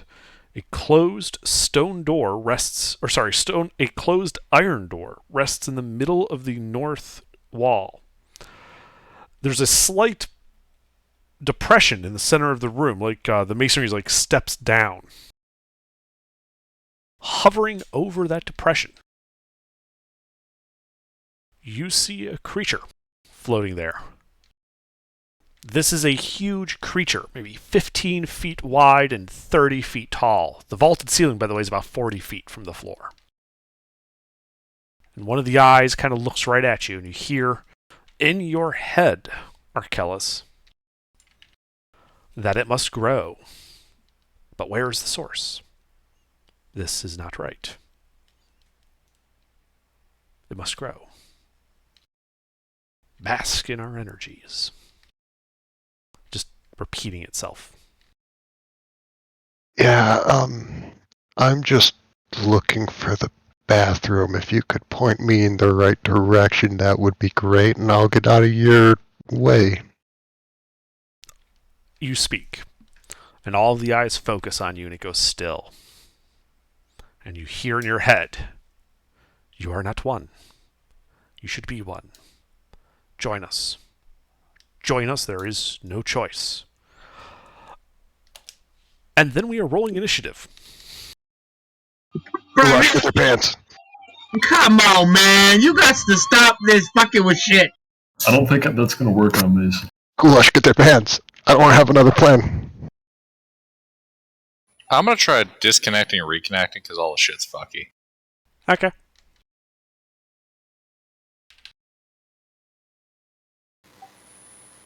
People start saying stuff, please. No, I refuse You to must say grow. anything. I don't know if that was gibberish because of internet issues or because you were all talking over each other, but alright. Join us. Join us. Join us. We will be one. There,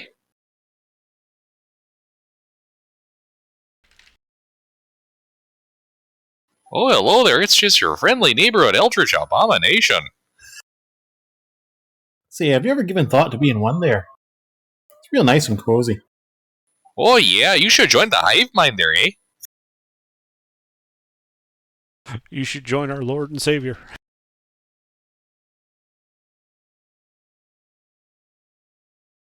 Excuse me there. You got some time to hear about our Lord and Savior interdimensional tentacle portal.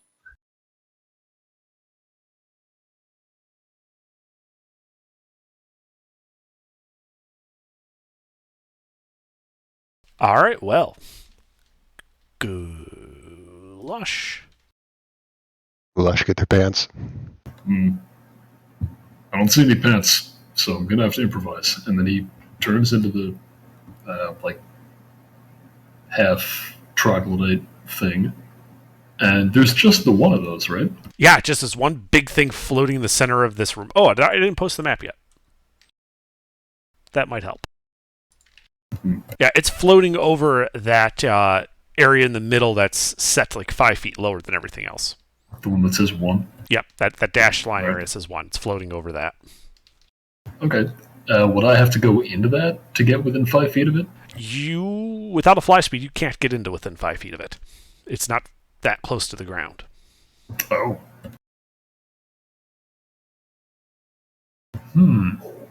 How high up is it? It's like 10 feet from the ground. You could probably jump and hit it. If I jump, could I get all 3 of my attacks in at the same time? There would be a check, but probably. All right. Yeah, let's go for it. All right, yeah, you run in there. You do a flying leap with your claws. I need an acrobatics check. Oh, no.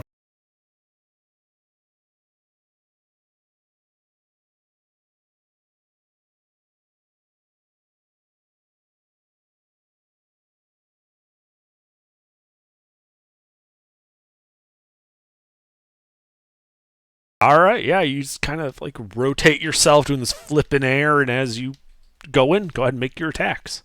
All right. Yeah, imagine I'm doing some kind of like mid-air flip where I'm Yeah, you're raking basically with all my claws. cartwheeling yourself through the air so you can get him with all the claws. Yeah.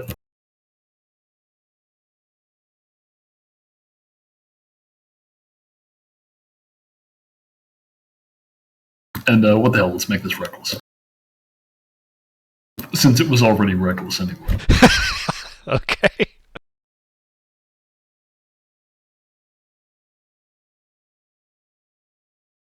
Okay. Oh, good thing I reckless. Yeah, those all hit. Alright. 29 magical slashing. All right, yeah, you go and you start slashing through it to no effect. Damn it. Do I land in the pit, or... No, you land on the other side of the pit. Oh, perfect. Alright. You also notice that hiding up at the top of the pillars near the roof are 3 other creatures. Having done your little flippy shit. Oh, guys, they're up there. It's Yeah, fake. you can see these low slung, centipede-looking things with multiple gangly arms. It's got like 6 of them. Yeah, I point them out, and Uh-huh. then that's gonna be it. All right, Arcturus, Yo. your turn. Alrighty. So there's a big bunch of tentacles in front of me, right? Yeah, floating in the middle of that 70 by 70 room. And there's some assholes on the ceiling?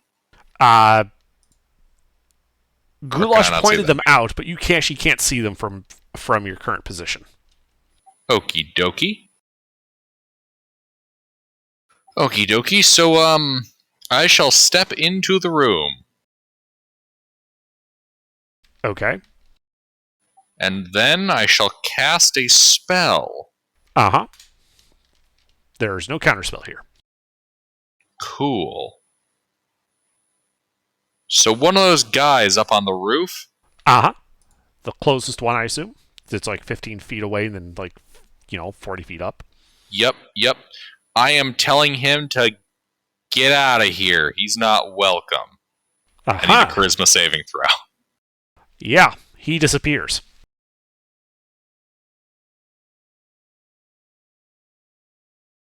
Wait, what? I thought you said you were casting banishment on him. Yeah. Yeah, he disappears. You banished him. Oh, that was the roll. Yeah, that was a save. He rolled a 4. Okay, I was tapped out. I tapped back in. It's like, oh yeah, he disappears. Wait, where's the new roll? Okay, yeah. Excellent. Okay. Anything else? Yes, and that will be my turn. Okay. Goulash, the centipede-looking guy to the northeast, just hauls ass down that pillar and runs over to you. Oh boy. And you can see that it just makes like a flurry of claws attacks against you.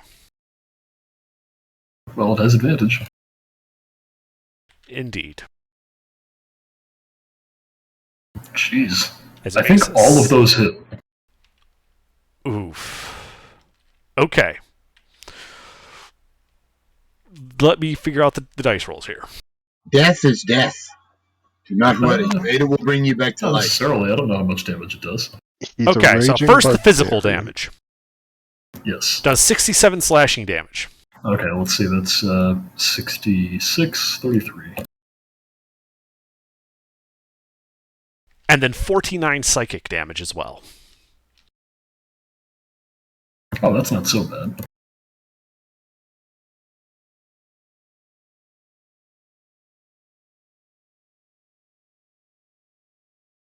I am bloodied by that. Yep. Arcturus, Yo. the one to the northeast of the room, the other one of the ones you didn't banish, hauls ass down that pillar and runs right up to you, claws flashing in a flurry. Ah, he is trying to eat my face. Indeed. But he is dumb and misses. Because he is a stupid bug.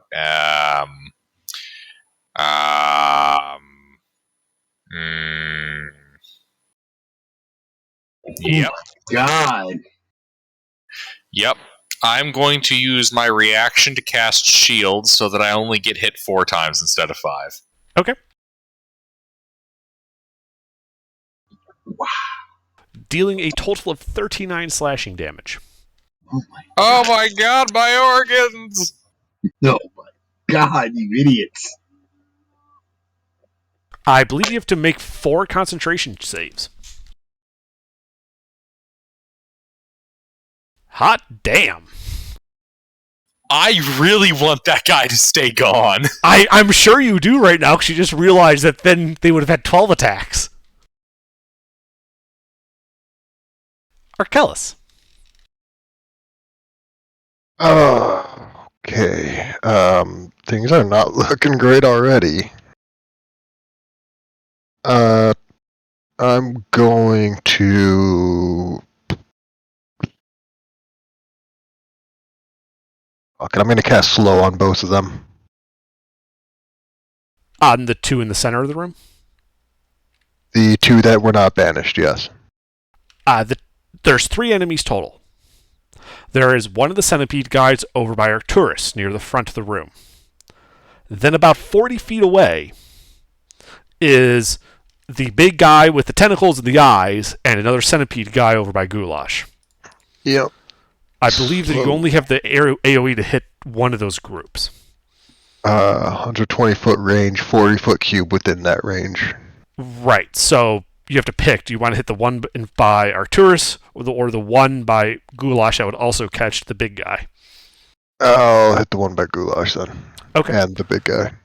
All right. And I'm sorry, what? This was slow? Yes. So it's a wisdom save. Yes. All right, first the centipede. Yeah, he's the slow centipede. Then the big guy. Big guy's also slow. Big guy. Mm-hmm. All right. And then I'm going to break line of sight and just duck into whatever cover is around. Yeah, you can duck back into the hallway. Beta, they're going to need some healing very soon. Yes, I know. Go team, I believe in you. I'm going to give Goulash a bardic inspiration and then make sure I'm not a target for hopefully any of them, and that's going to be my turn. Okay. Beta. Okay. Can I get between Goulash and Arcturus so that I can touch both of them? No. I I want to be clear. Like, are they? well, Goulash from you is 5, 10, 15, 20, 25, 30, 35 feet. Arkellis is 10 feet in the other direction because he went back into the hallway, was my understanding. Yes, I think Beta was No, asking about Arcturus. Arcturus. Arcturus. Yeah, so Goulash is 35 feet away from you. Arcturus is 10.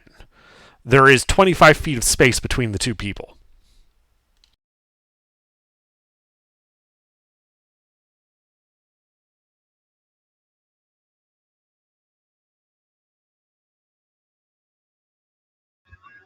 Okay, I'm gonna go up and I'm going to heal. I can do this! I can do this! I can do this! I'm gonna go up and I am going to heal Arcturus. Okay, I'm gonna heal Arcturus. Okay. And for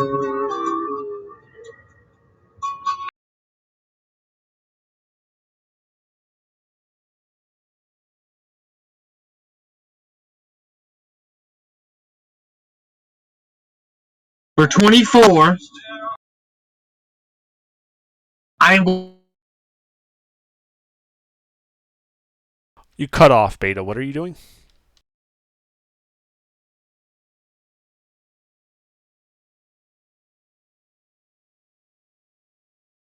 Mic check. I hear you. I do not hear Mister, though. Mister, are you there? Mister, if you can hear us, we cannot hear you.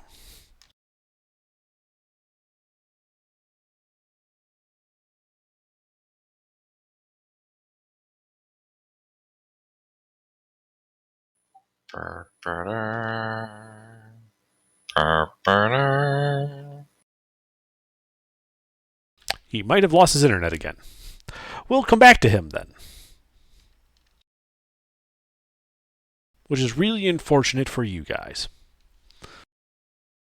Alright, so, big tentacle with eyes. Let's see, he is slowed, so he is just going to turn to Goulash and look at you. And Goulash, I need you to make a wisdom saving throw. Oh boy. You do have a bardic inspiration.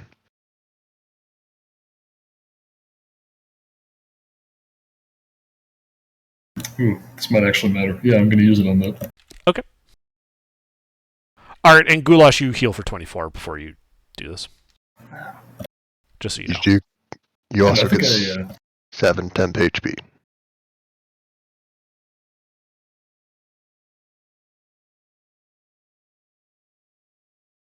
All right, I just want to see what Beta is typing out first, in case it affects anything.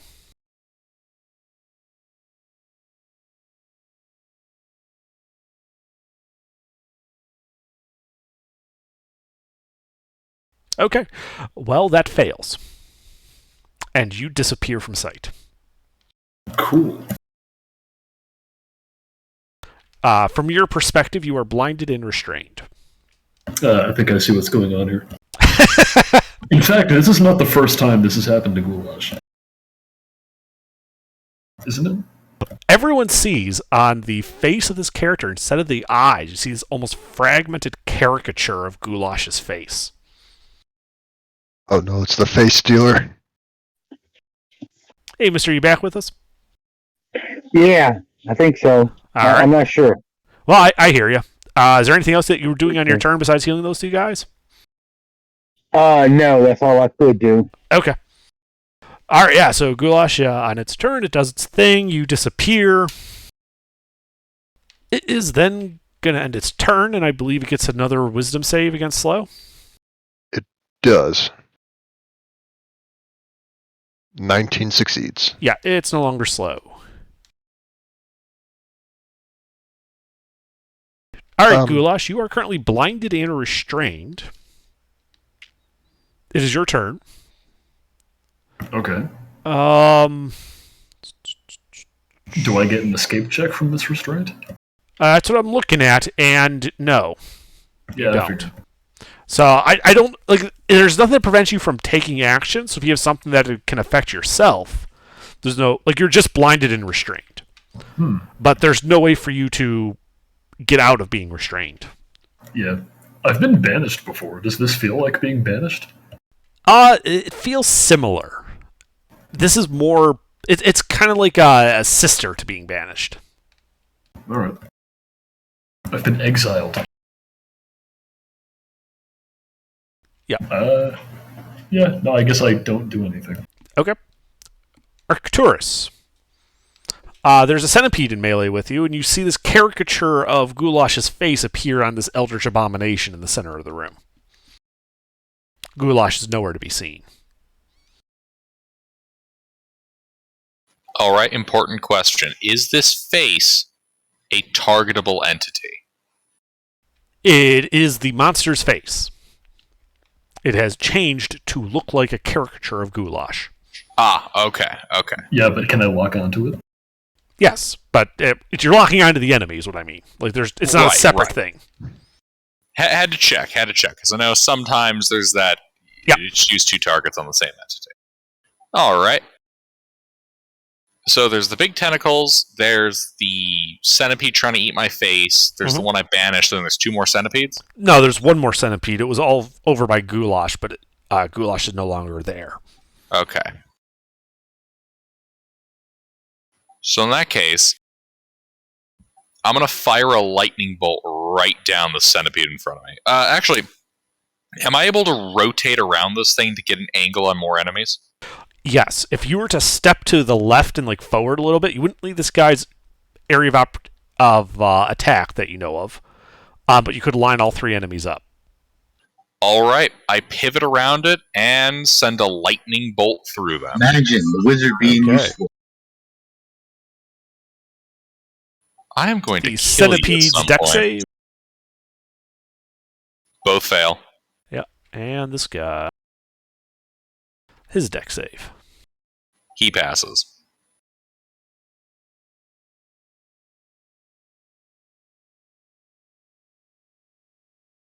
Ooh, nice. Very nice. What? Yeah. What was that, Beta? Wow, I stand corrected. Wow. You just unleashed holy hell on these fuckers. Yeah, with all All those right. sixes. The two centipedes are now bloodied. The face looks to have been barely affected. If I got that one in the middle of that string of sixes to be a six, would you have summoned two demons? No. You guys are in enough trouble as it is.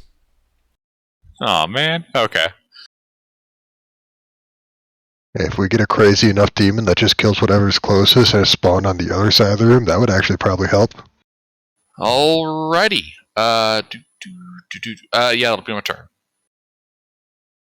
Okay, start of this guy's turn. Goulash. If he banished him, wouldn't he have to make a... At the start of its turn, you take 17 force damage. Oh my dear.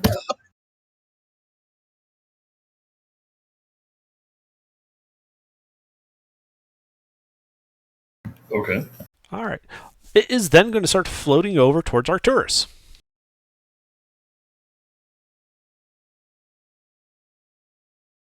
It is then going to send out tentacles whipping at you from 10 feet away, Arcturus.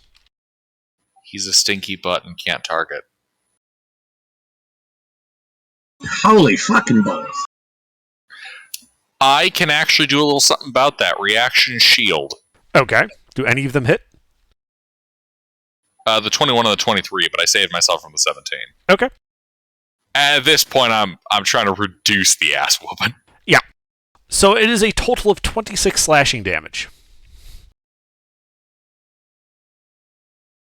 There went my heel. Fuck.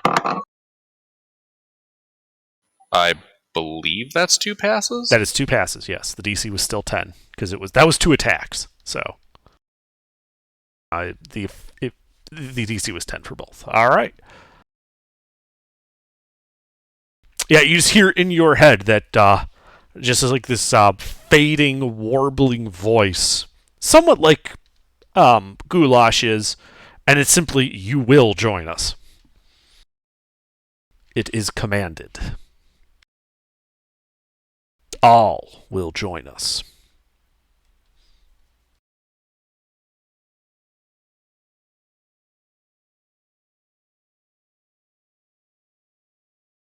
And now it's Arkellis' turn. I don't know if this is going to work, but I'm going to pop out of my cover and cast Dispel Magic on the eyeball thing, trying to get Goulash out of it. Yeah, you cast it on him.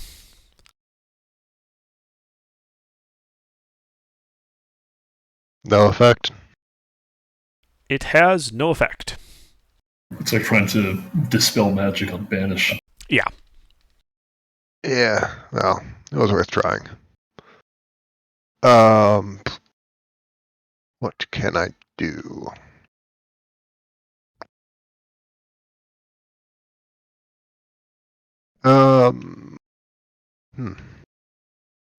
Surprisingly, not a lot. Bardic Inspiration to Arcturus, and that is going to be my turn then. Okay. Beta? I want the monster to make, with the eyeballs, to make a dex save. Okay. I can do that. Why? Oh, I'm casting a spell? Alright. Which spell? Fucking, what's it call it? Sacred Flame? Yeah. Alright, well, it rolled a 17. It rolled a 17. That is my DC. So 17. it passed. Yes. So it don't take any... It takes half damage or no damage? No damage. Sacred Flame is most no cantrips. damage. No damage.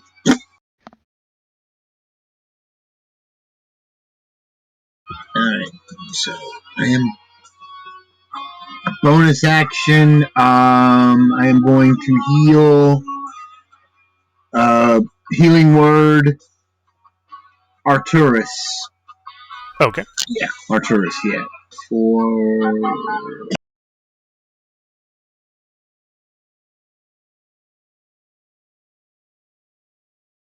9 points. Alright, Arcturus, you heal for 9 points. Anything else, Beta? No, that's okay. That's it. Alright. Centipedes. Are stupid and can't attack us because they're bad and feel bad about this. Oh, good. He gets the flurry against you again. Oh my god. One of them's slowed, Yes, right? but he's dumb and sucks and Yeah, misses this a isn't the lot. slowed one.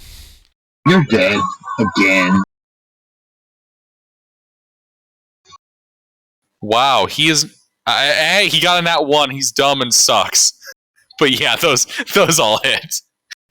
All right. I assume you mean 5 hits. Yeah. Yeah. Oh Except my the nat 1.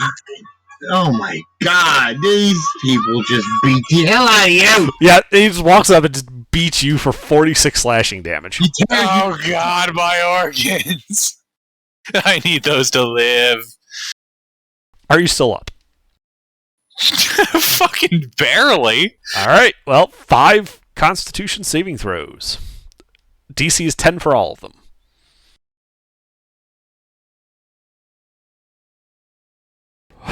Whoa! You just barely don't have a third enemy reappear. The other guy is slow and is going to dash and is going to use all of his movement to run up to you, Arcturus. Uh-huh. And then he has to end his turn because he uses action to dash. Uh-huh. Does a 13 beat that slow DC?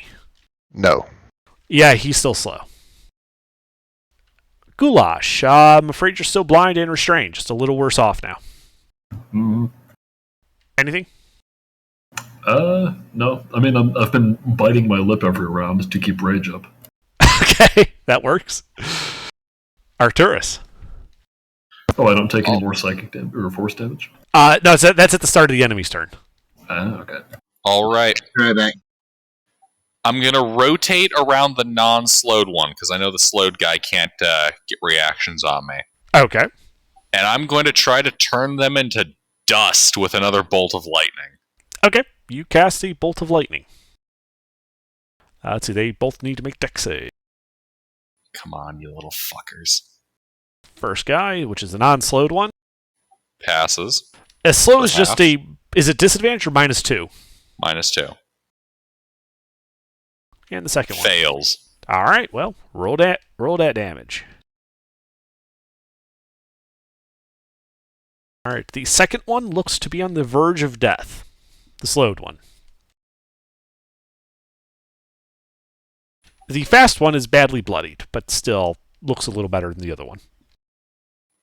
Arcellus Beta, take him out! Anything else? I'm going to focus my mind and maintain concentration. Indeed. Eye guy.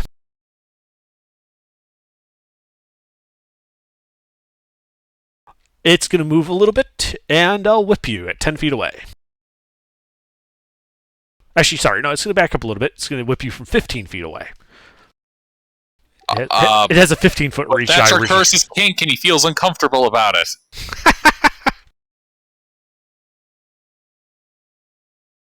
Hey! He does feel uncomfortable about it. Reaction shield! Okay. 23 hits. Alright. For 15 slashing damage. 1 HP in a dream.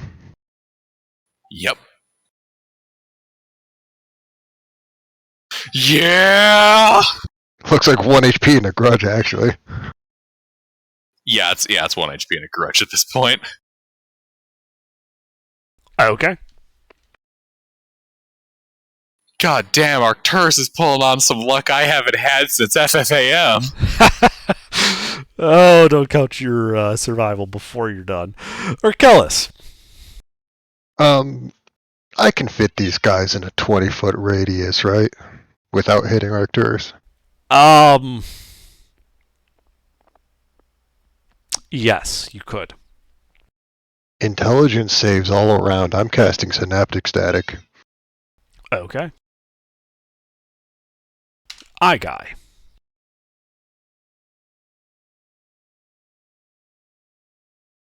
Centipedes. That 20 is the only success. Let's see, how Okay. much damage does this do again? 33 psychic. The Okay. 2 that failed have the d6 on attacks, ability checks, concentration saves. Okay. The centipedes appear completely unaffected by that. They are immune to That- psychic damage. That's unfortunate, because that's all the damage I have except for stabbing people. Yep. The eye guy looks to be not as affected as you would expect. Alright, I have... Ooh, actually, I do have one other spell. But, best I can do for now is, Arcturus, did you use that Bardic? I haven't yet. Alright, I'll give one to Beta then. And Okay. that is going to be my turn. What can I use Alright. those Bardics on? Attack rolls, ability checks, and saving throws. Each one has a different side effect from the subclass. Yeah, I've been sitting on that in case I ever don't quite make that save. All right. Beta?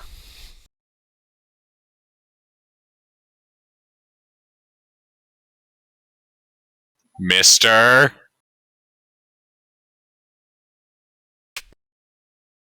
You traitor. Well, mister, I think Beta dodges then if you're not here. You unbelievable traitorous bastard. And it is Centipedes. Oh, he does not get to flurry on you for the first one. And because he's a stupid bug that knows his place, he'll fail to hit me. Mm-hmm. Oh my god, yeah, he is a stupid bug that fails to hit. The slow guy meanders up and tries to hit you once. He can fuck off. He does. Yes! Slow is a dex save or wisdom? Wisdom. Oh, they also lose that d6, but I don't think it matters. Yeah. All right. Goulash, you are still stuck. Yep. Arcturus. Do I not get my force damage? Oh, I forgot to do that on their turn. I'm back. Let's see here. God damn it, mister, you traitor! Goulash, just so you have it on record, you took 26 force damage. 23 force damage. All right, Arcturus, it is your turn. Alright, I rotate around the non-slowed one and I fire another lightning bolt through their filthy, chitinous exoskeletons. Okay. Did I miss my turn? Yes, you did. As you rotate around that one, you leave the eye guy zone of control. Fuck. He tries to whip you for 18. Shield! Alright, you shield. It bounces off. And then you lightning bolt the two centipedes.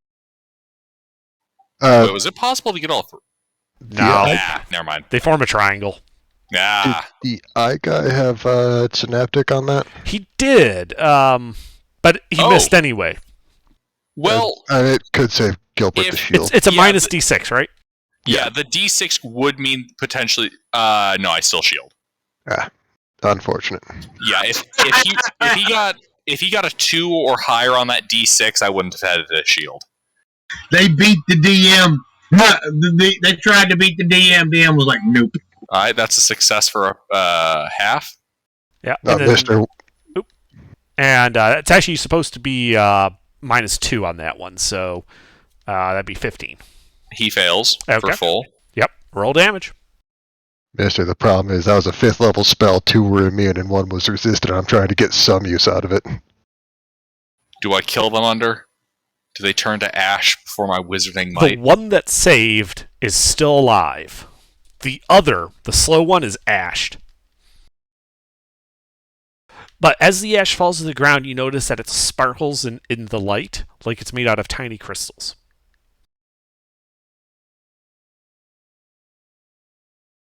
Anything else on your turn? Oh god, they're replicators. Arcturus, anything else on your turn? I brace myself for the failure of fortune. Yeah, you should. All right, Eye Guy. Mm-hmm. Let's see. The start of Eye Guy's turn. Should always be at his turn. Goulash takes 17 force damage. All right. And he's going to shift a little bit to the left, and he's not going to whip you. Instead, he is going to release a 60-foot cone of energy. Wait, how is it already his turn again? Wasn't it like just his turn? No. It's Goulash, then Arcturus, then him, then Arkellis, then Beta, then the centipedes. Oh, okay. It was just his turn, but it's also a short initiative, so it was just everybody's turn. Yeah, it's not like our usual half-hour rounds. All right. Only 28 and he's going to unleash a lightning 60-foot cone. And that's going to hit all of you except Goulash. I need Constitution saving throws. Sorry, Dexterity saving throws.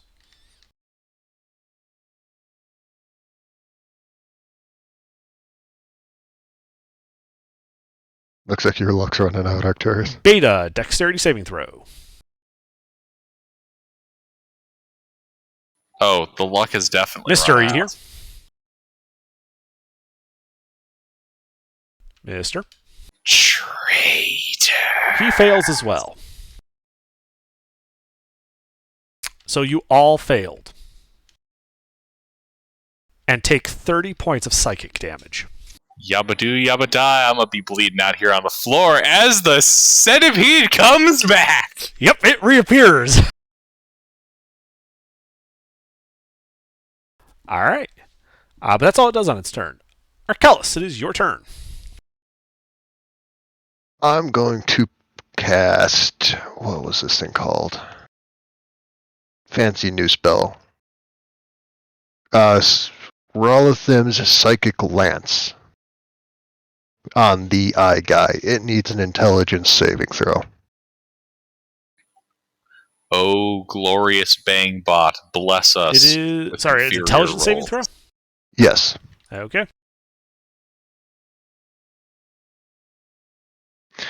Fuck.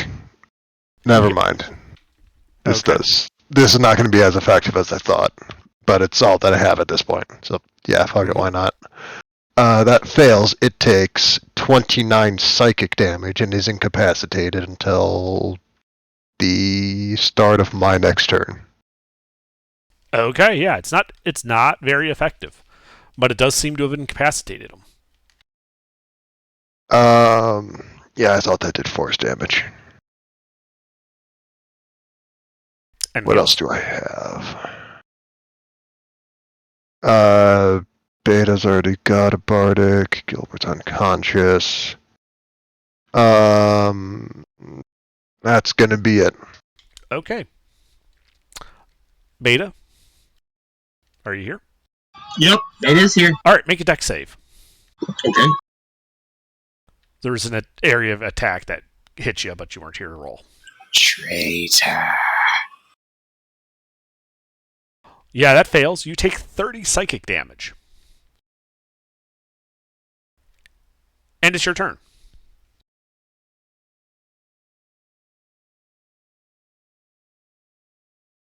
Might I suggest Alright. healing the unconscious wizard in the room?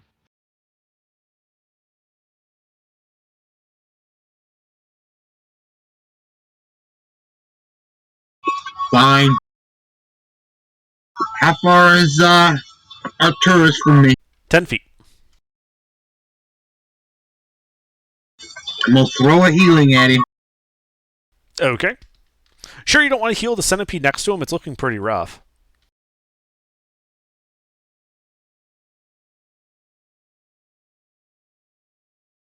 I mean, I could, but Gilbert might be upset. It would be funny. It would just mean that when I get a nat 20 on my death save, I will kill you. All right. Well, Arcturus, you wake up with 21 hit points on the ground and 1 level more of exhaustion. I didn't hear no bells. Okay. Anything else, Beta?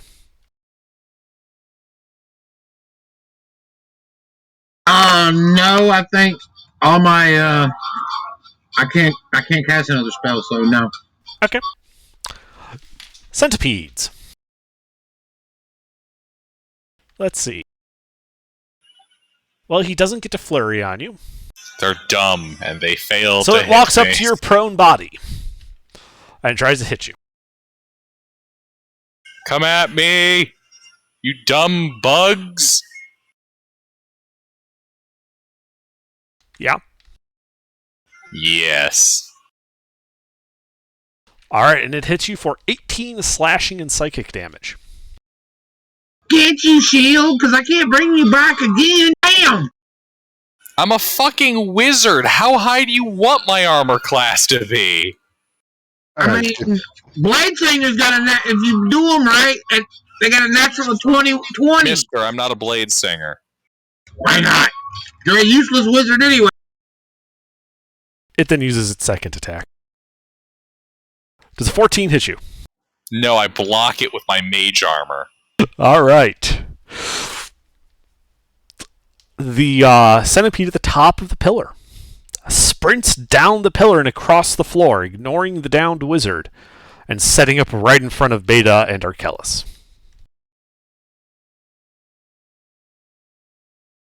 And it is Goulash's turn. You are still blind and restrained. Sorry. I didn't realize it would be this unfun for someone to get hit with that like right on the first round. It's not going to be unfun unless I just die unceremoniously in here. As long as people actually manage to do something about it, you won't probably die in there. Probably. Probably. I have exactly one trick left in my book, and it's fucking I mean, stupid. these things have been fucking us up. What are you talking about? Arcturus, it is your turn. It's my turn, you say? Yeah. Well, other than contemplating betraying, the fucking robot, let's see. There is this badly bloodied centipede just kind of slobbering all over you. Well, I'm first going to stand up. Uh-huh. The centipede gets excited by this. All right. And 1 second here, I do need to double check the effects of an item I have in my inventory. Okay.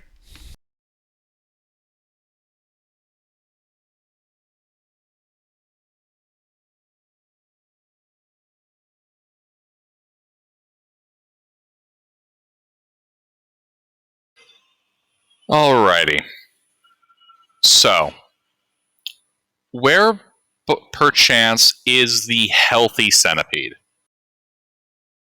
It is 10 feet away from you, blocking the entrance to the room, standing in front of Beta and Arkellis.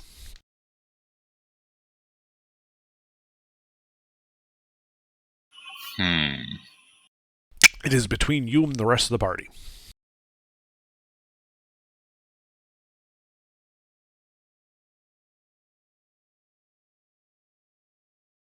Out of curiosity, is its gut fat and drag across the ground? Not really, no. Shit. Okay. How about the big creature? How many eyes does it have? Many.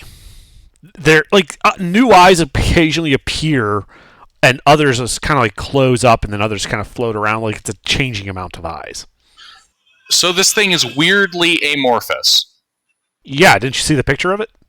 Oh, I saw it. I saw it. Okay. Yeah, it is weirdly amorphous, and it just has like this caricature of goulash on its front, though that doesn't really dissuade the eldritch abominationness of it. Well, I'm running out of ideas, I'm running out of options, and I'm going to use a meme. Okay. I pull out a container of white liquid, and with my mage hand, I'd like to apply this to that eye's face. Okay. I'm throwing sovereign glue into his eyes. Alright, make an attack roll, like a spell melee attack roll with your mage hand.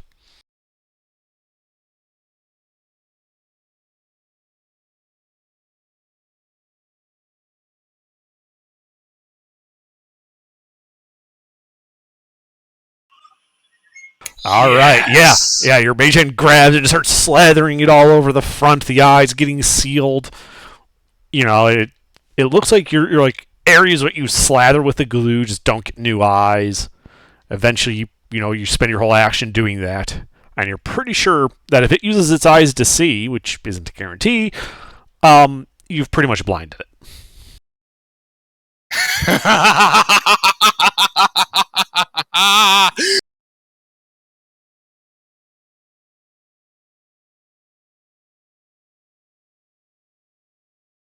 All right. You hear in your mind, "This is bad. No, bad." Did I miss my turn again? Anything else, Arturus? Let's see here. What's nearby within 30 feet I could Misty Step towards? There's this whole like 70 by 70 room you're fighting in. You're in like one corner of it. There is a door out of here to the north. A closed iron door. It is currently 50 feet away from you. How fast do these centipedes move? You've seen them move really fast, like 80 feet and around. You've also seen them not move that fast, only 40 feet and around. All right. I will Misty Step towards the door and move as far as I can. Yeah. How much movement speed do you got? Well, I'm at half speed. Okay. So how much movement speed do you got? I start off with 30. Okay, so you're 15. I got like 15, yeah. Right, so that gets you like 5 feet away from the door. You can reach out and touch it. Alrighty. Alright. I'm going to turn to face the rest of the creatures in the room. The eye guy is not even looking at you. That's fucking right, because I closed all his eyes. Yep. Alright. And eye guy's turn. Goulash, you take 18 more force damage. And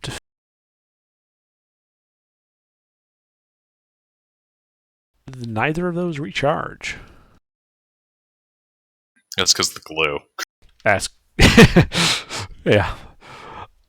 So yeah, it's gonna get like 15 feet away from Arkellis, and it is. Let's see here. It is going to try and whip him, though it is blind and at disadvantage. And Synaptic. And Synaptic, yep.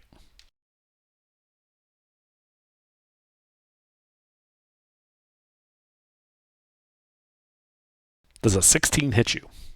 No. Alright, yeah, we'll see. Misses all of its shots. Arkellis, it is now your turn. Alright, you know how I said I had one idea left and it's stupid? I'm going to animate my chainmail as a size large creature on the far side of this dude who's in front of me. What's the range on that you can animate it to? Like, how do you get the armor to the other side of this thing? I can just toss it, couldn't I? Yeah, you could. Okay, that's fine. Yeah. You just toss the chainmail over there, animate it. And I want to overrun this dude in front of me as a bonus action. Contested athletics checks. Okay. If it is larger than medium, it does have advantage, but it has to be to 29. You are at disadvantage because you are way smaller than it. So sorry, you're like it's like you're trying to over. Sorry, let me clarify. Is it your armor trying to overrun the eye guy? Like this is me trying to overrun the guy that moved into melee with me in beta. Oh, the centipedes. You're trying to get into the room. Got it. Okay. I'm trying to jump on the back of the armor while I have it maul the almost dead guy. Yeah, I got you. Okay, yeah. No, you're not at disadvantage. It's only large. Okay. Wait, no, it's medium. Oh, I misread that. Yeah. Okay, so yeah, you can. It's just contested athletics. You run right over it. Wonderful. I want to jump on the back of my chainmail and have it just charge that almost dead guy on all fours and just start goring it like a wolf. Well, the almost dead one is the one that you're running past. Oh. You will provoke an attack of opportunity if you do that. Alright, I'll just have the armor beat the shit out of him then. Okay. So you're not jumping on the back of him? I am. Okay. Like I said, you provoke attack of opportunity if you do that. Can I? No, it goes. You made your armor a large creature, so you have to run past it to get on top of its back. Alright, I'll provoke the attack. It'll be fine.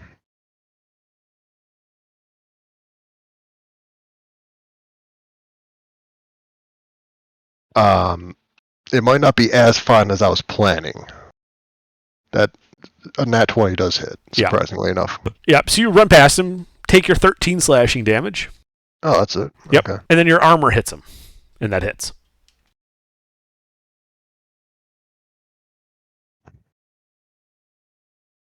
That should not be a 2. That should be a 1. 11 force damage. All right. The centipede goes squish and is dead. Wonderful. Then I'm going to charge the big eye thing, screaming, "Die, heretic!" And that is going to be my turn. Okay. Beta. So the big eyeball thing is the only thing left? No, there's also this uninjured centipede that's over where Arcturus used to be that Arcellus kind of ran up to be next to. But he's facing the eye thing. That one. All right. So you're blasting the centipede? Wait, is Arcturus dead? No, he ran. Okay. I'm on the far side of the room. I tried to withdraw from combat so I don't get molested. Okay, good.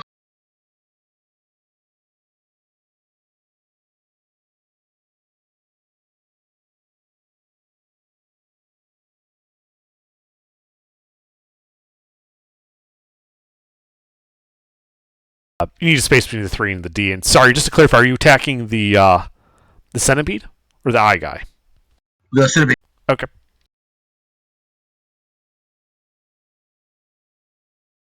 Those all hit, and that first one's a crit.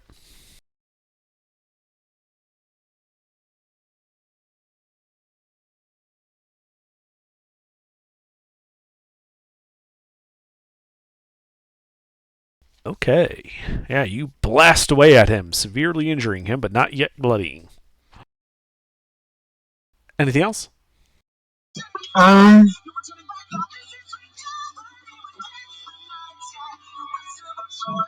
Yes, I'm gonna cast.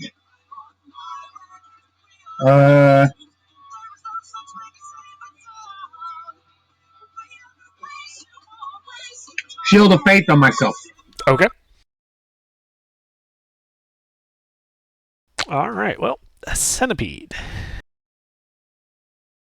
Well, the centipede just has Arcellus right in front of him, riding a big thing of armor. So that's Bunga it is. Yeah, so it's gonna flurry and try to take out the rider.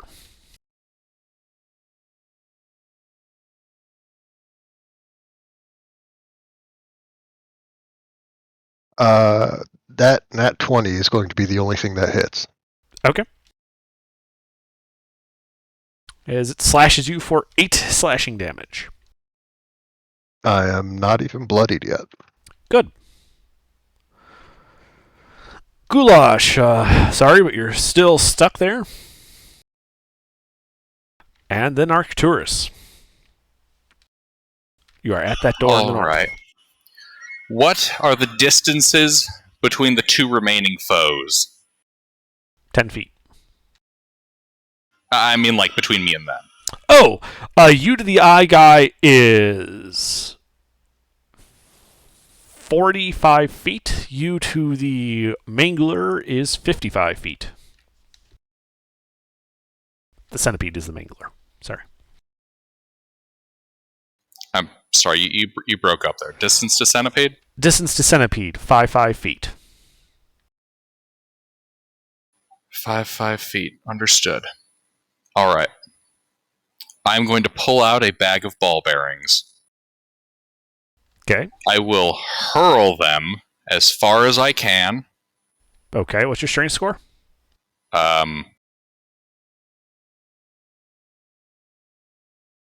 Is it 6? 8. All right, you hurl him.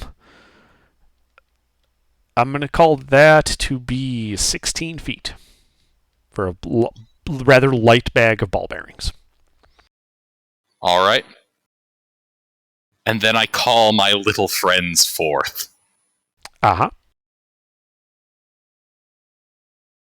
I'd like to send them out in a grid formation to go and murderize the centipede. Okay. They start flying towards the centipede. What's their fly speed? A good question. I don't recall. 1 second. They have a fly speed of I want to say like 50 or 60. It doesn't actually say on the spell. Oh, I'm sure it says it. It has a flying. Yeah, I'm seeing. It has a flying speed of 30 feet. Oh, that's a lot slower than I thought. It's after the statistics in that paragraph, right after the animated object statistics. Oh yeah, that's not. I don't think that's included on the character sheet. Right. Okay, yeah. So I'll send them out kind of as a grid. Okay. So they fly their 30 feet. This leaves them 9 feet from the centipede.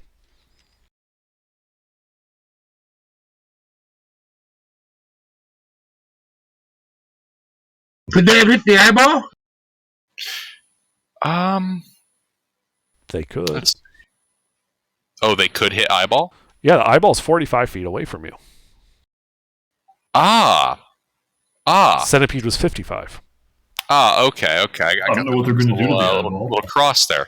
In that case, they're going to start bullying the blind eye. Well, they have advantage on their to hits. Let's see. So that's 10 of them? 10 of them. Yeah. And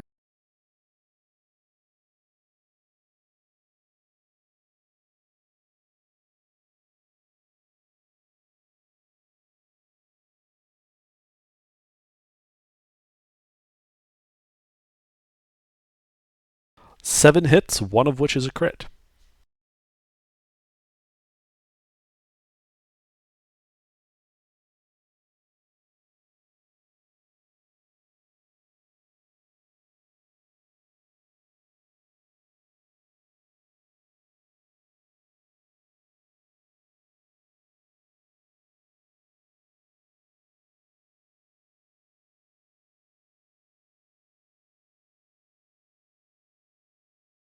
Okay, yeah, the ball bearings are pelting this thing with bludgeoning damage. It appears to be especially effective and has actually bloodied the eye guy. yeah. Does it spit out our companion? It does. Goulash appears. He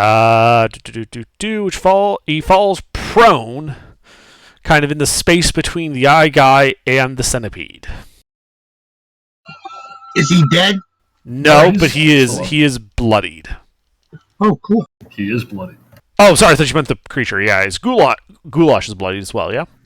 All right. Anything else, Arturus? I'm going to finalize my master plan next turn. So yes.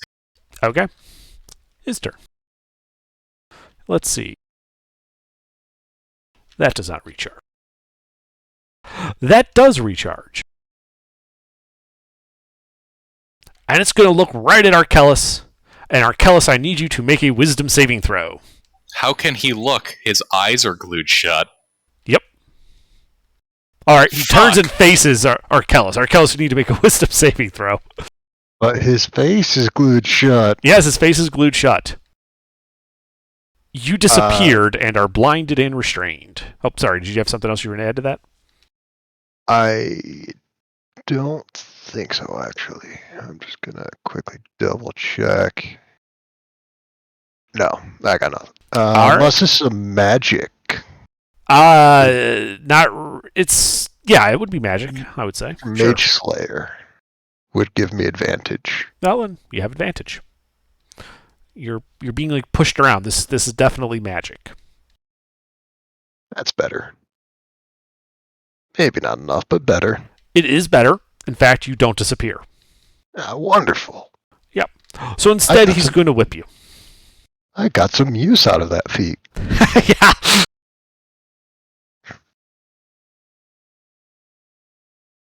I mean, that feat is bought useless. Does a 22 or an 18 hit you? 22 will miss when I shield. Okay, you shield. It misses.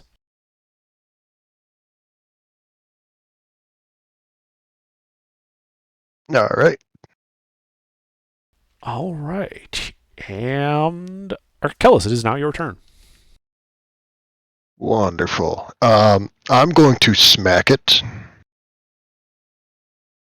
Okay, so you're moving up to it. I thought I was already in melee with the... It's 15 feet away from you. Ah. When you go to engage it, you will be provoking attack opportunity from the other centipede. That's fine. It misses. Your 11 misses. Yeah, I figured. Bonus action healing word is Arcturus within 60 feet of me. Yes. I'm going to make this a third level. Alrighty. 12 health to Arcturus. And... Yay, I have a little bit of HP now. That will be my turn. Then the whatchamacallit armor is going to attack if a size large creature can hit this eyeball from the ground. It can. It can. Roll to hit. 11 misses again. Yeah. Alright. That's unfortunate. That's my turn. Alright, Beta. I don't know whether to heal Arcturus or Goulash. I'm trying to decide who would be more helpful. I'm Goulash is leaning once towards again in Goulash. bad shape. I'm leaning towards Goulash. So I'm going to throw a healing at Goulash. I don't think we actually really need to heal them as long as we can keep its focus on me, but there's no guarantees on that.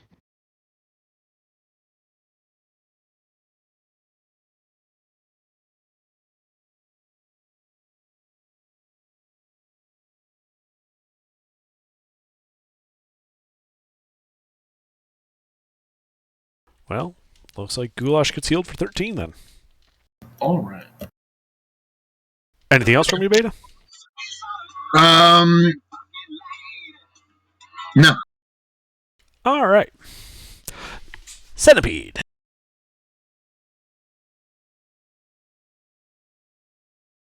He doesn't get flurry back. He's still going to turn and charge up to Beta. And he's going to try and claw Beta apart.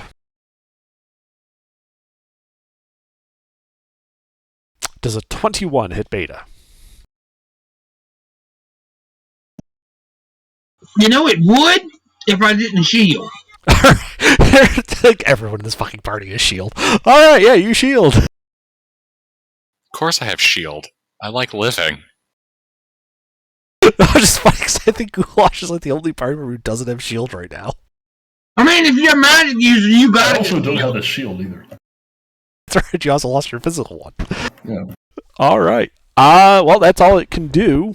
Goulash. You are no longer blinded in your strength, you're just prone on the ground.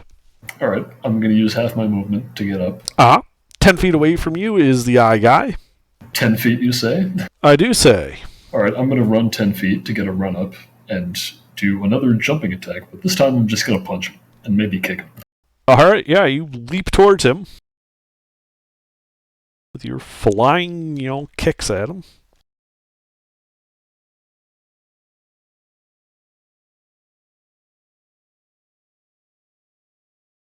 One hit. All right.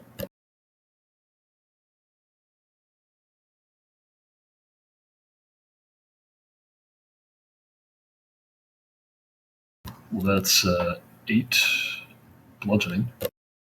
Alright, it is especially effective. And you deal some more severe damage to him. Cool. Anything else? Does anybody pop out? No one pops out. Oh, No one was in. no one was in? I thought I saw somebody disappear. No, that was a lie. He had advantage, and so he didn't disappear. Oh, okay. We for a split second, we saw an alternate universe. Yeah. It's part of the psychosis of being near this guy. I can see all possible realities. Yeah. Right, no, Except for that one where your eyes get glued shut. You can't see that one. Yeah. All right, Arcturus. All right, distance from my ball bearings to the centipede attacking Beta. 15 feet. All right. No, sorry, 20 feet. My bad. Alrighty, yeah. So I guess Arcturus is going to start like Dragon Ball Z yelling, and the ball bearings are going to attack the centipede. All right. As they're flying away, the eye guy does get. No, he can't. He can't see him. Haha.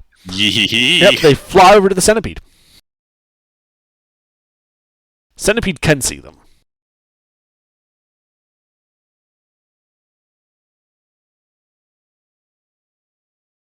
Dear God. Look, I'm more than happy to take those ones. I have been rolling way too hot this whole combat. 5 hits.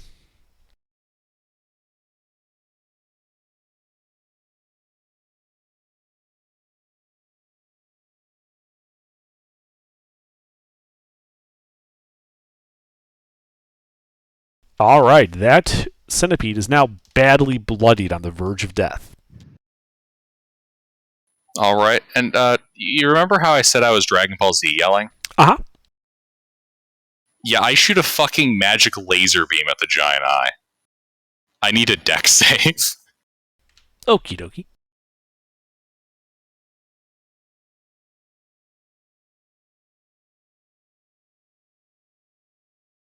Pretty sure that fails. I've infected it with Oh, my that bad luck this failed. fight. Now, 1 second, let's see.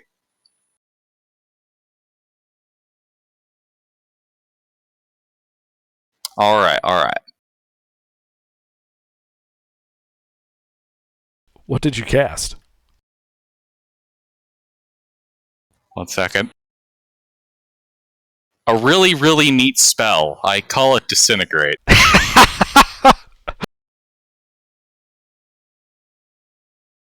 Your green beam hits it, and the entire creature turns to ash.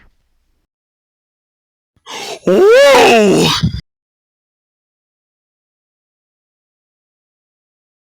Anything else?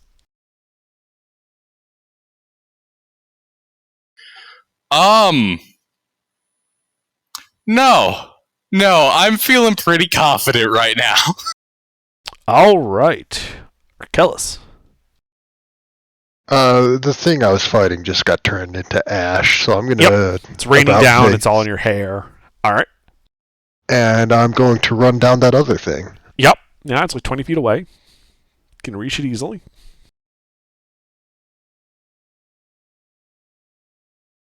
That hits. I'm going to throw a 3rd level smite at it, because that's the lowest level spell slot I still have. Okay.